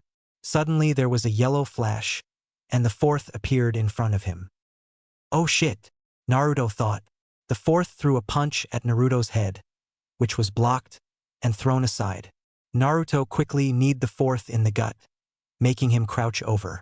The fourth then, before disappearing, touched Naruto, a seal forming where the fourth had touched him on his arm. No, now he can just appear out of nowhere, Naruto thought. Naruto got into a stance and waited for the fourth to appear again. With Sarutobi. Sarutobi blocked a punch from the second and sent him flying in the air by hitting him with his staff. Sarutobi looked at the first to see him running through hand seals. Would release secret technique, birth of dense woodland, the first said. Sarutobi, knowing this jutsu, jumped back from the first. Be ready, kid. This jutsu is a real bitch, Sarutobi said. Suddenly trees and bushes came out of the roof of the Kage's box. In the huge purple box was now a dense forest. With the paths, Gaara shot down towards the ground at high speeds. Suddenly he hit the ground with such an impact that it sent smoke and dust flying everywhere for an acre around. The Deva path landed on a high tree branch and met up with the other paths at the crater. By this time the smoke cleared and revealed the sand demon to be gone. Where did he go? The Deva path thought. His paths looked around from where they were at and saw Gaara's siblings carrying him away on their backs. I'll let them go. They are causing no more harm, the Deva path thought. With Mizo. Suddenly smoke clouded the area Mizo and Sasuke were at. Dust got into Mizo's eyes, making her temporarily blind. Sasuke, having his eyes closed, opened them, seeing a chance. He took out a kunai and tried to stab Mizo in the stomach. Mizo, opening her eyes a little bit and saw this. Mizo grabbed the hand with the kunai in it and twisted it, breaking it. Sasuke let out a hiss of pain, and Mizo finished it off by kicking Sasuke in the gut, sending him in the air. Mizo rubbed her eyes of the dust. When she opened them, she saw a sound ninja. The sound ninja was over Sasuke, looking at his wounds. No, get away from him, Mizo said. It was too late, and the sound ninja already shined away with Sasuke. Mizo fell on the tree branch crying. With Naruto. Naruto looked around to see forest and plant life everywhere. Great, now he has done this technique. I'll definitely have to watch my back now, Naruto thought. Suddenly a yellow flash appeared in front of Naruto. Out of the flash came the fourth. The fourth threw a punch to Naruto's head, which connected and sent Naruto in the air. There was another yellow flash, and the fourth appeared above Naruto in the air, throwing a heel kick at him from above. Naruto caught the fourth's foot and sent him flying downwards towards the ground. Got you, Naruto thought, throwing a kunai at the fourth as he fell. Suddenly the fourth disappeared and reappeared beside Naruto again. Naruto, not on his guard, got hit in the face with a punch, sending him flying into the ground, making a huge impact. With Sarutobi. Earth release, earth-style wall, Sarutobi said. Suddenly an earth wall appeared in front of him. It immediately blocked a tsunami of water hurtling down at him from one of the second's jutsu. That was good, Sarutobi, we taught you well, the first said. Sarutobi stood behind the earth wall, blocking the water and smiling. Thank you. Too bad you had to see it like this, Sarutobi said. Yes, too bad. Would release, woodland of death, the first said. Suddenly the trees came alive and sent their roots at Sarutobi. Seeing them coming, Sarutobi dodged them one by one. Suddenly the second appeared behind him as he was dodging and hit him in the back, sending him flying towards the ground. Time to die, Sarutobi.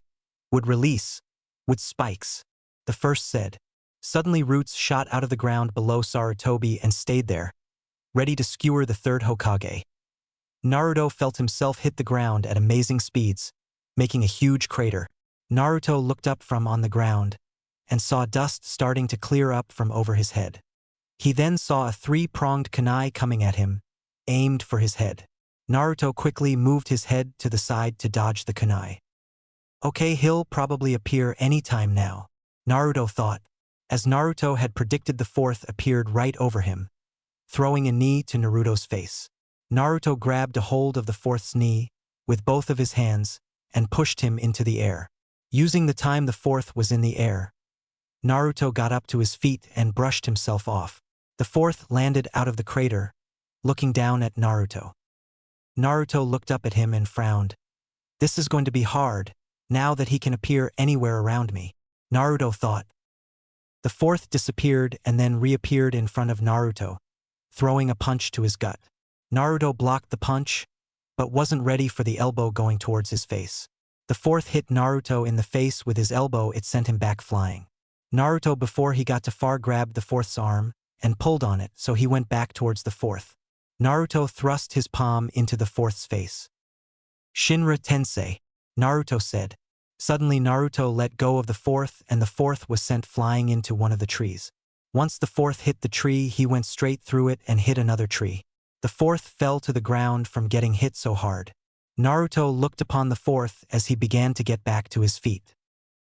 Naruto turned to where Sarutobi was to see how he was handling himself, to see Sarutobi falling towards sharp roots and not being able to stop himself. If I don't do something quick, he's going to be skewered by those roots, Naruto thought. Suddenly Naruto took out one of his chakra poles. He aimed for Sarutobi. "I hope this works," Naruto said. Naruto threw the chakra pole at the third Hokage. Right when he threw it, a yellow flash came up beside him. Naruto just had enough time to see a punch going for his chin. Naruto was punched in the chin, sending him flying through the air. The fourth Hokage began to run through hand seals. Wind release. Wind blades. Suddenly the wind began to form into sharp blades. The blades suddenly headed towards Naruto at a fast rate. With Sarutobi. Sarutobi was falling toward the root spikes at a great rate until suddenly he felt a tug and was now flying away from the root spikes.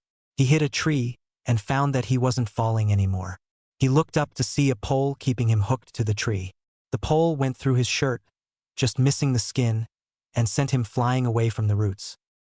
Seeing that the first and second were about to make another move on him, he unhooked himself from the tree and fell down to the ground.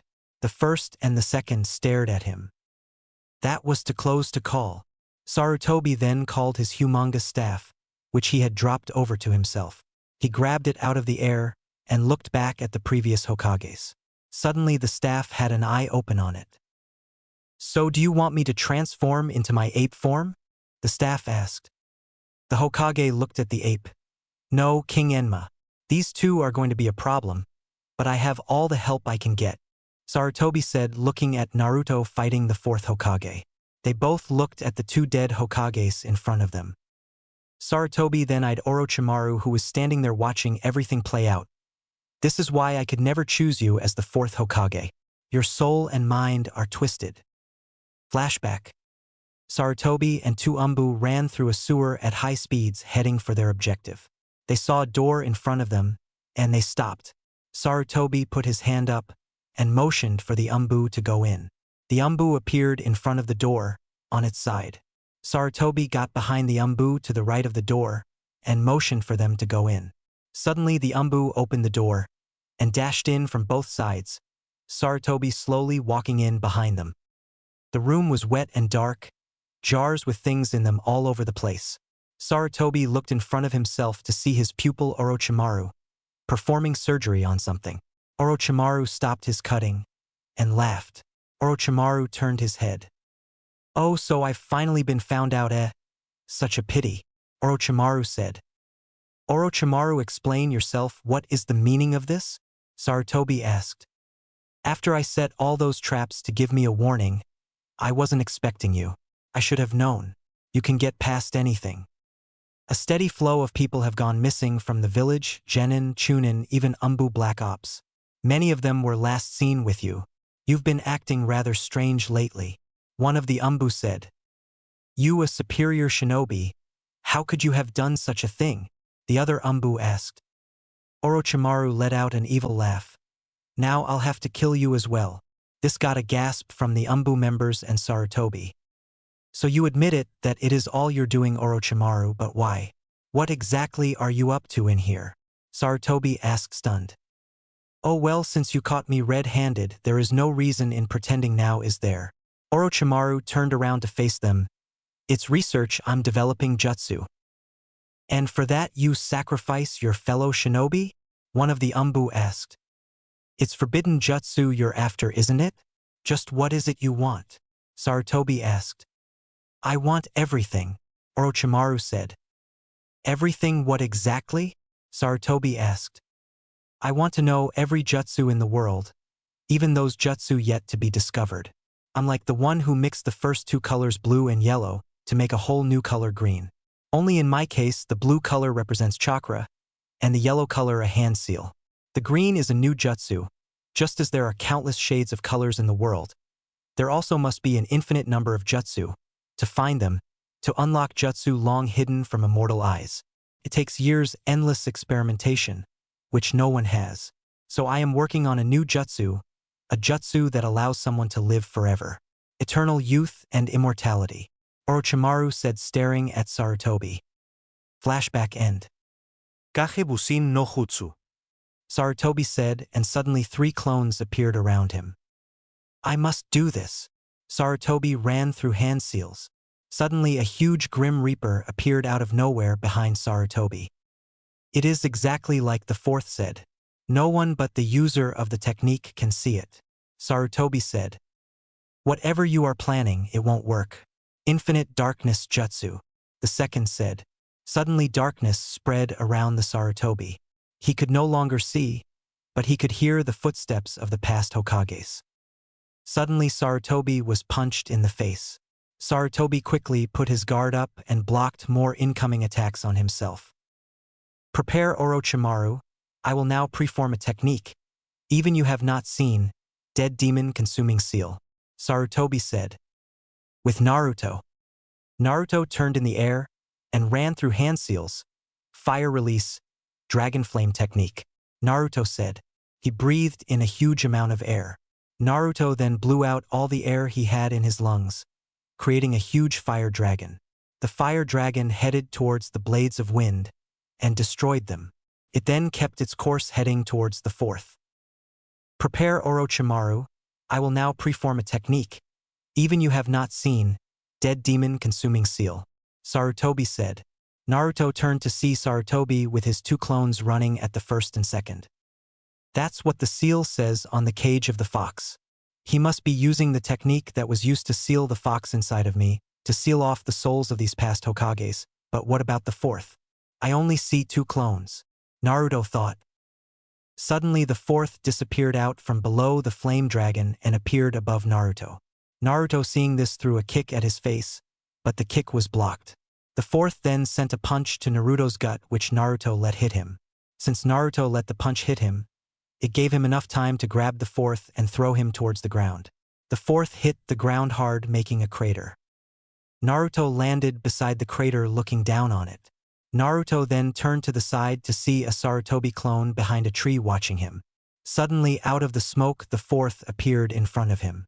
Suddenly a blue orb appeared in the fourth's hand. Rasengan, the fourth said. Naruto knew that Sarutobi wouldn't be able to wait for long, so he had to make sure the clone got to the fourth. Looks like I have to take the hit, but I'll get him while I'm at it, Naruto thought. Naruto took out a chakra pole real quick and shoved it through the fourth's stomach until it appeared out on the other side. Naruto was suddenly hit in the face with the Rasengan, making a big explosion. Naruto was sent back quickly from the explosion. Shinra Tensei, Naruto said. Suddenly the fourth was sent back also towards a tree. Naruto hit a tree and fell down breathing hard. He had a lot of burns on his face, which were slowly being healed by the fox. Red chakra began to seep all over Naruto's body, healing his wounds. There were a whole lot more than expected, so the chakra was going very slow. The fourth hit the tree and looked at Naruto. He tried to get down from the tree, but was shocked when he was stuck there by Naruto's chakra pole. Sarutobi's clone suddenly appeared out of nowhere. I summon thee, Sarutobi's clone said. Naruto watched as Sarutobi's clone performed the jutsu. When Sarutobi's clone was done, the fourth's body fell to the ground. Naruto looked over to where the real Sarutobi was and saw his clones did the exact same thing to the first and second Hokages. Naruto watched everything play out as he sat there healing from his wounds. Sarutobi's clones dispersed and Sarutobi summoned his staff. Enmakome, Sarutobi said. Suddenly the staff came to him. He then disappeared and reappeared in front of Orochimaru. A sword suddenly appeared in Orochimaru's hand as he blocked a downswing from Sarutobi. Sarutobi then tried to hit Orochimaru again with his staff, but failed because it was blocked again. Sarutobi then hit Orochimaru's sword from his hand. Sarutobi jumped behind Orochimaru. I got you now, Sarutobi said, pointing his staff at Orochimaru. Suddenly the staff grew longer, and it sped quickly towards Orochimaru. A monkey hand came out at the end and tried to grab Orochimaru. Orochimaru put his hand up. Striking Shadow Snake, Orochimaru said. Suddenly snakes shot out of his sleeve and wrapped around the staff and stopped it from hitting him. Suddenly Sarutobi appeared in front of Orochimaru. Let's end this now, Sarutobi said, grabbing Orochimaru. Naruto watched as Sarutobi performed the jutsu on Orochimaru. Orochimaru held back as he fought to keep his soul in his body. Suddenly Orochimaru moved his fingers, and his sword, which was hit out of his hands earlier, came and was heading towards Sarutobi's back. Naruto saw the staff Sarutobi had turned into a huge ape, who was trying to catch the sword, but it was too late. The ape caught the sword after it punctured Sarutobi. You better do the jutsu fast or you're dead, Naruto thought. Time to die, Sarutobi said. Sarutobi tried to perform his jutsu even though he was stabbed by the sword. Give up, Sarutobi-sensei, you can't win, Orochimaru said. Sarutobi cringed, feeling the pain of the sword. Never will I always protect the village with my life. If I can't take away your soul, I'll just have to take away the things you love most. Seal, Sarutobi said. Suddenly Sarutobi finished his jutsu. Naruto saw that Orochimaru's arms were turning a purple color. Sarutobi watched as all his strength and life was taking away. Your reign of terror is over, Orochimaru. I have taken away your jutsu, Sarutobi said. Sarutobi began to close his eyes, as he was nearing death. You old man, how you dare take your jutsu from me, Orochimaru screamed as his arms fell to his side. Sarutobi fell to the ground dead, but he was smiling. Orochimaru looked down on the Hokage's body in anger. His ape summon looked at Sarutobi with a frown. You died a true hero, Sarutobi, a true third Hokage, the ape said before he disappeared in a puff of smoke. My arms feel like they're on fire, Orochimaru said, sweating. One of the ones that were holding the purple barrier turned. Lord Orochimaru, are you okay? He asked. Release the barrier. The mission has failed. Take me away from here, Orochimaru said. Naruto watched as the barrier was released. He then looked at the fourth's body. The fourth's body opened its eyes and looked at Naruto. I can see myself. I am in control of the bodies again. What was that jutsu Orochimaru used? Naruto thought. He then saw the ninja that put up the barrier come and pick up Orochimaru and head out of the forest, on top of the Kage's box. From what the jutsu Sarutobi did do, Orochimaru's jutsu must have summoned the souls of the past Hokages. Since I had the bodies of the past Hokages out and about, they were summoned to the coffin, to be the best bodies for the souls. He's getting away, but I am still healing from taking that attack, Naruto thought. The bodies of the first and second both got up from the ground and moved to pick up Naruto. The first came up and picked up Naruto while the second got the body of the fourth. Naruto and his paths then made their escape off the roof of the Kage's box without being seen. Naruto looked towards the village, as he saw it being destroyed slowly. He then saw Orochimaru getting away. I'll find you and I'll kill you, Naruto thought. His paths then went down to an alleyway where Naruto could rest, without being seen. Naruto then began to heal once again, under the guard of the first and second's bodies. He also had the fox's chakra begin to heal the fourth's body's injuries after H had the second take out the chakra pole. With Naruto's other paths, Naruto's Deva path was now heading towards the village, to help some of the Konoha ninja with the other ninja. The Deva path looked down to see Mizo kneeling on a tree branch crying. The Deva path had the Azura and Naraka path head towards the village, while he went down to Mizo. The Deva path landed beside Mizo looking down on her. Mizo looked up at the path still crying. They took him. They took Sasuke, Mizo said. Who took him? The path asked. The sound ninja, some of Orochimaru's ninja, they took him before I could do anything. He's gone now, Mizo said, getting her crying under control. The Deva path put its hand on Mizo's shoulder. I'm sorry, but for right now we need to go and help Konoha. We will search for Sasuke after we get these bitches out of Konoha, the path said. Mizo smiled at this and got up. You're right, come on. We have no time to lose, Mizo said, jumping branch to branch towards Konoha. They were close to Konoha when Mizo saw the giant three-headed snake. She stopped on a branch and the Deva path turned to her when he stopped on the branch in front of her. What's wrong? The path asked. I'll deal with the three-headed snake, you go ahead, Mizo said. I'll go with you and help you if you need it. I want to make sure nothing happens to you, the path said. Mizo smiled at the path. Fine, but I won't to fight the snake, Mizo said. They both then started to make their way towards the three-headed snake. Back with Naruto. Naruto was healing better now, and his wounds were almost healed. He got up and used the wall for support. His wounds were healed now, but he still had major soreness in his body. The Rasengan, even though his face was like affecting his whole body. The fourth's body was now healed also, and was standing up. Naruto got off the wall, and he and his path walked out of the alleyway to see a kunai pass by. Naruto looked towards where the kunai had come from. He saw a couple sound and sand ninja. He sent his 3 paths in different directions to save as many people as possible. Naruto himself, feeling sore not being able to do any hand-to-hand combat without getting seriously injured, ran through hand seals. Earth release, earth encampment. Naruto said. Naruto then held his hand out. Suddenly an earth box came out of the ground and surrounded the sound ninja.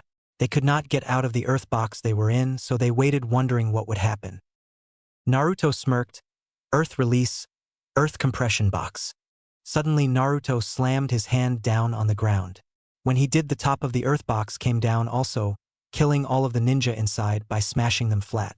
Blood splattered everywhere, hitting the half-destroyed buildings around them. Naruto was now breathing hard. He went to a wall to hold himself up. My chakra is low. I can't fight as much, but with the fox's chakra filling up my chakra pool, I should have a full chakra pool soon. Naruto thought as he used the wall to balance himself. With Mizo and the Deva Path. Mizo and the Deva Path headed towards the 3-headed snake as fast as they could, killing sand and sound ninja as they went through the village. They jumped down from the rooftop they were on onto a road. They were coming up on the hospital, and then it wouldn't be too long before they came onto the snake. They were almost past the hospital when suddenly a purple blur shot out of one of the hospital's rooms. The blur headed towards Mizo. Mizo turned just in time to see a hand with huge nails scrap her across her chest, sending her backwards into the building behind her. The Deva Path turned to see Mizo fly through the air and end up smashing into a building. The Path turned to see the one who attacked Mizo. The Path looked back at where Mizo was and saw her coming out of the building with a huge claw marks on her cloak. The Path was about to attack the one that attacked Mizo but was stopped by Mizo. Stop, I'll handle her, go and take care of the snake. The Path looked at Mizo with a frown. Go, I can take care of this bitch, Mizo said. The Path then began to head towards the giant 3-headed snake. Mizo turned to the blonde-headed girl that was in front of her. The girl had purple and blue chakra swirling around her, and she had huge nails which made claws on her hands. I want a rematch, the girl said. So you're with them, the ones who invaded the village? Mizo asked the girl. Yes, we got paid a lot of money to help them, the girl said. Well then I guess I'll have to kill you, Yujito, Mizo said. With Naruto's Naraka Path, Kisame.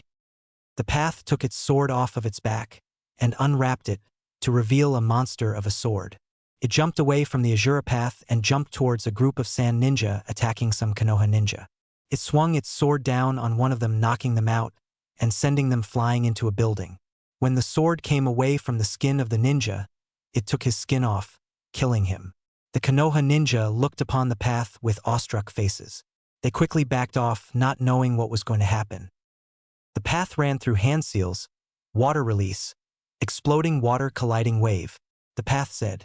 Suddenly it opened its mouth and tons of water rushed out of it. Enough water came out to create a tsunami of water. The Path jumped on the tsunami and rode it towards the sand ninja. The ninja, not knowing what to do, were crushed by the giant wave. 2 ninja that were fast enough to move out of the way were quickly killed by the Path's giant sword. The others looked upon a huge lake that spanned a couple blocks and was 6 inches deep. Water release. Multiple water shark missile technique, the Path said. Suddenly the water came closer in, making the level rise above some of the buildings. The Konoha ninja jumped on top of one of the roofs, getting away from the water. The sand ninja, however, got trapped under the water. The Path also jumped on top of a roof and looked down on the sand ninja. Suddenly sharks made out of water began to swim towards the ninja. The ninja, not being able to move fast enough, were torn to shreds by the sharks, blood mixing with the water to make purple water. Seeing the ninja were dead, the Path released the technique. The water spread thin, so it wasn't even an inch deep. The Path was about to take care of some other ninja when the Konoha ninja appeared around him. With Naruto.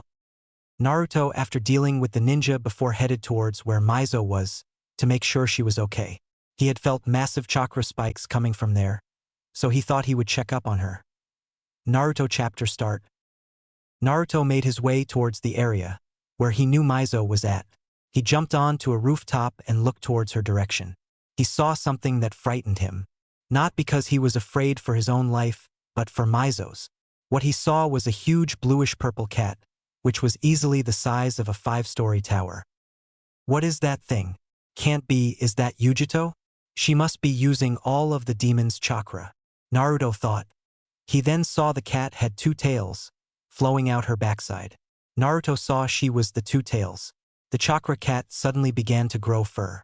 Naruto watched as the chakra cat looked now like a real cat except a whole lot bigger. Mizo, hold on, I'm coming, Naruto thought. Naruto quickly leapt from the roof he was on over to another, and he did this as fast as he could. He then saw something going around the huge cat. It was black flames. She is using the Manjikyu Sharingan. Don't overuse it, Mizo, Naruto thought. With the Naraka path. The path stood in the middle of a circle of Konoha ninja. They all had kunai drawn and were staring at him. Who are you? And why did you help us? You are Waterfall Ninja. One of the ninja asked the path. Suddenly, before the Konoha ninja could see what happened, all of Naruto's paths were now around the Naraka path, each path facing outward towards the Konoha ninja. We mean you no harm. We are just helping you, the Deva path said. The path looked around and saw the destruction of the village. It looks like you need it, the Azura path said. The Konoha ninja gritted their teeth. They then saw that the paths were not there to attack them, but to help them. They slowly put down their guard. Well, if you are here to help us, then let's go, one of the Konoha ninja said. The Konoha ninja nodded at their captain's words and jumped away, leaving the paths and the captain alone. We will be watching you, and if you even think of attacking any of us, we will kill you all, the Konoha captain said. The paths nodded, understanding what the man was saying and why he was saying it. Now come on, we have your village to save, the human path said. The captain nodded and signaled them to follow him. They jumped off the roof they were on and were heading towards the arena where the invasion started. With Mizo. Mizo jumped to dodge a paw that came down on her from above. The paw made a huge print in the ground, sending a small tremor everywhere. Mizo had the black flames surround her to protect her from a swipe from the cat's tail. Mizo then jumped at the cat's face. The cat opened its mouth and fired blue fire balls out of its mouth at Mizo. Mizo had the black flames protect her from the ball of blue fire and went forth to hit the cat in the face. The cat hissed at the pain it felt on its face. The cat backed up, stomping on a few houses and buildings, destroying them. Mizo landed on the ground and ran towards the huge cat. She took out a few kunai and threw them at the eyes of the cat. The giant cat shot out of its mouth another ball of blue flames and destroyed the kunai. This is going to get complicated, Mizo thought. She then had her black flames go and surround the giant cat, ready to burn it into oblivion. The black flames then attacked the cat with high speeds. The cat quickly released a huge amount of chakra and easily destroyed the flames. How is that possible, to destroy my flames? She can destroy anything with her chakra, Mizo thought. Mizo looked up at the giant cat. You cannot defeat me, Mizo, the cat said. Mizo looked up at the cat, wondering if it just talked. I am more powerful than you. Your petty flames cannot kill me, the cat said. Mizo got out a kunai and put an explosive tag on it. We will see about that. Kagebusin no jutsu. Mizo said, putting her hand in a hand seal. Suddenly 20 Mizos came into existence from smoke. Each had an explosive tag on their kunai. Mizo ran at the giant cat to fast for the cat to see her. Mizo and her clones appeared flying through the air above Mizo and threw their kunai at the cat. The cat turned to see what was going on. You think that those kunai will do anything against me, please? The cat said. I think they will, Mizo said. The kunai hit the cat and just bounced off of her skin. I told you, now die, the cat said. Suddenly the kunai exploded where they were and sent the cat flying in the air towards some buildings. Mizo quickly landed on a roof and jumped off of it. She flew towards the giant cat that was soaring through the air. Mizo landed on the cat's belly and ran towards the cat's head. The cat looked on its belly to see Mizo running up towards its head. Suddenly a fist came out of the cat's stomach and hit Mizo in the chin, sending her off of the cat. The cat puffed out of existence to reveal Yujito with purple chakra around her. Mizo flew through the air and landed on the roof of a building. Yujito landed on the roof also, her claws elongated and her teeth pointier. Mizo slowly got up off the ground to look at Yujito. She felt her mask and felt it was ripped in half, so she threw it on the ground, revealing her Sharingan eyes. "Finally, I get to see your ugly face," Yujito said. Mizo gritted her teeth at this. "What is your problem? Why are you doing this?" Mizo asked. Yujito laughed and got a kunai in her hand. "Didn't I tell you? I'm in it for the money, sweetie," Yujito said, showing her pointy teeth. Mizo frowned because Yujito's reasons were shallow. "Well, I'm sorry, but this invasion will not work. It's over. Konoha is winning," Mizo said. Yujito looked around and saw Mizo was right. The invasion was failing, and soon it would be over. She gripped a kunai in her hand, and the purple chakra around her went higher as she got madder. Mizo ran at Yujito, running through hand seals, fire release, Phoenix immortal fire technique. Suddenly Mizo spit out of her mouth many small fire balls, which quickly sped towards Yujito. Yujito jumped in the air to dodge too, and saw 3 more coming at her. Yujito ran through hand seals, lighting release armor. Suddenly electricity began to run through her body, making her nervous system grow stronger. Suddenly, before the fireballs got to her, she disappeared. Suddenly she appeared in front of Mizo, throwing a punch to her face. Mizo got hit in the face and was blown back into another building from the punch.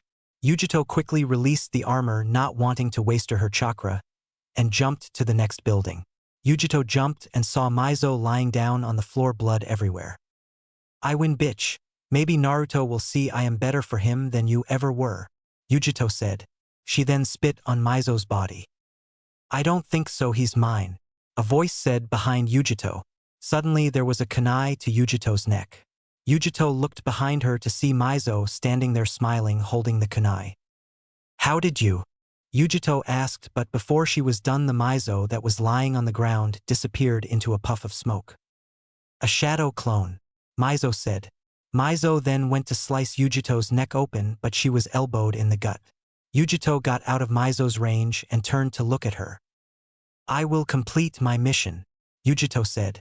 Mizo got out a kunai and got ready for the attack. Yujito suddenly disappeared and reappeared in front of Mizo, slashing down with her kunai. Mizo saw it coming and blocked it, and then swiped at Yujito's chest. Yujito jumped back quick, dodging the swipe. Yujito ran through hand seals. "Fire release, flame flower," Yujito said. She jumped in the air and breathes out 3 huge fireballs which headed towards Mizo. Mizo looked at the fireballs and summoned her black flames. They quickly destroyed the fireballs, which made a lot of dust from the impact. Mizo looked through the dust to see Yujito coming towards her at a fast rate. Mizo threw her kunai at Yujito, but Yujito disappeared in mid-air. Mizo looked around to see where she had gone, but could not locate her. Suddenly Yujito appeared in front of Mizo, throwing a punch to Mizo's face. Mizo moved her head, so the fist went by her head. Mizo then grabbed Yujito's arm and swung Yujito over her head and slammed her into the ground. When Yujito hit the ground, she tried to kick Mizo's head. Mizo, not seeing this coming, was hit in the head and walked backwards from the pain. Yujito jumped up quickly and threw a kunai at Mizo. Mizo, who had her act together, moved to the side for the kunai to go by her. She then put her hand out and grabbed the kunai where the hole was on the hilt and threw it back at Yujito. Yujito, not seeing this coming, was too slow to dodge or block the kunai, so she was hit in the shoulder. Blood came out of the wound, and Yujito fell down to her knees from the pain. Yujito held her shoulder from the pain. Mizo walked over to Yujito and looked down on her. "What was all that shit you were talking about earlier? I won, bitch," Mizo said, kneeing Yujito in the face, sending her on her back. Now the purple chakra around Yujito disappeared. Mizo was about to walk over to Yujito when the glasses-wearing kid that followed Orochimaru appeared beside her. What are you doing here?" Mizo asked. The kid checked Yujito and then looked up at Mizo. He fixed his glasses and looked at her Sharingan eyes. Well, I am sorry that I must end this fight now, but Orochimaru wants her alive, the kid said. Yujito slowly got up and used the kid to keep her steady. Kabuto, just get me out of here, Yujito said. Mizo ran towards them, not wanting them to get away. Kabuto grabbed Yujito and disappeared in a swirl of leaves. Mizo, seeing they were gone, got mad and punched the roof, making the shingles fall off. Suddenly Naruto appeared behind Mizo. Mizo turned to see Naruto behind her. What happened? Where is Yujito? Naruto asked. Mizo turned to Naruto. She's gone, I lost her, Mizo said. Naruto walked up to her and put his hand on her shoulder. The invasion is over, we have to get my paths and get out of here before people start to ask questions, Naruto said. With Naruto's paths. Naruto's paths followed the captain of the Konoha squad towards the arena. They turned to look and see a huge frog had appeared and landed on the three-headed snake. A summon. Who summons frogs? The Deva path thought. They then turned and saw they were at the arena. The paths that used to be Hokages put on their masks so no one would recognize them. They jumped into the arena to see an all-out battle going on. They quickly began to help the Konoha ninja with the invading ninja. Naruto and Mizo arrived at the arena to see the paths dealing with the invading ninja. Mizo deactivated her Sharingan and jumped down into the arena where the paths were. The paths then jumped back to make a formation around Naruto and Mizo. Seeing as all the invading ninja were taken care of, and the arena was clear, Naruto, Mizo, and his paths were about to leave. Stop right there, a Konoha ninja said. Naruto turned to look at the Konoha ninja. He stared at the person who told him to stop. It was a man with gray gravity-defying hair. Who are you? The man asked. Naruto quickly identified the man as Kakashi Hatake, or White Fang of the Leaf Village. Naruto had spent his time studying the bingo book since he was chasing down ninja for their bounty, and remembered coming up on him. Kakashi Hatake, we have no business here. We were just trying to help, Naruto said. Kakashi had the Konoha ninja on their guard. Your headband says Waterfall Ninja. How has a little village produced such great ninja? Kakashi asked. Naruto smirked at Kakashi's smarts. As you may have guessed, we are not from the Waterfall Village. We are merely travelers who took their identity to gain access to the Konoha, Naruto said. Mizo walked up to Naruto. Don't you think you are giving them too much information? Mizo asked. Naruto shook his head no. Kakashi, seeing as though Naruto and this girl had infiltrated the village, he was now on guard. What was your business infiltrating our village? Kakashi asked. Naruto smirked. We had gotten word from someone that Orochimaru was planning an invasion, so we came to help, Naruto said. Kakashi looked upon Naruto, trying to figure out if the blonde was lying. He had just gotten word from the Umbu that saw the fight between the Hokage and Orochimaru that this blonde kid was there also. They said that he stood his own against the fourth Hokage who was resurrected by Orochimaru. I heard that you helped the Hokage in fighting Orochimaru. Am I correct? Kakashi asked. Your information is correct. Too bad I could not save him, Naruto said. Kakashi and all the other ninja frowned and the loss of their Hokage. He had died bravely and helped them greatly in the invasion by defeating Orochimaru. Well then, if you are not against us, then maybe you should stay here in the village and help prepare, Kakashi said. The Konoha ninja looked at Kakashi like he was crazy, trusting these ninja they had no idea about. Naruto smirked at Kakashi's offer. I am glad that you would offer such accommodations, but my friends and I must be on our way. We are glad that we could help, but we have other matters to attend to, Naruto said. Well, we thank you for your assistance in this urgent matter, Kakashi said. No problem. Now you should be able to deal with the rest of the ninja, am I correct? Naruto asked. Kakashi nodded his head, saying they could, and Naruto began to make his way out of the arena. Mizo and his paths followed him out of the arena, while Kakashi and the Konoha ninja watched. A ninja then appeared beside Kakashi. Sir, we have found Sakura Haruno, but Sasuke Uchiha is nowhere to be found. Kakashi cursed under his breath. Orochimaru probably was behind that. He knew Orochimaru was after the Uchiha, and knew it was him. Do you want us to search for him, sir? The ninja asked. Kakashi breathed a sigh. No. Right now we need to deal with the threat at hand. We need to get the village under wraps quickly. Yes, sir, the ninja said. The ninja disappeared to go carry out the orders that Kakashi had given him. Kakashi turned to his fellow ninja there. Okay, guy, you come with me. We will help get the rest of the enemy ninja out of the village, Kakashi said. A man with a bowl haircut threw his arm in the air. Yash Kakashi, the power of youth will once again be released, Guy said. Kakashi's sweat dropped, seeing this man in green-clad tights do this. Kakashi then turned to some umbu who had appeared behind him. You three follow those ninja, Kakashi said, pointing to where Naruto had just gone. The umbu shook their heads and were off to follow. With Naruto turned to Mizo and looked her up and down. She took a pretty good beating from Yujito, but she should heal pretty fast. Himself, on the other hand, needed some rest. The fox's chakra was slowly working on his injuries and he was still very sore. Naruto, his paths, and Mizo had made it out of the village and were now nearing a small town. They jumped down onto the road to the town and began to walk. They were exhausted and needed to slow down. They soon made it to the town to see it was lively and was not affected by the enemy ninja or invasion. They probably did not even know those things happened yet. Naruto's paths found them some rooms to sleep in, so they went there. They got into the hotel room and settled down. Naruto lied down on the bed looking up at the ceiling. Mizo, seeing him, went and lay down beside him. Are you okay? Mizo asked. Naruto turned and looked at Mizo, who had scratches and bruises everywhere. I am just fine, but I wish I could have saved the Hokage. At least we foiled Orochimaru's plans, right? Naruto said, smiling. Mizo smiled at this. What about Sasuke? How are we going to get him back? Mizo asked, getting teary-eyed. Naruto kissed her forehead. It'll be fine, we will get him back. Orochimaru just got us at a bad time, but soon I'll kill him and take him back, Naruto said.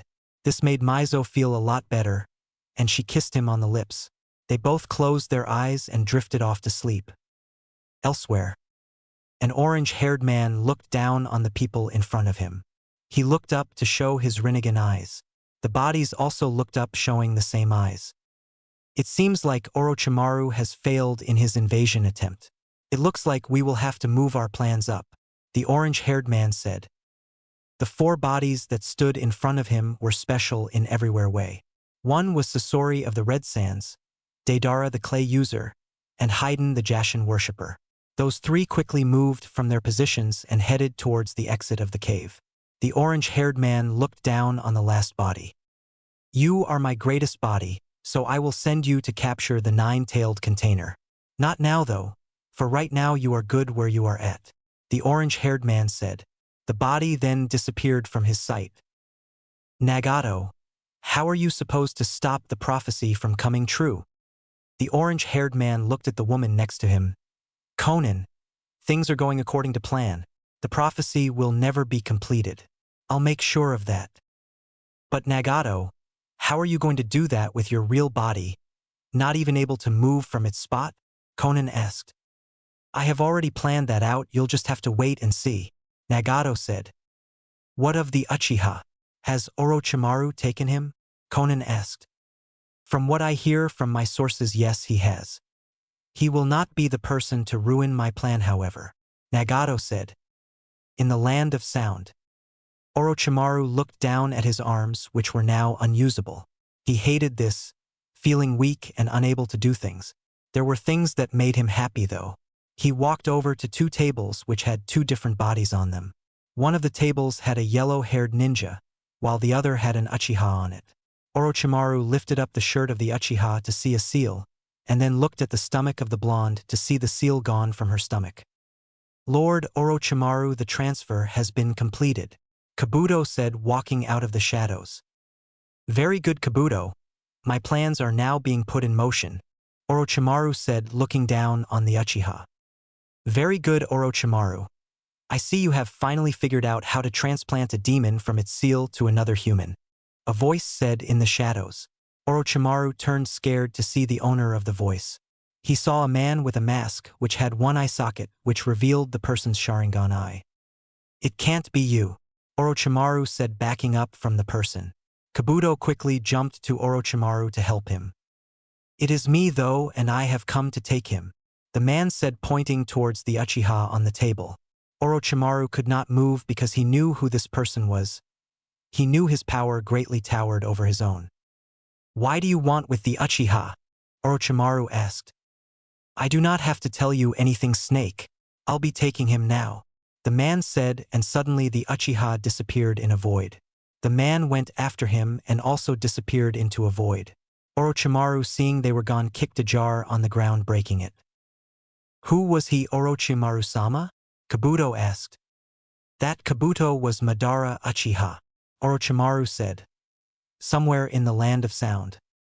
Orochimaru looked up the blonde that was on the table in front of him. He then looked at the back of her neck and saw the seal he had used on her. He had intercepted the Kumo team before they got to Konoha. He had put the seal on her to control her movements and thoughts. He had the perfect plan, and it was all ruined by two people. The Rinnegan user and Madara have ruined my plans, but I still have her. She has great potential. Once I use her body, I will hopefully grow strong enough to get Sasuke back. Right now I need to find Tsunade, Orochimaru said. He looked at the blonde and began to start the procedure.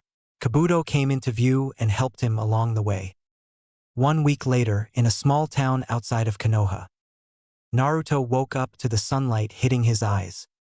He slowly opened his eyes to see he was in the hotel room he and Mizo had been at for the past week.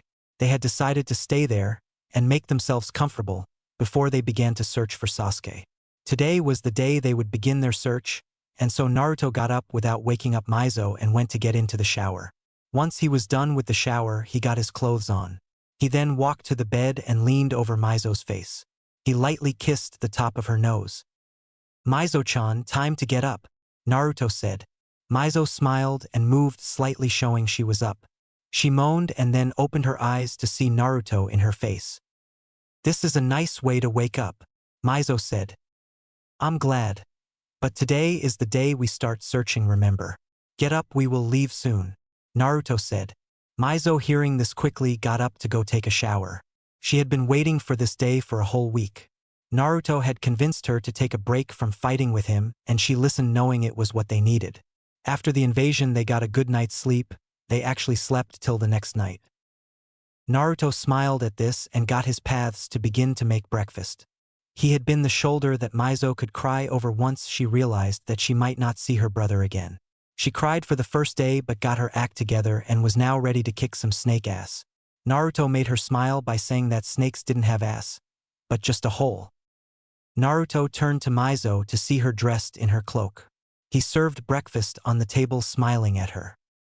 "First we need to get some leads to find out where they are.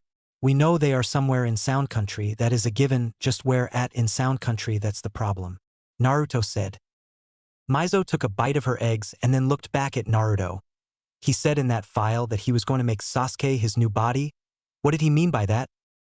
"I don't really know. But whatever he is planning, we need to find them before he finishes it," Naruto said. Mizo nodded, knowing she wanted to save her brother from whatever plan Orochimaru had made for him. "Naruto, in the forest he wanted to kill me. He did not understand. He will just try to kill me again," Mizo said, sighing. Naruto looked at her and put a hand on her shoulder. "Well, I'll have to make sure he understands then, Naruto said. Mizo nodded and began to eat her food again. "I'm guessing I'll leave Orochimaru to you," Naruto said. Mizo just looked at him with an evil glare. Naruto waved his hands in front of him and laughed. "Okay, I'll leave him to you," Naruto said. Mizo stopped glaring at him and went back to eating her food. "Good. Now come on, we have to finish eating, so we can start searching early," Mizo said. Naruto nodded and began to eat his food faster. He then stopped eating and looked out the window next to them.